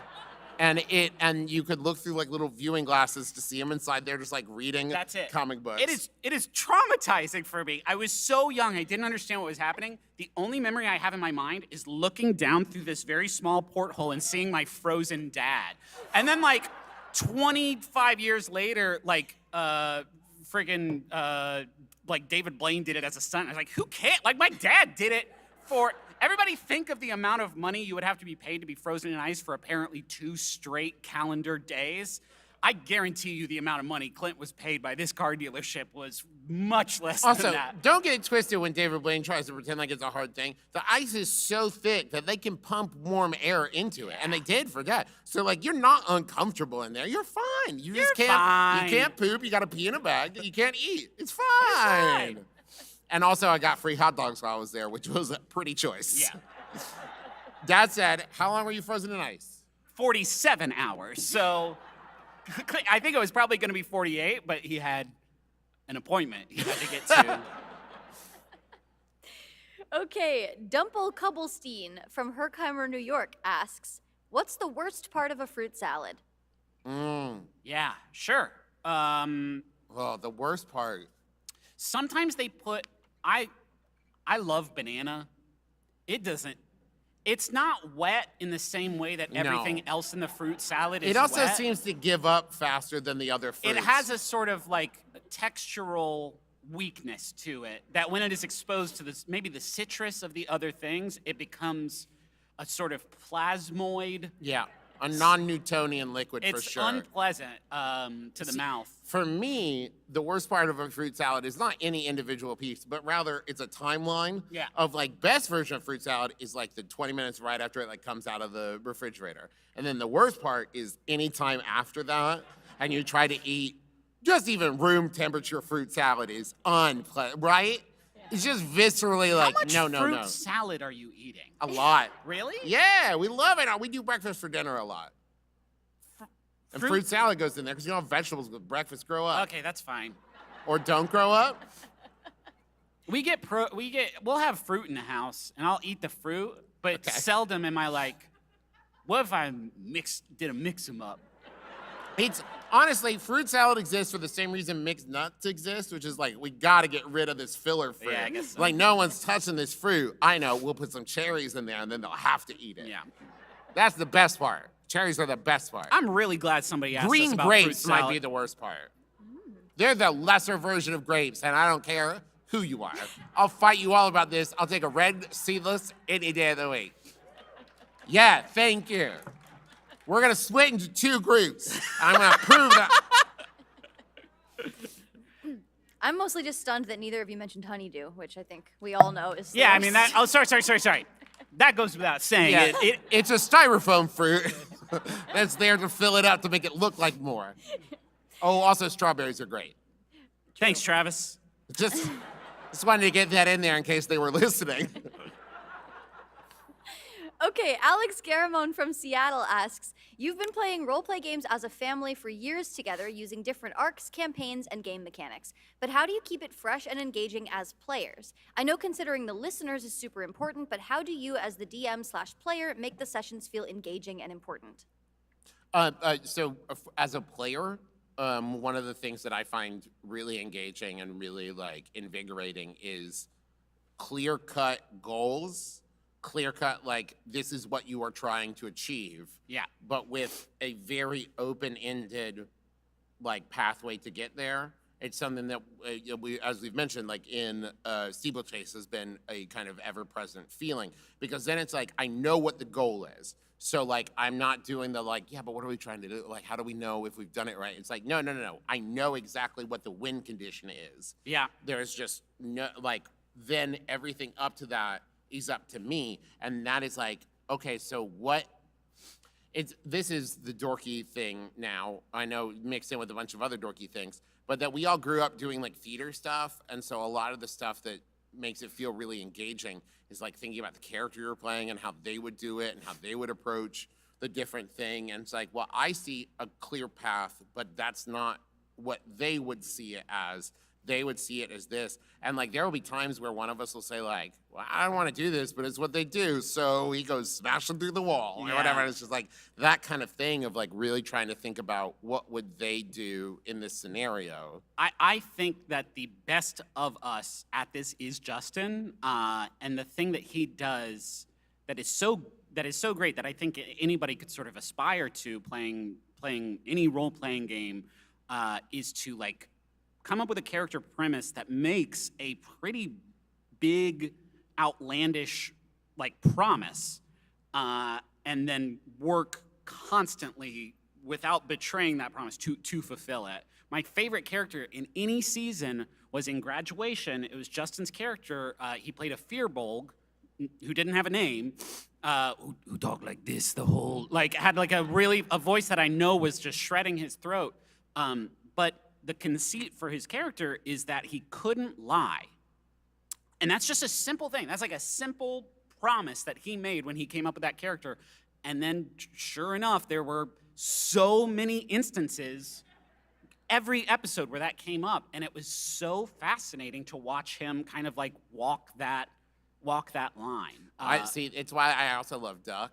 Yeah. Because like Duck is like a chosen one who didn't want to be chosen and just kind of said no. Yeah. And that never really changed. Never. Like there were moments where Duck steps up, Yeah. but then he never did the thing of like, you know what? He's ready to be a hero. That was like never really Duck's thing. Yeah. And it just like consistently made the character like, yeah, you know exactly what he's gonna do in that moment. Justin was able to like play it so like, yeah, that's exactly what Duck would do. Yeah. That's exactly, it makes complete sense that that's what he'd do. It's this idea of like characters with flaws, like you have to have flaws to have a good character. But then when you also like run that up against like, well, those flaws also run counter to the game that we are playing, like that's a really cool kind of narrative opportunity that this medium like gives you that I don't think any other one does. So lean into that wherever you can. Nobody likes like super strong, overpowered characters. Like they don't. Wait, they why like, not? Okay, you like playing super strong, overpowered characters because you can win and kill the bad guy and get 100 coins. But here's to that point is like I think Magnus is a great example of that. Of like I built him to be a big old beefcake strong boy. Yeah. And so all of his flaws were much more like he is reckless. Yeah. He like endangers himself and everyone. Which as a fighter is like my biggest weakness is I care too much. Yeah. Yeah. But just the number of times that like Taco would have to save Magnus Yeah, sure. was a fairly constant thing. But once again, made it really fun. It's the reason Magnus is one of my favorite players is like at any given time. That was you. Yeah. Oh, not players. Sorry, characters to play is like that thing of like, well, what would Magnus do in this scenario? It was like, I don't have to think about that. No, that was an easy I know answer exactly every what time, the sure. answer is every time. It's just like, oh, there's something to hit. He hits it. Yeah. That's exactly. And I, as someone who has gotten to also DM, it makes DMing a real treat when like your player consistently plays a character a certain way. And like it's why I like doing scenes. I mean, you and Dad as well, but like doing scenes with Justin, like doing Augustus Parsons scenes in Dust. I was like, if I give this prompt, yeah, I'm pretty sure I know how Justin will respond. I think I know how this will go. And so it allows for more role-playing planning, which is one of the things that's harder to do because you can be like, I've set up a puzzle room. But like sometimes it's just like, I'm gonna ask this question. Oh, wasn't expecting that answer. Yeah, sure. Oh, whoop, yeah, give me 5 minutes. I gotta go to the bathroom. As you retool the rest of the scene. Yeah. All right, Josh from Sylvain asks, how do you mentally prepare for your annual Paul Blart Mall Cop 2 screening? Is the anticipation worse than the viewing, or do you yearn for the old banana scene? Sometimes you forget to mentally prepare for it. And it's like 2 days before you're supposed to record and you think, oh shit, I have to watch Paul Blart Mall Cop 2. If folks in the, we should not assume that everybody knows about what is probably our strangest eternal project. We, 8 years ago, we were big fans and continue to be of a podcast called The Worst Idea of All Time, done by these two New Zealand comedians, Tim and Guy, who are hysterically funny. And the premise of that podcast is that they watch the same movie every week for a calendar year, commenting on what new stuff they noticed on their 48th go-round of Sex and the City 2. So in a similar vein, we now, with them every year, on Thanksgiving, we put out our episode of Till Death Do Us Blart, where we have watched and discussed the film Paul Blart Mall Cop 2. It's a really interesting thing to do. The conceit of the podcast is that if one of us dies in real life, we have chosen our successor, and so the podcast will continue throughout the end of time. I had a great watch this year. I liked it. I liked that movie a lot this year. Last year, No. Last year, I had a great time watching it. Nope. This year, it was pulling teeth for me to watch it. I just sat there the whole time with what I can only describe as grim determination. Just like, all right, Paul, let's do this. Let's do this, Paul. And the thing is it's when you watch a movie so many times and you have to talk about it so many times, eventually the only new thing is the energy you're bringing to it. Right. Where you're just like, I thought it was really funny this year. It's like, it was the same movie I watched last year, but it was better this time. I honestly would recommend this experience to anyone. Not with Paul Blart Mall Cop 2. That's our thing. That's our thing. Don't step to that. But to watch the same movie on a regular schedule a lot of times really starts to expand your consciousness in some fascinating way. I want to get plugged into like a sleep study machine next time I watch it. Oh, yeah. I want to be in an MRI machine watching Paul Blart Mall Cop 2 on a small screen just to see how my cerebral cortex lights up. Next year, we should try to watch it like in a virtual reality space where it's all around us. Don't say that. Okay. Forget I said it. TM. I don't know what TM means. I've realized. It's your It initials. just erases it from me. It's just my initials. Travis McElroy. All right, last one, because we only have a few more minutes left. Norman the Mailer Demon from Norman Mailer's Basement asks, between Sundrop and Cheerwine, who wins? Oh, Cheerwine. Cheerwine every time. Hands down. I enjoy Sundrop, but Cheerwine, refreshing and sweet as hell. Yeah. I can buy neither of them where I live, I don't think. I don't think they have Cheerwine in D.C. It's like a Carolinas, Florida, Georgia thing, if memory serves. But man, yeah, I love me some Cheerwine. Takes me right back to church camp, which is where I discovered Cheerwine and drank it all the time. Which is exactly where you always want to be. Always. That was an easy last question. Well, should we have another one? That was Sure, really sure, fast. sure. All right. Elizabeth Tate from Charlotte, North Carolina asks, in writing my first adventure, I found myself inspired by a lot of actual play that I love, including Taz. Where do you draw inspiration for new adventures or campaigns? Ooh. So sometimes it's just like, I like building maps for my campaigns. It's like my kind of inroad to a lot of world building is like thinking about like the location and how that would influence, like doing Dust, I liked the idea of that like singular street with all the buildings lining it, that you see in like Old West towns, and just thinking about that as like opposite sides of the street, and then that became like, it's kind of Romeo and Juliet-esque, there's two warring families. And a lot of it though is just what genres do I like?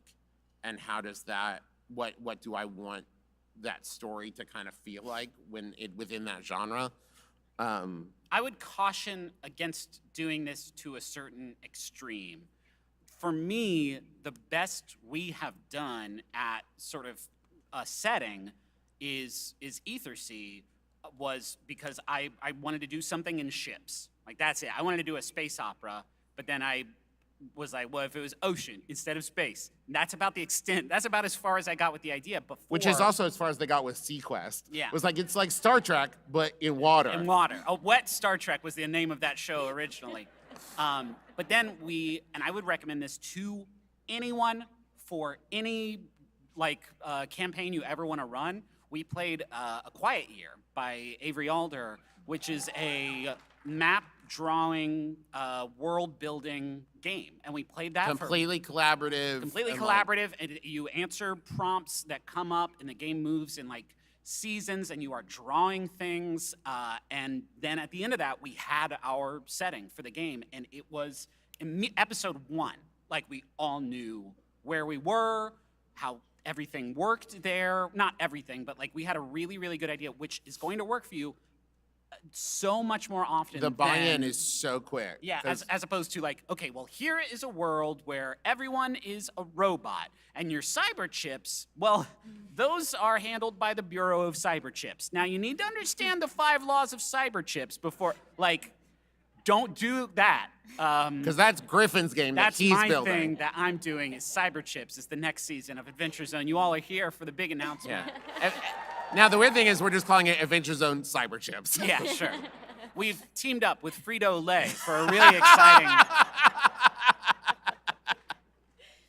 All it. Is there anything that you guys want to plug or mention before we wrap it up here? Anything coming up? A couple things. So our Candle Night special is going to be December 17th at 9 p.m. Eastern Time. Yes, it's our annual virtual now holiday spectacular where we raise money for Harmony House, which is this amazing organization in our hometown of Huntington, West Virginia.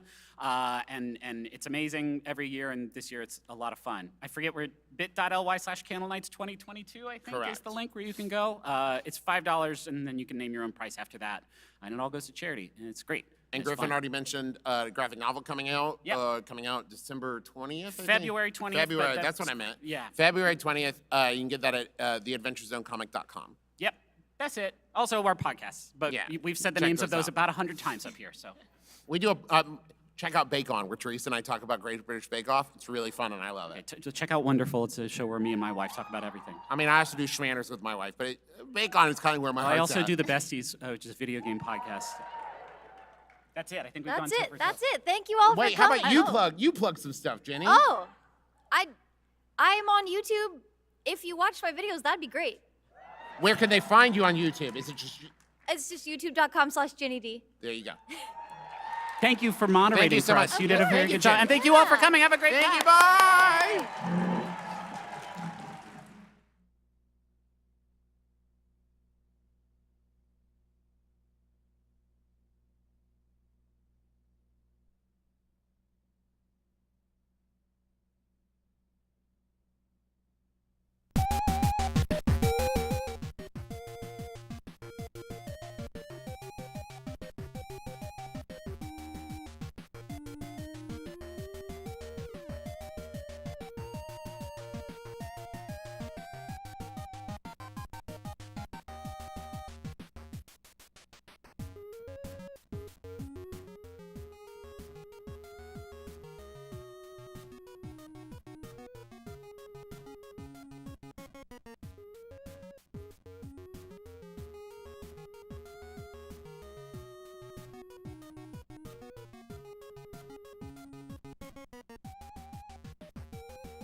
Can you hear me in your ear?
did you say?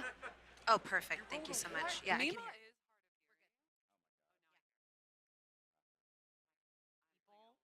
I might need the levels up. Okay, now I can hear me. Hello. Yeah, I might want everybody else up and me down a little bit. Thank you. I think I might hit the wrong thing. I was removing this one. Oh, now I hear them in my ear.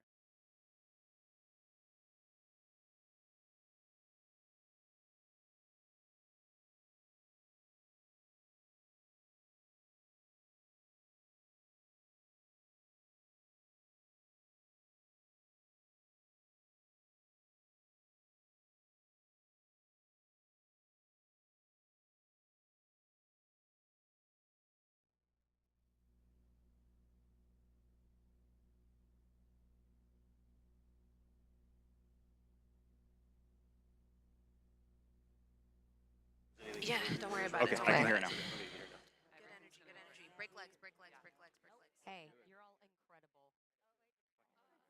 Okay, thank you. Oh, actually, it's all in my pouch, so can I?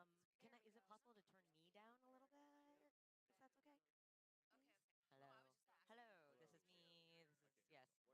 Okay. I might do. Okay. Yeah. Just I need everybody else up a little bit, but I'm hearing myself real. Yeah, I hear Erica.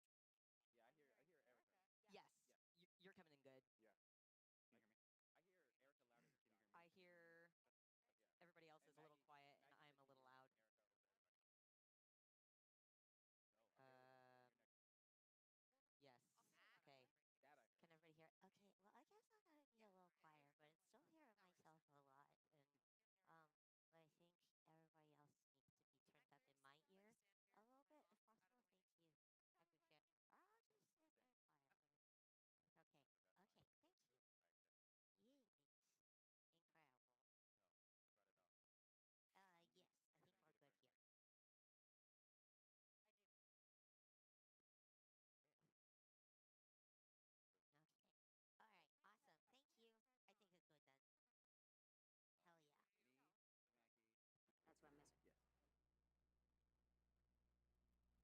Incredible. Yes.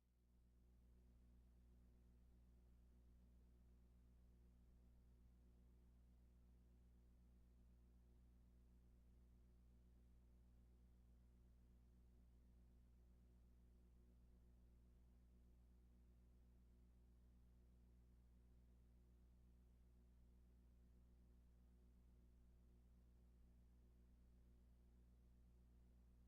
Thank you. I think it's good then. Hell yeah. That's what I'm missing.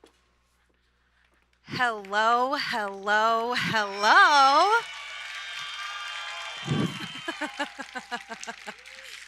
Are y'all ready to play some Dragonlance? Hi, I'm Jasmine, that bronze girl, Bular, and it is my divine pleasure to be your dungeon master for today and forever, I hope, if I'm being honest. I love you too! And I would like to welcome you to the continent of Ansalon. Now, I have to kind of warn you, Ansalon isn't as dope as it once was. All of the technological wonders you're imagining, this thing called the Cataclysm happened. There was the sundering arrival of the Blood Sea. Things went really bad for a long time. So Ansalon is kind of the great value version of what it was, which is why we need heroes to set it right. Now, some of our heroes might be reluctant. Some of them might be a little green, a little new to this life. But when evil rears its ugly head once again, we have to make do with the heroes we have. We're very lucky today because the heroes I've assembled are some of my favorite people. Now, I can't do this without my right-hand man, Johnny Stanton. Please join us here on the stage today.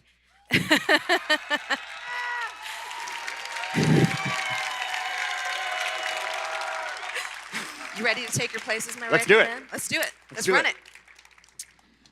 And of course, she lives in my Resident Evil Village nightmares and dreams.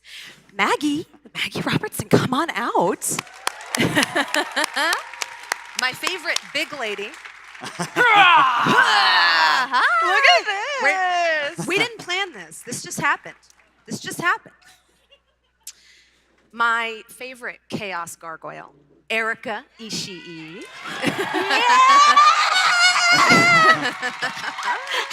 I love you, Jasmine. I'm so excited to be here. She puts the fun in fun size, Anjali Bhimani. Yay!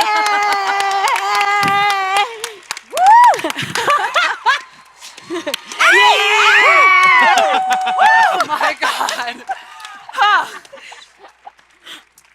And last, but definitely not least, because I DM for him every week, Gabriel Hicks. We're doing it again. We are. We gotta stop running into each other. This is my DM, always. Are y'all ready to play? Ready Yeah. to roll some dice? All downhill from here. All right. I would like to welcome you to the village of Vogler.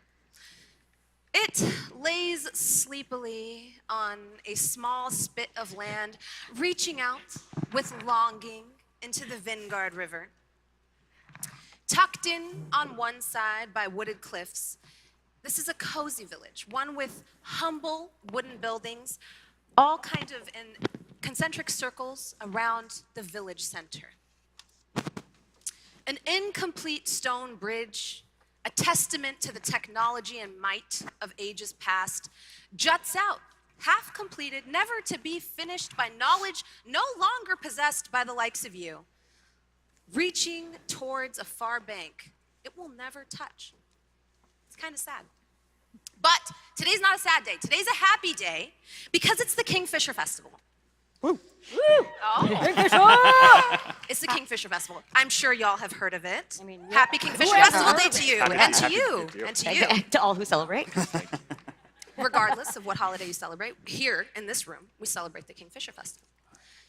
And Vogler is adorned like a bride on her wedding day, with colorful ribbons and pennants in the shape of kingfishers, sort of lapping gently in the wind, and the same wind brings to your ears, Ramsey, music on a hastily erected stage with a sort of rotating cast of talent. Some of them may be more or less talented. They kind of test that meaning of the word talent. That's fair. And you are with your two daughters. Now, Ramsey, when your daughters turn to look at you, two dimmer nesty shoal elves, twins, one with hair up in a bun, the other with the hair down, and they say, "Father, father, father." What do they see? They see a tall and slender elf man, hair long and in a braid, red and gold robes adorning him, and what seems to be a carrying case around his shoulder, a rapier at his side, and a grin as wide as the sky itself.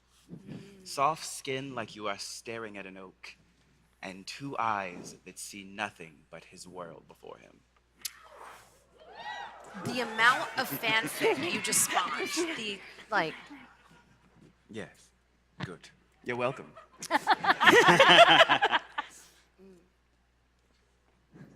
One of your daughters, Yeah. Lapis, looks at you, eyes wide. Yes, Father, yes, my dear.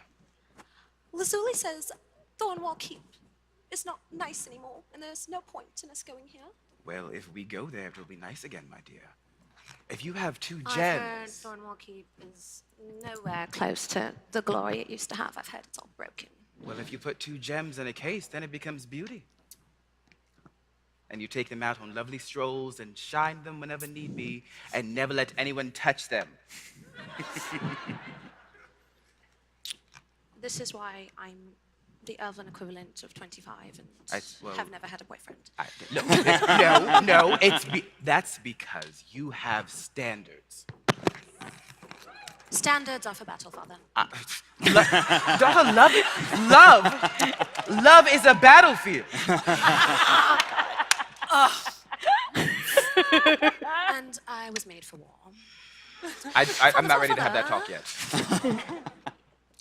When we joined the Knights of Solamnia, you Yes. said that occasionally we could go on adventures without your sort of chaperonage. Yeah, I did say that, yes. Have you, but you're here. Well, as you said, the place is not as good as it used to be, so I have to go with... Is this your equivalent of rolling the windows up? Look at that tree. It's so beautiful. And She looks out at a tree, sitting in the courtyard near Thornwall Keep. As you gaze upon Thornwall Keep, you cannot but help but feel a gentle pull at your heartstrings to think about the glory it once had. it's beautiful. Vines and ivy, like pale yellow fingers, cover it now. Weakly holding together rock that once stood bravely against battles, it feels like the keep itself is holding its breath, waiting for one last battle that will probably never happen. That sounds like my love life. And from the trees, beautiful red leaves waft gently to the ground, and you see them fall around another knight of Solamnia. Oh. The keep's steward. She strides out to meet you, although she seems a little bit distracted. Her beautiful silver hair, a little bit tousled, over her armor that is shined with a devotion that impresses even you. Aye. You know this woman to be Becklin Uth Vaharin. She seems like she's in a rush. Oh, yes, hello, Ramsey. Yes, Becklin. I know I promised you a sort of tour Yes, yes. of our lovely keep for your lovely daughters. She stops for a moment as the two girls are like, sitting with bated breath. But as you know, I'm very, very, very busy. It's the Kingfisher Festival, and yes. there's many things to attend to. Me and my pupil are headed into the market on different quests. You can tag along, and maybe we can get your tour, and you can gaze upon the relics in my possession afterwards. That would be lovely. Oh, father. Yes, my dears. He's so cute. Oh, no. And you see, kind of striding up with his bag behind Becklin, Darrett Highwater. Ugh. I mean, lovely. Oh, golly gee willikers. Oh. It is the day of the Kingfisher Festival. I have to go get fish cakes, fish pies. Okay, Yes, bye. fish pies for... Hello, sir. Hi. Hello, charms. Hello, ladies.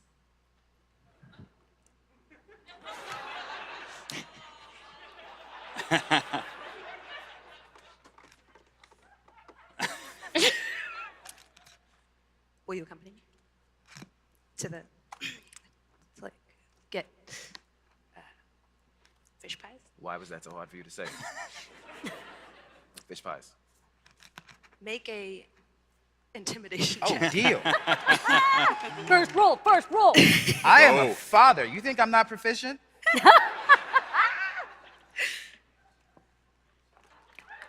22. Oh. He, with a 22, he looks to your two daughters, Lapis and Lazuli, and says, "Sisters, sisters of Solamnia, No, fellow, don't fellow, make it. fellow knights." Look, fine. They're adults. If you two want to go out with a tadpole, sure, that's fine. Fish pies. Let's.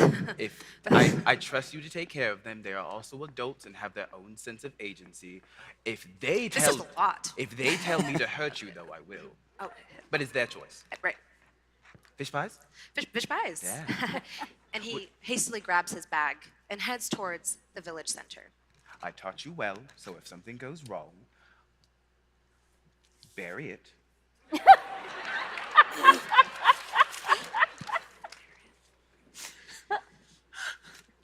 As you head into the village center, Darrett ducks into one of the stores, hastily grabs some fish pies, and sort of tells you that he's gathering them for a Ridimir Cudgel, is her nickname. Iron Smile. A rather formidable dwarf. Now, with that intimidation roll, he probably nervously gives you more information than you were bargaining for. Well, you see, sir, there's these mercenaries that have come to town because the Kingfisher Festival. Is this your first time at the Kingfisher Festival? Welcome to the Kingfisher Festival. We do a sort of battle reenactment every single year. The Battle of High Hill, very famous. It's when our town overthrew the forces of Istar. And this year we're very lucky. We have a mercenary sort of captain who is going to be training us. So it's kind of a military exercise. Are you in it? Yeah. Great. You should be in it too. Oh, He mentions, he gestures to Lapis and Lazuli. Oh, father. Could we? You know I've always wanted to be an actor. If you don't let me do this, I'll hate you forever. Okay. Father, I won't. As long as you understand. I could never hate you. It's all. As long as you understand, it's I a will. reenact. Okay. It's very easy all for right. me. Just okay. Understand. You can't actually break these ones' bones. Oh, Father, I would never. I'll try not to. There. Keep her out of trouble. Don't get her in trouble. Don't screw it up. And I'm looking at him. Maybe you should take these in. No. I have so many things to do. I have to go help. So you have Becklin. something more important than taking care of my girls? I do. Oh, really? I will never take care of anything.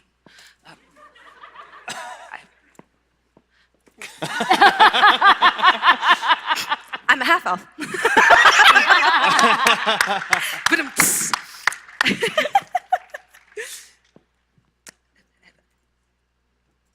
Look, I don't. They can make their own decisions. I'm just giving you a hard time because it's funny. He plops the fish pies, sort of unceremoniously. What sort of fish is it? Salmon. They're for cudgel, right? You remember that, right? You didn't get an extra? I have to go help Becklin. Yep. I'm gonna do that. Oh. I'm gonna go practice for my totally planned for role in Yeah. the reenactment of the Battle of High Hill. I will cheer you on. I will cheer Please so don't. loud. Please don't. Please never cheer for me on, you. please. I'll be really sad if you're not there. I gotta go. And you enter the Brass Crab, a humble single-story inn on the village wharf with a circular center room smelling vaguely of freshly cooked bread and coffee. The smell is like a warm embrace. It welcomes you in, and on the wall you see a large mural with two crabs, sort of claws locked with each other, inlaid with bronze. It's the main adornment of this otherwise modestly but cozy inn. One day I'll have that. Not crabs. I meant the. Okay, continue. Father, can you please just not embarrass us? All right, I'm sorry. I don't. Here inside the inn, we see 4 dwarves sitting together. One being the one described to you, Ridimir. Another who is engaged with our other 2 dwarves. Oh boy. Lindy. Long lavender braids cascading over each shoulder with starry blue silk robes that kind of look like pajamas with leather slides. She has like a cup between her hands, freckles across a careless face, and her eyes are perpetually half closed. So, like, you're a lunar sorcerer? Yeah, it's kind of new. My family is much more of like sun vibes. They just don't get me, I kind of like to be played a little more like laid back. They're kind of out there and funny, and I'm kind of just I'll just be here. Make a That's, persuasion check. Okay. Got this. That is a 9 plus 6, 15. That's like really kind of cool if I think about it for a minute. It was a bit confusing, but I think I'm on board. Yeah, kind of hard to read sometimes, in case you didn't realize. You don't know how to read. No, I'm hard. Never mind. Floop, can you? I need help. You need backup? Yeah. My friend Floop the Lovely, as you met. My name's Floop. Floop the Lovely. My parents, they wanted a pretty girl and they got me.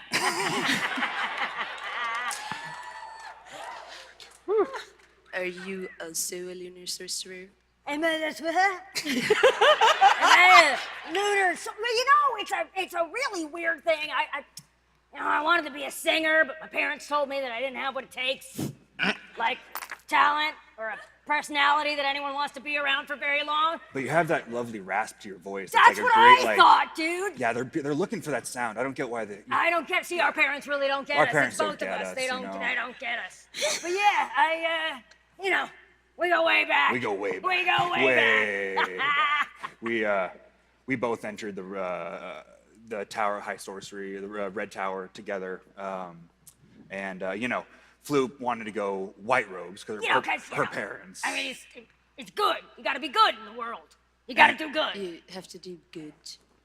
Well, yeah. Well, some people. Anyway, I wanted to go Black Robes Why because not great? it really matches my aesthetic.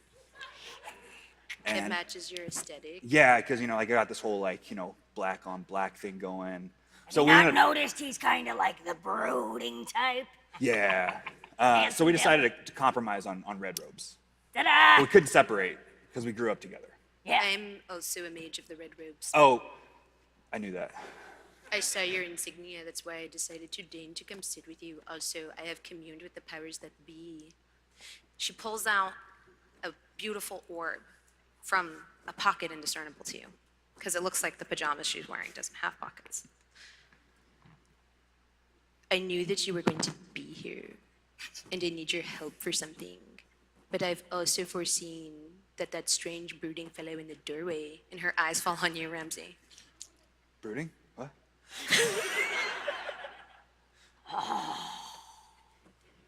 Is Look at here that guy. to speak to the very strange woman that is sitting in on our conversation.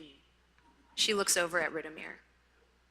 Ridimir just sips her beer and silences her. Oh no. Girls, if fire starts, run. That one scares me. Hello. And I'll just walk right up to Ridimir. And you know how people do that thing where they just kind of block one side of their face? Mm-hmm. Doing that with these two.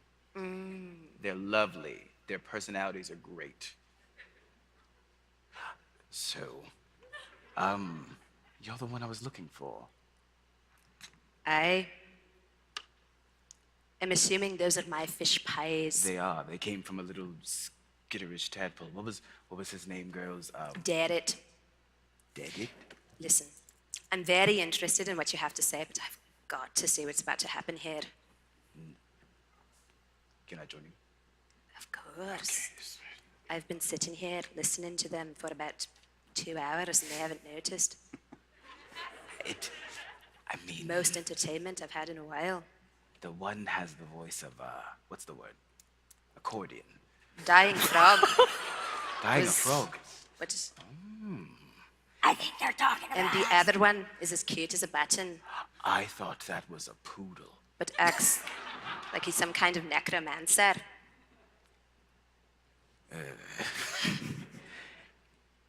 No. I've seen necromancers. They use less makeup. Eyeliner! Eyeliner! I'm sensitive about that. Let us observe. I immediately move everything away from the side of my seat so that there's room. Have a seat. Hi. What's your name? Key. Key? Yes. Like a key to a door. Oh, okay. Yes. Like a key for music. Flute, we get it. Yeah. We get it. Yeah. This guy's cool.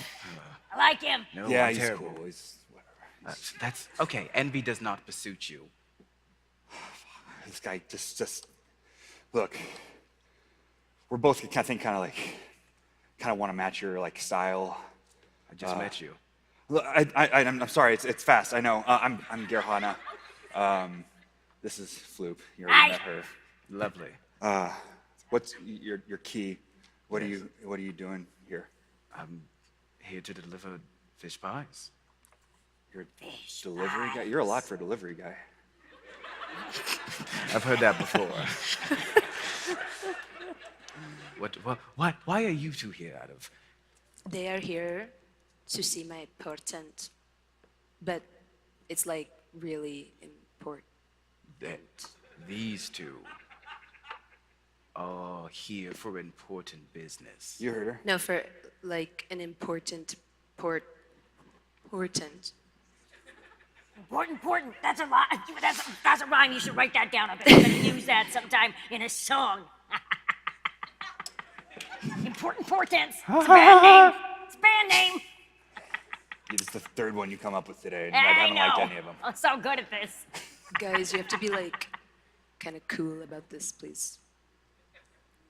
Cool. No, it's Yeah. fine. It's fine. You have such a lovely voice. Really? Oh man, you have no idea what that means to me. My parents told me I couldn't be a singer. I wanted to be a singer like you. Maybe your parents could tell the future like me.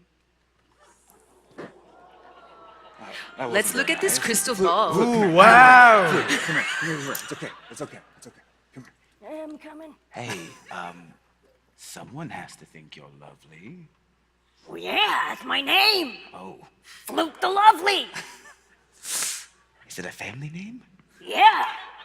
I mean, my parents gave it to me. I mean, they must have thought I was lovely. You are lovely. I've always told you that. No, don't question anything. We don't have time for that. Unless it was I- a joke. Look, I have 2 young ones I take care of. I cannot take care of them. You are great. Look, ball.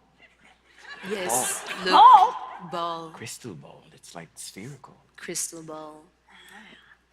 Hey, what that thing there? Does that have to do with our our woo woo? Is that how you see us? Our what? Well, you You know, saw us in that thing? the things Well- that they do, the sorcery things. Magic? That's enough from you, because I have to really concentrate, and it's very difficult when you're talking about woo-woos. I don't know, like the woo woo things that we can do now, right? Because now I we're would in the not thing. describe it as that. That's how I was Anyways. describing it. I'm sorry. Apparently it's not right. Lunatari appeared to me, and I think she appeared to you too. You recall a vision you had just a few nights ago. You remember that vision. A small cat with glittering whiskers and pink eyes with a swishing tail that left constellations in its wake every time it moved back and forth to greet you. You remember her telling you, "Hi!" Hi? I know you like the sun, I mean, but yeah. I'm a goddess of the moon. And I've chosen you because I find that really ironic and I really like messing with people. Okay. This is a lot. You're You're my chosen. okay. Yeah, that sounds And I'm going to give Great. you a small vestige of my power. Like a hair. Like a sliver. do it. Like a speck. Are you like telling me to take it or? The cat like rears back. I'm sorry. I'm new to this. Obviously, I Don't touch me. Okay.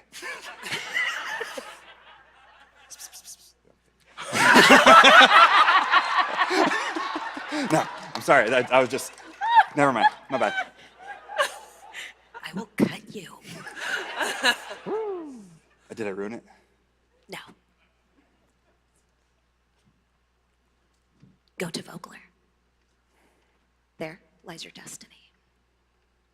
Can I take my friend Flute? Sure. Okay. They're salty, but I'll allow it. Yeah. There you'll find your destiny. Okay. And you will become a champion of me, Lunatari. You're really lucky. Okay. I think I can. My family. I'm leaving now. Okay. Bye. Yeah, bye. You see this all reflected in the crystal orb. But on the other side of the table, Flute, you see a different vision. Appearing to you, you see Habakkuk, the Fisher King, revered by sailors, appearing to you in the form of a giant pufferfish with a crown upon his head and large eyes with heart-shaped pupils. Hello. Hi. You're beautiful.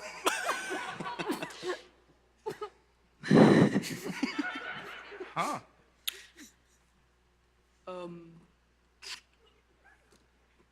I know you praised the Bard King, but Broncala couldn't make it. But he's a really good friend of mine, and I need your help. Yeah. A village of people who worship me are in trouble. Oh no. You must go there, and you must seek my sigil. You will find others that will help you in your quest. So I gotta go save Why the are you village crying? people. That's my quest. You're giving me a quest. I'm giving. Why are you crying? Why Because this is the best day of my life.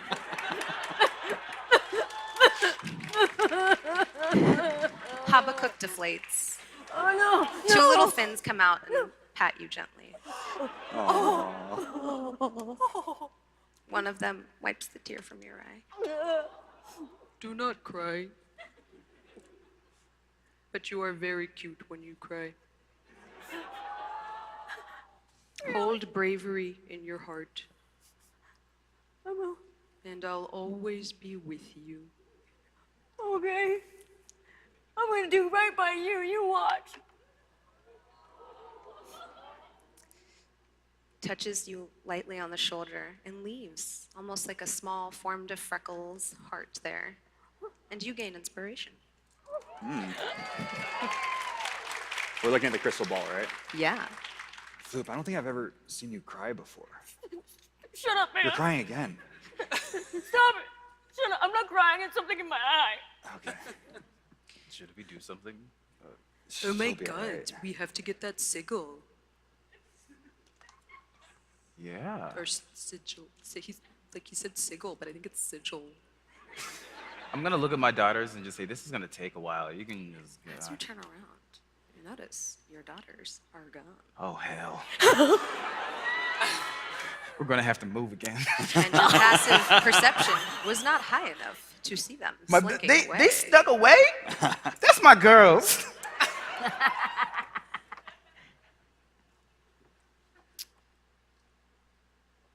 Ridimir, Cudgel, as she's fondly referred to, slaps her knees and is like, well, it's about that time. I have to go prepare for the reenactment. Thank you kindly for the meat pies. I'll be on my way. Don't know what all that was. Yeah, it's weird. It's rather frightening. Do they? Okay. She stomps off. Did I just get left?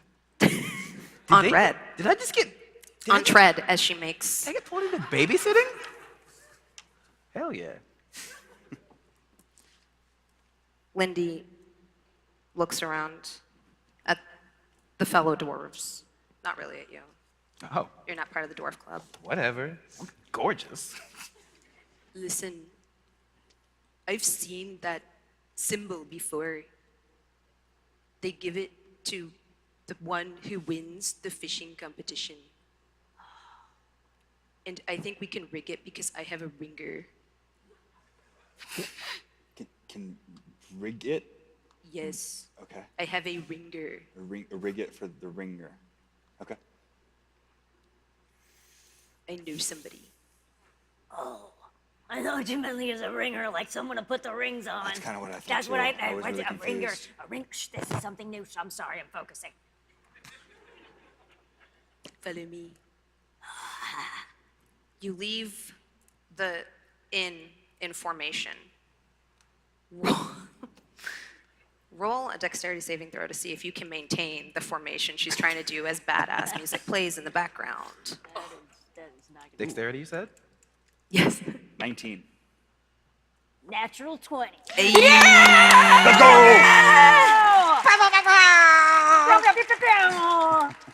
I'm an agile dwarf. You strut down the streets of Vogler in perfect formation. 23. Yeah, 23, 19. I mean, 'cause Perfect. Dwarves are great, I guess. These dwarves with Ramsey kind of like, I guess I'm here. Yeah, I don't know. This is not the first time this has happened. Remy just gets pulled into talking to people, and he's like, they don't, I'm worried about them. He's just got this like magnetic presence. Like Right? he just doesn't understand. Maybe we could be like his backup singers, like T and the dwarves. I just want to learn from him. I just want to be him. Yeah. Luckily, the villagers don't hear your awkward conversation. They just see the strut as the crowd parts to make way for you. Lindy kicks down a door, a very fragile one, and stands crotch forward. Who are you? She gazes at a small kender. Oh, gosh. Holy smokes! We've got a job. Okay. Sure. Oh, so hi, Mima. How are you? Oh, hello, dearie. Is that you? I'm sorry I tracked in dirt again and broke the door. I know it's like the 4th time this week. Why was your crotch so prominent in that entrance? It doesn't make any sense, dearie. I thought I told was you kind to of have doing- a little bit more decorum in your entrances from Right. here on out. I was trying to do like It's a for power dramatic move. effect, Mima. Okay, you know, power can come in many different shapes and forms, and it doesn't necessarily have to come like that, dearie. So, you know, next time we'll workshop it, I thought it was cool. Thank you, Ro. Yeah. I think you're cool and pretty. But anyways, I think everyone's pretty, so it's not even really a big deal. And Okay, well, you didn't need to qualify it like that. What's the job?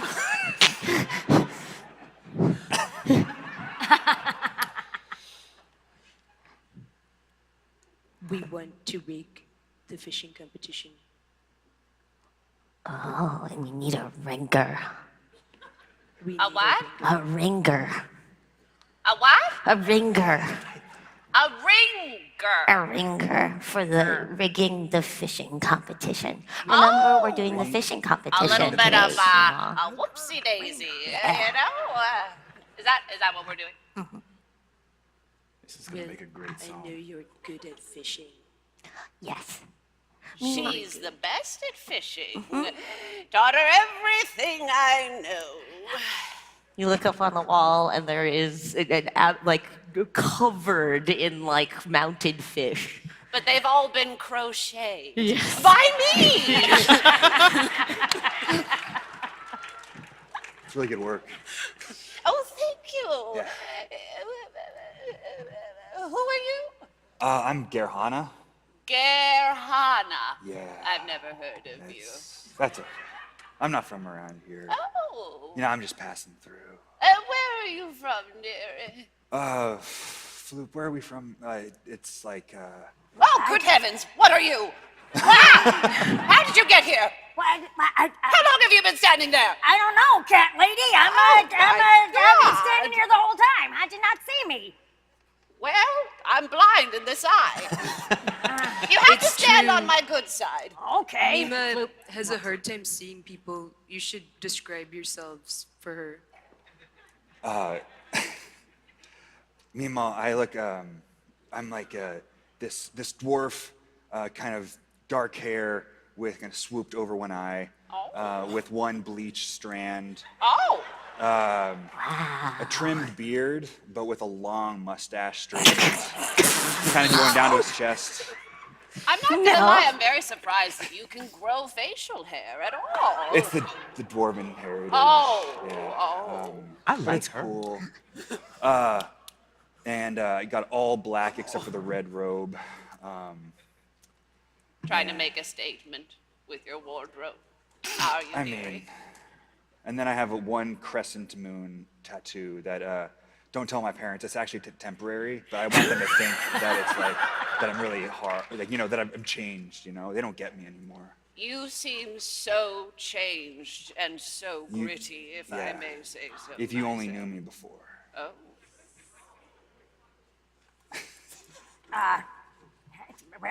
Mima. You're gonna have to. Don't be scared. You're gonna have to speak up. Mima is hard of hearing. I'm Please blind in speak this up. eye and I'm deaf in this ear. Got You've it, got got to it, got it, speak got up, it. dearie. Mima, ma'am. No, don't ma'am me, sweetie, unless I'm angry with you, which I feel like you kind of are because I stood on your wrong side. But Well, that's true. Maybe you should ma'am me, just for good measure, so I don't become more angered. Right. So, ma'am, ma'am, I am standing next to my friend there. Hot mess. You see, hot mess. You see big, frizzy, brown hair with like some streaks, where she tried to put some purple in there to look cool. She got some inspiration from her friend over there. Of course. I her- like to think I influence people. My breastplate armor is kind of like dinged and kind of like very hand-me-downy. I'm trying to look cool. I'm not. I stand at a towering 4'6". Do not mess with me. I like to smash things and sing. Oh, do you sing? No. Oh, yeah. Oh, well, I love music, don't I, Ro, dear? Mima loves to go see all the local bards. We go to every concert, and sometimes when I'm there, she will go to the mosh pit with me. I like to mosh. Yes. Well, that's amazing, because I'm trying to start this kind of new musical phase in the world, like my people, we like to forge things, and I'm kind of a big girl. So I thought I would call it heavy metal. Raw! So like, I'm gonna sing my songs like, I like to smash things, smash things, smash things. I like to smash things, yeah! And then I'm gonna take my lute and I'm gonna smash it on the ground and rah! Give me a performance check. No. Oh, God help us all. What's that charisma score again? This is not her strong suit. Ha! That is a 4 because I got a -1 for charisma. Solid. Okay. I believe I started to hear in my deaf ear again at that performance. That was very original. I thought you were gonna beat me up.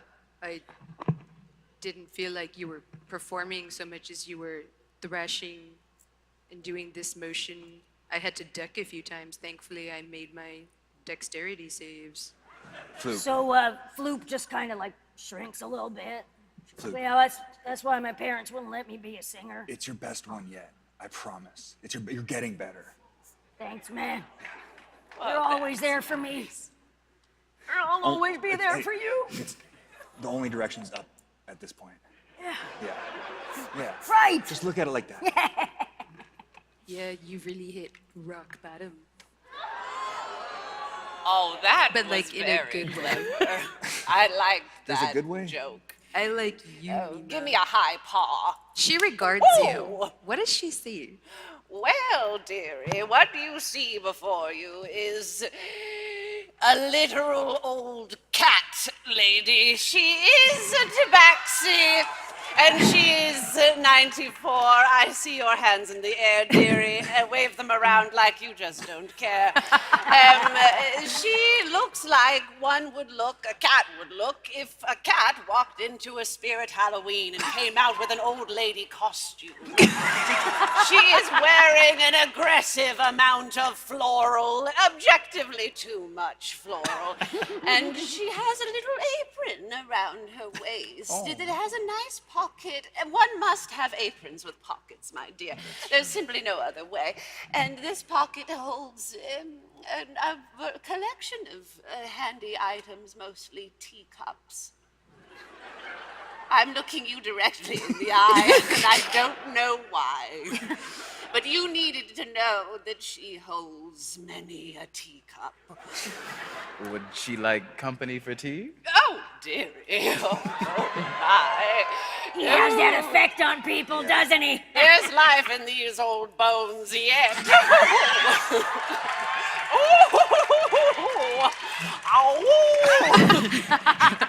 Get it, Mima. Ro, dearie, you don't need to see this. Turn away. I'm a full-grown adult. I can watch if I want. Mima,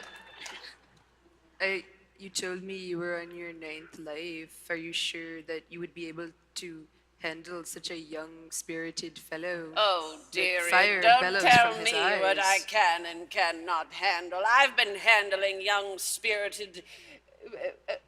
what are you again? Whatever you want me to be. Oh, dearie. Well... So let's get to that fishing festival.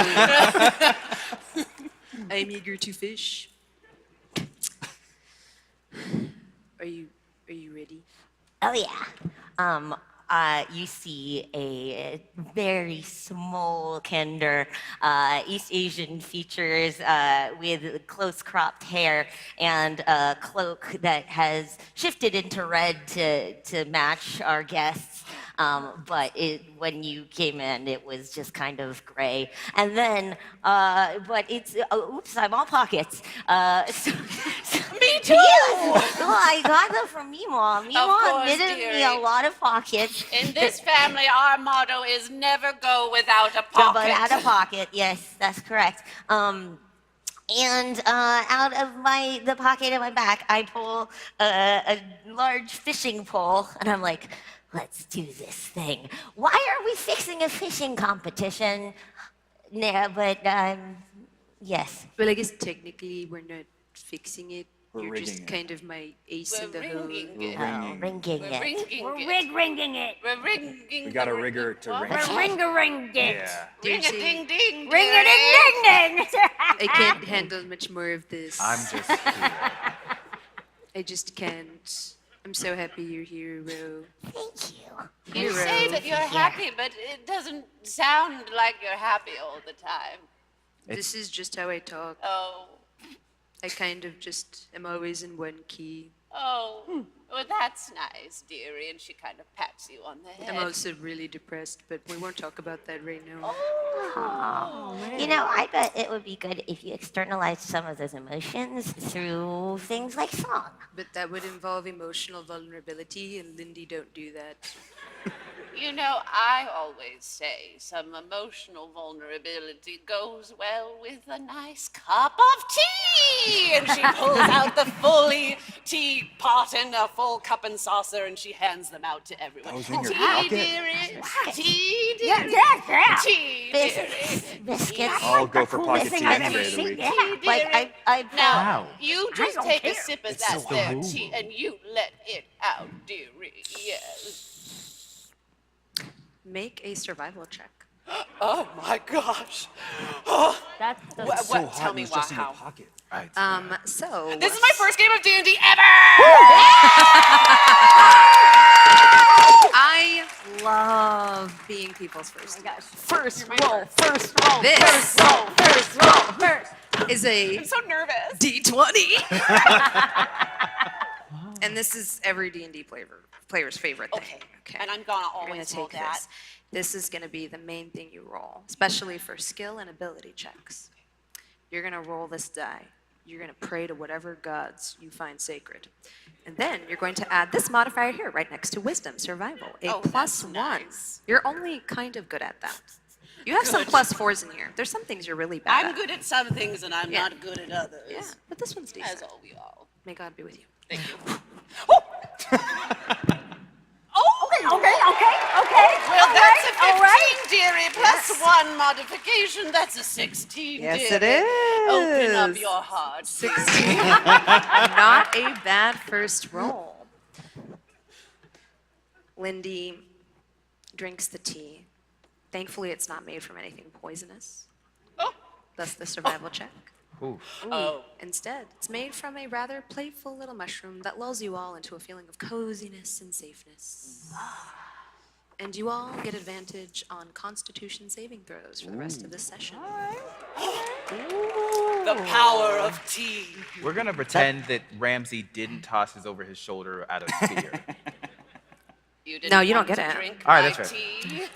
He's used to me being mean. Oh yeah, I live for it. You tossed it. Now you don't get it That's anymore. true. Challenge accepted. Bring You it don't on. need a con save. That's true. I am a Look con at your save. character sheet. You're Oh, I'm fine. yeah. You got a +1. I'm just I kidding. am No, pretty you can fine. have it. No, you can have it.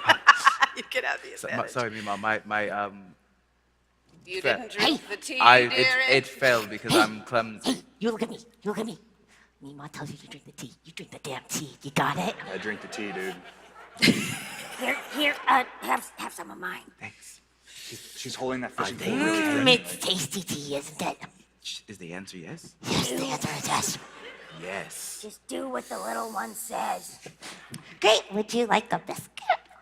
And I pull out a whole tea Would I caddy. Would I like a biscuit? You would like a biscuit? Now you listen here. When she offers you a biscuit, you would eat a biscuit. Okay. Can I have one too? Of course. Yeah, I'll take it. Tea I take a time, biscuit? Mima. It's very dry. That's what the tea's for. Catch up. That is what the tea is for. See? Why do you think we're a pair? What order is this? Dunk thy biscuit in thy tea. Can I have another? Here. Thanks. Okay. All right. Let's go fishing. Why am I here? He's not quite as impressive as I once thought. All right, He's a little dumb, isn't he? He's not quite as, yeah. He's not really the He's not sharpest quite as knife in the cool. drawer. Yeah. I believe it to be trout season right now, so I think that we have the proper amount of bait and lures. And we can go hit the fishing hole. I find you very alluring. A what? Alluring. He said he finds me alluring. You find my granddaughter alluring? Isn't she lures fish? Oh, What? yes. Yeah. Did you call my granddaughter a fish? Okay. Yes, because that, yeah. She better be the best fish in the pond, if you know what I mean, dearie. Let's fish. Of course. Right. We're fishing. I never fished before. Let's do some fishing. I'm so excited. I am too. Oh my god, I'll show you how to set the lure and everything and how to cast off. And I guess sorry, thanks for listening. I literally like fishing. I really like people talking to me. It doesn't happen very often. Well, my friend, you are in for a treat. And as we walk, I tell them everything that I know about fishing, about the local fish, about their migration patterns, and about how they spawn at certain times of the year, and about how the village of Vogler has built a fish chute for them to go upstream in the events in which the keys have been, locked off. Yes. Wow. That's so cool. Yeah, they go up the river. Does it make that sound? Yeah. Can we try it? Yeah. You people are going to make me sick with all of your ringing and your sounds. You really don't like me very much, do you? I like you plenty. Oh, man. Hey. Just a very disturbing sound. I kind of liked your song.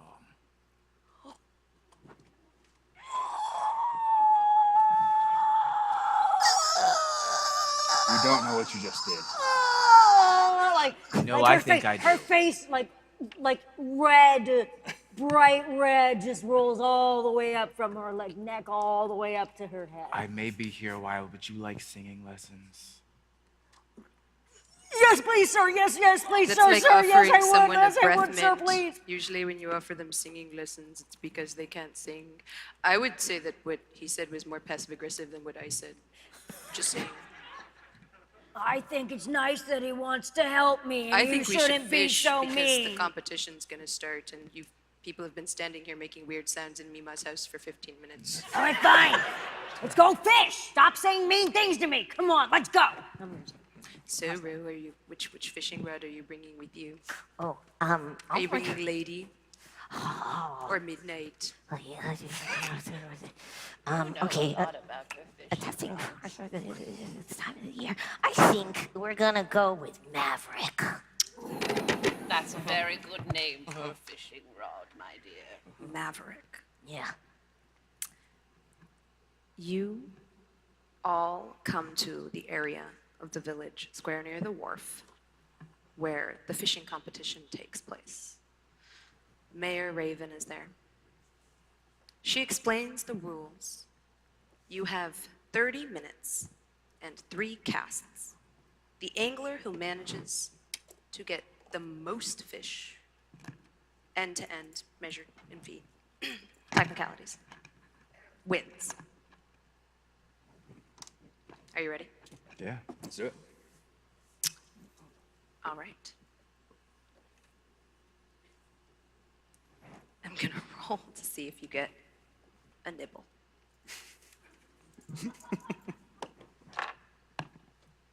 You do. Ro, give me a DC. I'm not gonna tell you the DC. A wisdom survival check. DM, am I able to give Ro bardic inspiration? Of course. And wait a minute. I think in my newfound skill set at the initiation placey place, I can do a little guiding. Oh, I'm gonna guide ya. So we'll say, let's go, Ro. Let's go, Ro. Let's Go, Ro. Let's go, Ro. Let's go, Ro. Let's go, Ro. Let's go, Ro. There we go. Okay, that would be a. Oh, wait. I gave you guidance. All right, so what? You did D4? D4. Get that D4 up there. Okay. Oh, all 4. Yeah. Okay. That's a 12. That's a 12. Are able to maneuver your fishing rod and you pull out, struggling, not making it look easy at all. You think a giant behemoth is about to come out of the water and instead comes out a tiny river eel. Is that a worm? It's the first catch. It's You know, and just because something is small doesn't mean that it's not something cool. Okay. That's You're very sure? true. You're right, I'm sure it's delicious. Small things usually are. It is 1 foot in length. Okay. We got 1 point. All right. Another one. Okay, I'm gonna cast it again. And And we only get 3 of these? Mm-hmm. Okay. We believe Can I- in can This your time, theory. this time on your fishing rod, Ro, you feel it. A massive behemoth. It's going to take all of your skill to reel it in. You feel like the wood of Maverick is about to snap. Give me another wisdom survival check. Can you shake water to try to Ramsey help is her? gonna walk up to you, Ro. Do you think you could put in a good word for me with Mima? Oh, yeah. Are you gonna make it worth my while? Absolutely. And I'm going to use Enhance Ability and Owl's Wisdom to give you advantage on wisdom checks. Nice. But before you do that, you said you wanted to shape the water. Yes. Now I wanted to use my lunar powers from the moon, the tidal powers, to try to lift, try to funnel like almost like a reverse whirlpool almost to get the fish to like around the wire, around the fishing line. Give me a stealth check to see if you can pull off doing so without anyone noticing.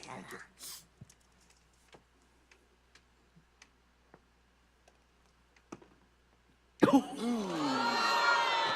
be a 5.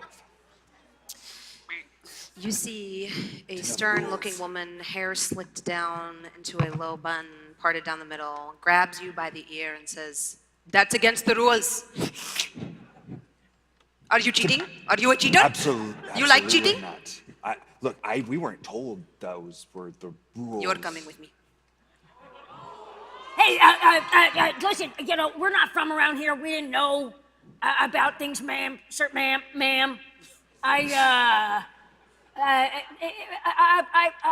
I'll vouch for my friend here. He won't Make a cause any persuasion trouble. check. Oh, boy. That's, can I guide myself? Can I help her? Am I allowed You to do can't that? help anybody. Can I? You can't help seriously. anybody. You're in the hot seat. But seriously, can I guide myself? Is that a thing? I believe so. All right, I'm gonna guide myself. Let's read the spell text for the benefit of Yeah, everyone well, in the let's look that audience. up. Let's find out. Guidance is. These You are touch my one kids. willing creature. Once before the spell ends, the target can roll a d4 and add the number rolled to one ability check of its choice. It can roll the die before or after making the ability check. Spell then ends. So, yeah. Word. I'd say yes. Word. I'm sure I'll hear about it later. Oh boy. Okay. So that's all right. That's okay. That sure things can happen. What is? Oh, that's a 1. All right. It's a 6. Right? Is that right? What did we say? Persuasion? Perception? Something? Persuasion. Yeah. That's a strong 6. Mima, are you willing to help me lie? Always, dearie. Now, what did you say your name was? Excuse us. I didn't. Our children are new here. We just recently. I don't care. They're okay. Do they look like they know what's happening? I know. I'm gonna say. I need to reel this in! I'm so. Can I just run over? She takes you away. No! And instead of being aided, this distraction behind you, Ro, gives you a -2. But you still have advantage. Stop advantage. Now, have you ever had a nice cup of tea, dearie? Yeah. Have you left? Are you gone? Where did you go?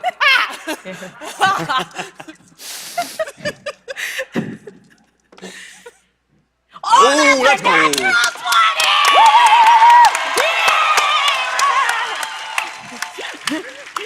That's what we like to see. That's my grandkid! So I gauge the angle of attack. I look at where the current is running, and I yank at exactly the right moment, and You catch a giant fish. You've heard of it in legend. Benabog, the line breaker. A massive beast of a fish with a huge underbite, jutting up, its eyes ablaze ruby red like red flames. That's a demon. You Anyone hear else wanna eat everyone this? gasp. Oh my god, is that Benabog? I'm such a big fan. It's 8 feet long. Woo! Bigger than you. it's like 2.5 times my size. Are you okay, dearie? That's a big fish that you're holding. And it's just flapping everywhere. I'm gonna walk over to it and just smack it over the head so it stops flopping.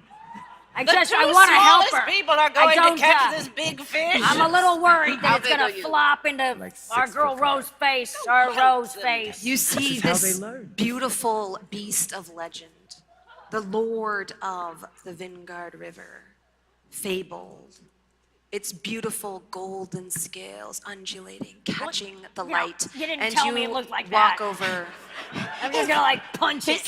and punch it in the head. It's so beautiful. Yeah. It is like unto a god. Get it! Give it a right hook! Go! Smash it! Pop, pop. And you beat the crap. Told you I like to smash things. Benabok, the line breaker. It's a fish. It's a fish, right? We just had to catch it. The people saw it happen. We could have just put it back in. Oh, I thought that. You think we were keeping this? Well, I just didn't want it to hurt Ro. Thank I was you. just trying to help. I assumed we'd eat it. Yeah, paws in the air if you'd like to eat this big godly fish. I'm all the way out, like There's a on lot of land. paws in the air Being out there. I dragged by think your that ear. counts as well. Can I still see my boy? No. Guys, I gotta go. Because he always looks out for me, and I always look out for him, and that's how it goes. So I head off in his direction. I understand that. You saw we got this, right? Cool. And I just dump it back in. Oh, I was like, at me? It floats to the top of the river. It's just concussed. It's not dead. I didn't hit it hard. He's taking a long I nap. didn't hit it hard. I didn't even roll. Come on. Just like a love pat. Pat. Don't you pet fish? Well, remind me never to let you pat me. That sounds weird, dearie, but I don't mean it like that. It's all right. I'm a little bit allergic to Oh, cats. Mima, speaking of patting, that nice, handsome young man was the one who helped me catch that fish. You should consider that. Hey. Oh, Ro, oh dearie. one more Oh. cast to seal the deal, I think. I did some reconnaissance. You're totally in the lead, so as long as you don't biff this, we're getting the idol. I just caught the most beautiful ethereal creature that I've ever seen in my life and punched it into submission. What more do you want from me? It's a very good question. Well, one more cast, I kind of just told you what I wanted from you. That's fair. She didn't just say. All right, well, dearie. okay. Yeah, I can do that. I can do that. This time, throwing the line, it's like barely pulling after reeling in Benabog. It's such a letdown. This fish seems like it wants to die. It's not even trying. You can have I this think one. Mima's gonna pull out of her pocket some needles and she's gonna quickly knit a sign that says, "Go, bro!" She's gonna hold it up. Woo! I love you, Mima. I will bring honor and glory to the cat house. Yes, dearie. Okay. One last wisdom survival check. So are we able to use, there's a lot, we're learning D&D today. Can we use the help action with the power of friendship to help Rogue put it out? and Does pull your it in? spell not continue? What? Does your spell not continue for advantage? Oh, dang, it does, you're right. Yeah. Never mind. Screw friendship. All right. You got concentration. Yeah. Cool. That's a Yeah! Honestly, I'm happy you're using them up on a fishing contest. Yeah. Because it's better there than in this beautiful battlefield we've erected. That definitely won't come into play later. Hey, we've all played the video games where we spend most of the time being the hero of time fishing. Oh, yeah. Listen, fishing Minigame is champion. end game for me, Yeah. personally. Minigame champion. You pull out a tiny Curist carp. Its little armored scales flop sadly in the wind. It's about 1 foot long.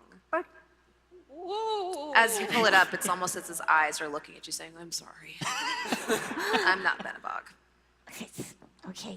You did your best. That's Ben all. Bog's Just still kill me. floating there. Is it talking? I like point to the person and then like, see, you saw it, and like throw it back. Mima just sadly rolls up the sign that she crocheted. It's okay, Mama. Mima, we already won. It's fine. okay, dearie. Fine. Nobody will hold that one against you. With a total of 10 feet end to end of fishing excellence, you win by a landslide. Let's go. Yeah. I pulled out the sign again. If a landslide was 3 feet, which to me it is, Yeah. to a Kender it might be as well. And you are awarded the fabled item, a small wooden carving of a kingfisher and a knitted blue cap that lets the entire village of Vogler know that you're the best angler here. You can be their angle or their devil. I'm proud of you. Are we allowed to give her inspiration? No, don't do that. Yeah. No, that will come back to bite us later. Lindy regards it and regards you. I knew you would do it. You are the greatest fisher in the village by far. Yes, I am. And I poked 2 holes in it, and I put it on Mima. Oh, that's very nice, dearie. I'm just gonna pinch your little cheeky weekies. Oh. Stop it. And then I started to give her a little cat bath. I'm already clean, Mima. Am I alone watching this? We're out. Yeah. We're out. We're outie. I'm still looking for him. I make direct eye contact with you as she licks me. That's nice. That's good, Mima. Okay. Whoa. Water. Wow. Water's great. What is happening? What is... A lot of noises happening. Well, you never seen someone get a bath before? Yeah. Anyways. Mayor Raven says, no, not like that. Oh. Yeah, get out more. Lindy, with a trembling hand, like almost motions to you as though asking permission to hold the prize. Oh, what is this? Let me see. I'm gonna inspect it. Give me a religion check. Oh. Oh God, my finger swelled and my ring is stuck. Would you like me to? We're good. Anxiety. God. Well, I'm 6. A big fat 6. You're great at fishing, though. You're really good. I'm the best at fishing. You feel an energy emanating from this strange small idol. But you don't know what to make of it. But you feel almost like a numbness in your fingertips, and it scintillates up from your fingertips into your forearms. Interesting. Okay. Well, you take a look at that. Where did our new friends go? Are they going off to jail or something? Where did we go? Where did they go? They got taken away while you were getting licked. That was Ravina. If what I know about her is true, I know that your friend Gerhana is probably on poop scooping detail for the horses. For the in horses? the reenactment. Oh. That's The a pooper lot of scooper. poop. There's a lot of horses. There's a lot of poop. Oh. Well, sucks for him. I'm just kidding. While I was being taken away, could I have casted suggestion on her? Ooh. And as I see, like as she's describing what my new job is, what my punishment is, and I just say, "No, you," and cast suggestion.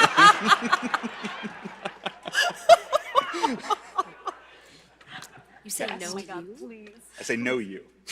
Am I close enough that I can guide him if he needs guide? Girl, you just need to roll to see if you can see him. Oh. I mean, she has to do a save, wisdom save. Oh, never mind. Then 14. Then never mind. 14. I got an 18. And that's with a +0. Really? No, you? No, Really? I'll get right to it. Sorry. I'm gonna roll to see if I can see him. Give me a perception check. No. It's perception, not persuasion. Okay. And I'm guiding myself because I can. Oh, natural 20 +3. I mean, Dude, I could add your do guidance. I can add my guidance just to gild the Go for lily. that 25. Overkill. 25! 25. You spot Gerhana with our half orc, sort of like with the parted bun, standing over him. What was your name again? I didn't tell you. Okay. It's Ravina. And where do you want it? In the poop pile. Okay, I could have guessed that one. Are my friends okay? It looks like they're like really celebrating a lot and kind of just. I see him and I stop and I just go, I go in my brain to his brain and go, hey, is this thing on? Is this working? Is it working again? Is it working? Okay. Yes, it's working. Can you get me out of this? I'm gonna try. I'm gonna try to distract her and then I guess I'll scoop the poop for you. What? Right? I don't want that for you. Well, I don't know how else to get you out of here. Got any better ideas? Yeah, I think we don't neither of us scoop the poop. Is that okay? Yeah. It's a great idea. Hold for talent. I gotta figure. Oh, all right. Okay. All right. I think I got an idea. If it's a thing. I'm gonna kind of like sashay over, whistling poorly, and get as close as I can to cast hold person. No, hold that. Calm emotions. I'm gonna calm emotions. I like that one. I like that better. I don't want to get in too much trouble. So you gotta make a charisma saving throw. Kind of nat one. Yeah! So with the calm emotions, am I allowed to talk into her head as well? Is that a thing? What are you trying to do? I just want to be like, go to sleep and good night. May God keep you and watch you. Honestly, at this point, I will do anything to have both of you just leave. So you can go. You can take your friend with you. Oh, thank you, ma'am. really We'll do appreciate it again. it. Thank you Yeah, very much. sorry, thank you. Don't cheat again. Go. Competition's over. We're fine. Yeah, I go celebrate with the rest of the group. As you rejoin the group, Lindy holds the idol in her hands and she says, something terrible is going to happen. What do you mean? The people in the reenactment, they're in trouble. Wait a minute. Are those the village people? You know, the people from the village people. The fish. I saw a fish. Yeah. A big, beautiful puffer fish. It talked to me. It was the best day of my The ones life. you're supposed to. And they said, are those people in the village? Are you Yes. crying? I'm rubbing something in my eye. Stop pointing that out. There were rumors about something like this. Rumors of disdain and problems. The idol, it speaks to me, and through me, as its conduit, it tells me that the surly dwarf named Cudgel has been betrayed by her second in command, and the mercenaries intend to use lethal weapons instead of the designated non-lethal ones in the reenactment, and they're When? probably going to kill all the villagers brutally. When? Right now. Go. I knew that the recreate battles was a bad idea. It's just like, I mean, they should just Okay. give up. And, Yes. Where? Well, it's the Battle of High Hill, so it's on high. I'm not from here. And Ramsey just bolts out the door, immediately thinking about his daughters. And let's go. Come on. Yeah. Let's start running after. And that stupid guy. He's cool too. Darren? All Yeah, right. that guy. I know his name. You gather up, you race, worry in your hearts, fear in your souls, to the road north of the village, where two mock armies are taking their positions. One at the top of the hill, another coming up from the foot of the hill. The townspeople and the village authorities, including Becklin and Cudgel, are in this sort of vantage area, where these like stages have been erected for them to sit and view the mock battle. Like any good LARP, these people are very committed. The people on top of the hill are like, "We will drive Ishtar back into the river! It will roll red with their blood!"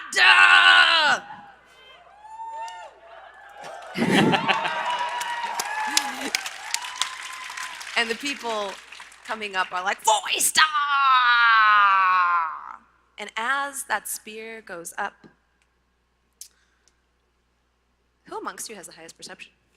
Passive perception. Passive? Probably me. 15? Yeah, passive's just How do 13. I tell 13. that? It's on the Oh, left side of I your... see. Yeah. I have a 13. You have a 13 team. Let's go. 15. 15. All right. You see it. This is not your first Kingfisher Festival. You know that the reenactors always use padded weapons. But you see the light glint off the spear. Those are not regulation weapons! And you know the horror that is about to happen. Roll for initiative.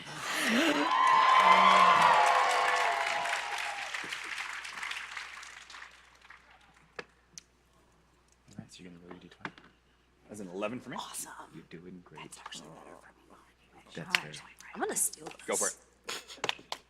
This is mine And then now. it's yours. That's fine. So it's gonna be Gabe, it's hers now. You gave me the pen. I appreciate it. What? Oh yeah, that's fine. She can have whatever she wants.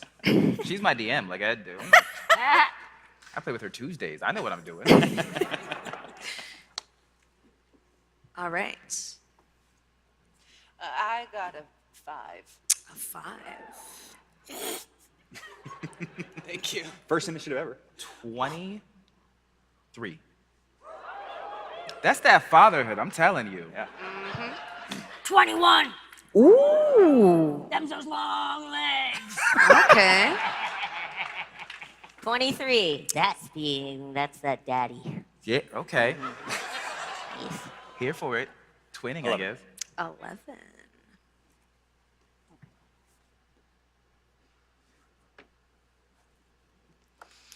Place yourselves on the board. Oh. You would be about here. And these people are gonna be. Where's my little... Oh, Yeah. But you wanna, You have- oh, there's like a dragon. There's like a dragon that's supposed to. I'll be a dragon. It's gold like me. There you go. This thing's got purple hair and it's short like me. Is this you? I'm Boo? wearing, yeah, Is that's you? me with the robin colors. I'm gonna be right by. Boy, Is wonder. that you, Boo? Is that my? That's me, is yeah, that- yeah. That's my brother. A little bit taller than you. Just, I'm trying to run in front of you. Yeah. Run block. This one has dreads. I'm easily pleased. Oh snap! Got a horse. Okay. Oh. We're in danger, huh? Yeah. And between you and these traitorous mercenaries Don't you say that. who are mowing down Uh-huh. the innocent villagers, Uh-huh. who are doing their best to defend themselves with padded spears, honestly useless weapons. That is not fair. You see Lapis and Lazuli. God, I love drama. Being borne down upon by 3 guards. Ramsey, fueled by fatherhood, although you have tied for initiative, you go first. Well, I guess this is the day they die. Are your daughters on this? So these are my daughters, correct? Yes. And who's that? A enemy guard, a And who's mercenary. Another mercenary. Ooh, yeah. Perhaps the leader. 5, 10, 15, He 20. is on a horse. Oh, you know, I am going to move right here, Oh, snap. in between them, rapier out. I'm going to look behind them and say, "The kitchen's on fire," which is a phrase that we use with each other when something is very, very wrong. So if something's going wrong, then they know to be aware. I say the kitchen's on fire, and then I just go swinging at Sir Womp-a-lot. Roll to hit. Let's go. That is a 18. That hits. Go ahead and give me damage. And he looks at that guard, rapier going straight out, and says, "If you touch them, I will write your funeral eulogy." But, still a 7, baby. Oh.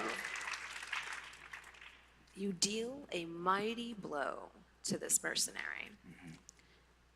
Would you like to use your bonus action? You know? No. I'm gonna give him a chance so he learns his lesson. Row. Damn. Give me a perception check.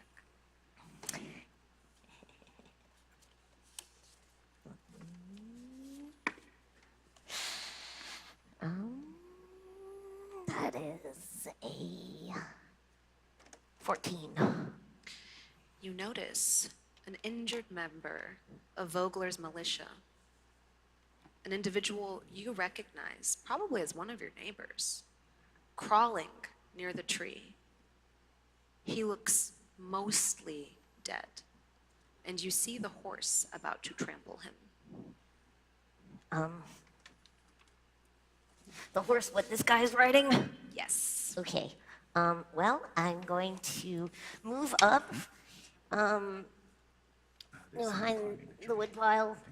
But before she moves, am I able to grab her with my paw and say, "Ro, no!" Come on, Meemaw, we gotta do this. No, Those it's are our too friends out there. dangerous. Yeah, well, you've never been one to forget the importance of helping your neighbors, even in the face of danger. Do you remember? Do you remember, Meemaw? I won't lose another cub, Ro. I won't. You're fine. I'll be careful, Meemaw.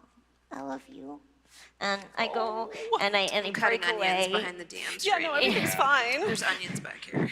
I break away and I go behind the woodpile and I pull out a boomerang and I wing it at the horse. Nice. Ooh, roll to hit. Sure. 12 plus 17. You hit.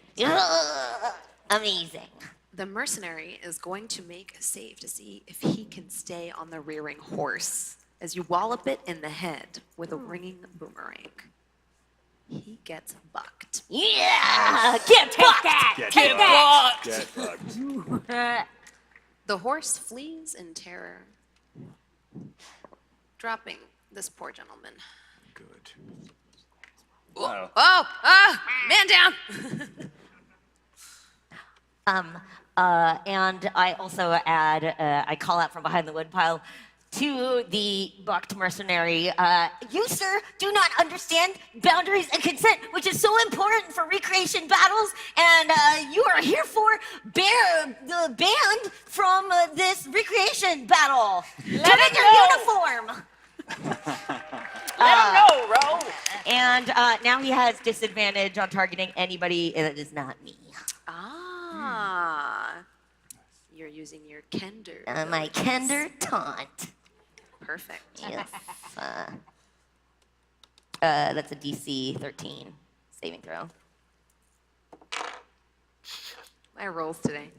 It works. Oh. Just let you know Yeah. that. This is now this mercenary captain's turn. They're going to use their action to stand up. And that's kind of it. I know, really, really dramatic. Yep. They don't attack.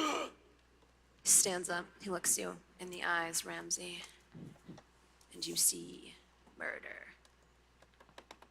Good. It's a premonition of his own. Write that down.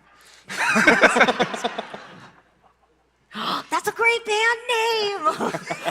Premonition of murder! I do actually like that. The mercenary in the back You see him pick up his spear, and seeing that his commanding officer is in trouble, take aim and lob it at you. Yes. Do it. Dirty 20. Yeah, that hits. Oh, nice. 7 piercing damage. And it's throwing something? Mm-hmm. Where was it? Where does it hit, would you say? Probably like square in your shoulder. Wait your turn. Roll intimidation. Hell yeah. Look, I said you do not mess with this family. Or It's a strong 10. What are my rolls? I got a 2. Let's go! yes. He uses the rest of his movement to run, tripping over this broken wall as he does so. Bye-bye. It is your turn, Gerhana. Okay. You see 2 targets still standing. Wait, 21. Yeah, I think Oh. Fluke is for me. You are right. I forgot about Floop, as so That's many right. people A lot of usually people do. forget about me. It's all right. Don't I'm treat my used to friend it, like Joe. that. It's all right. It's all right. I sneak up on people that That way. was a mean joke. I feel bad. I'm sorry. All right. No, I'm shady. I don't feel bad at all. 5 feet? Okay.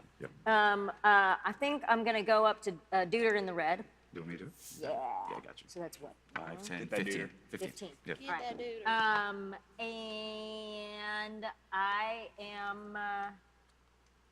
I'm just gonna wallop him with my warhammer. Yeah, roll to hit. And do I have to use anything to like? Do I use a bonus action to guide myself, or does that like just can I just naturally do that? It'll tell. So like, if you look next to your spells, it will let you know Guidance if you. is an action. Yeah, Well, then we're it's not a gonna full do that. action. We're not gonna do that. We're just gonna roll. Oh! But I have a war action because I have spell things. Channel divinity. Oh no, that's also an action, isn't it? Yeah. Poopsie. All right. That's all right. All right. 17 plus. You got it. 320. Dirty 20. It hits. Go ahead and roll damage. Just going full pirate on that. I like hitting. What is that? What's that bottom number? That's if you were doing 2 again. I'm not. There you go. I'm gonna talk like this for the rest of the night, guys. I hope you don't mind. Yeah. All right. That's it's 5. Strong 5. It's a strong 5. You strike a hearty blow, sending the man in red almost reeling backwards, but he still stands tall, armor clanging loudly as your warhammer makes contact with it.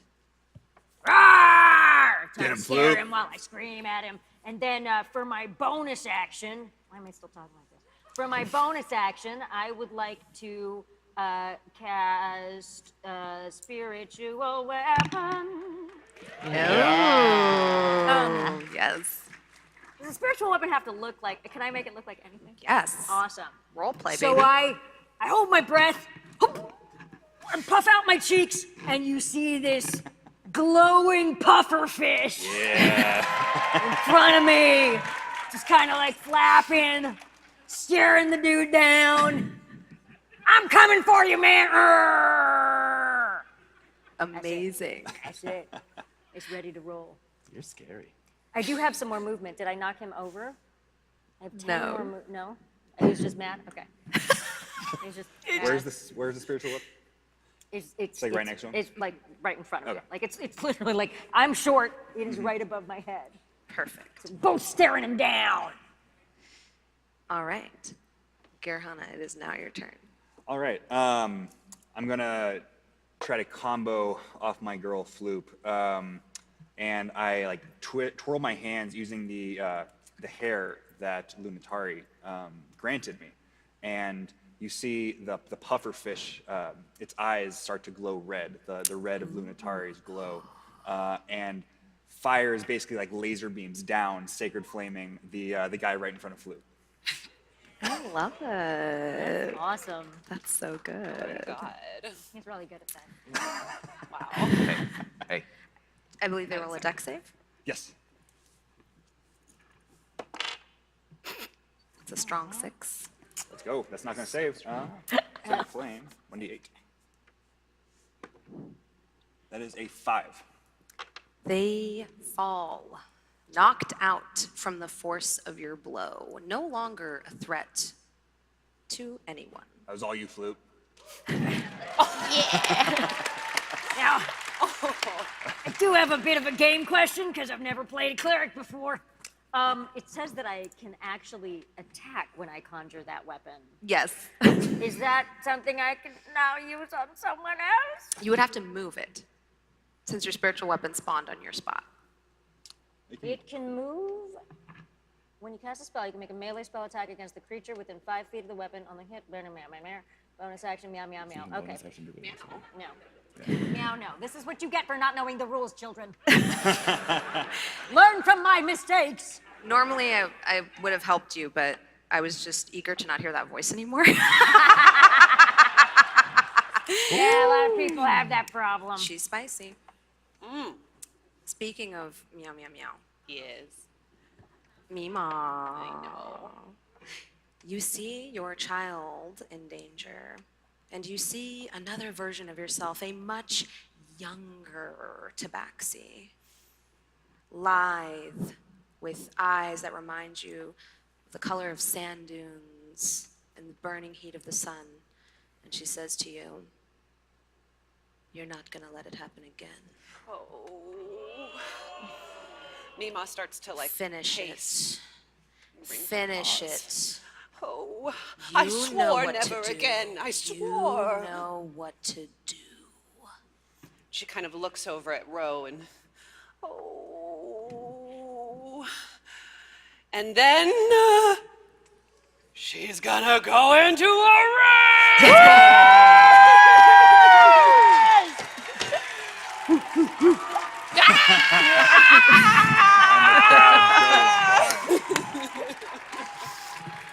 So she's gonna go into a rage to protect her little baby. I love it. Okay, so like, what? Okay, right. So I'm gonna go into a rage. What's his deal here again? He's just like taking He's a nice little completely nap. knocked out. He's Mhm. so knocked out. There's one remaining target on the field. Here. That little target, and I can't. Those are the girls. Those are his daughters. Don't hit them. Correct. Oh, correct. Whoops. There's no telling what might happen when I go into a rage, darling. Righto. So then,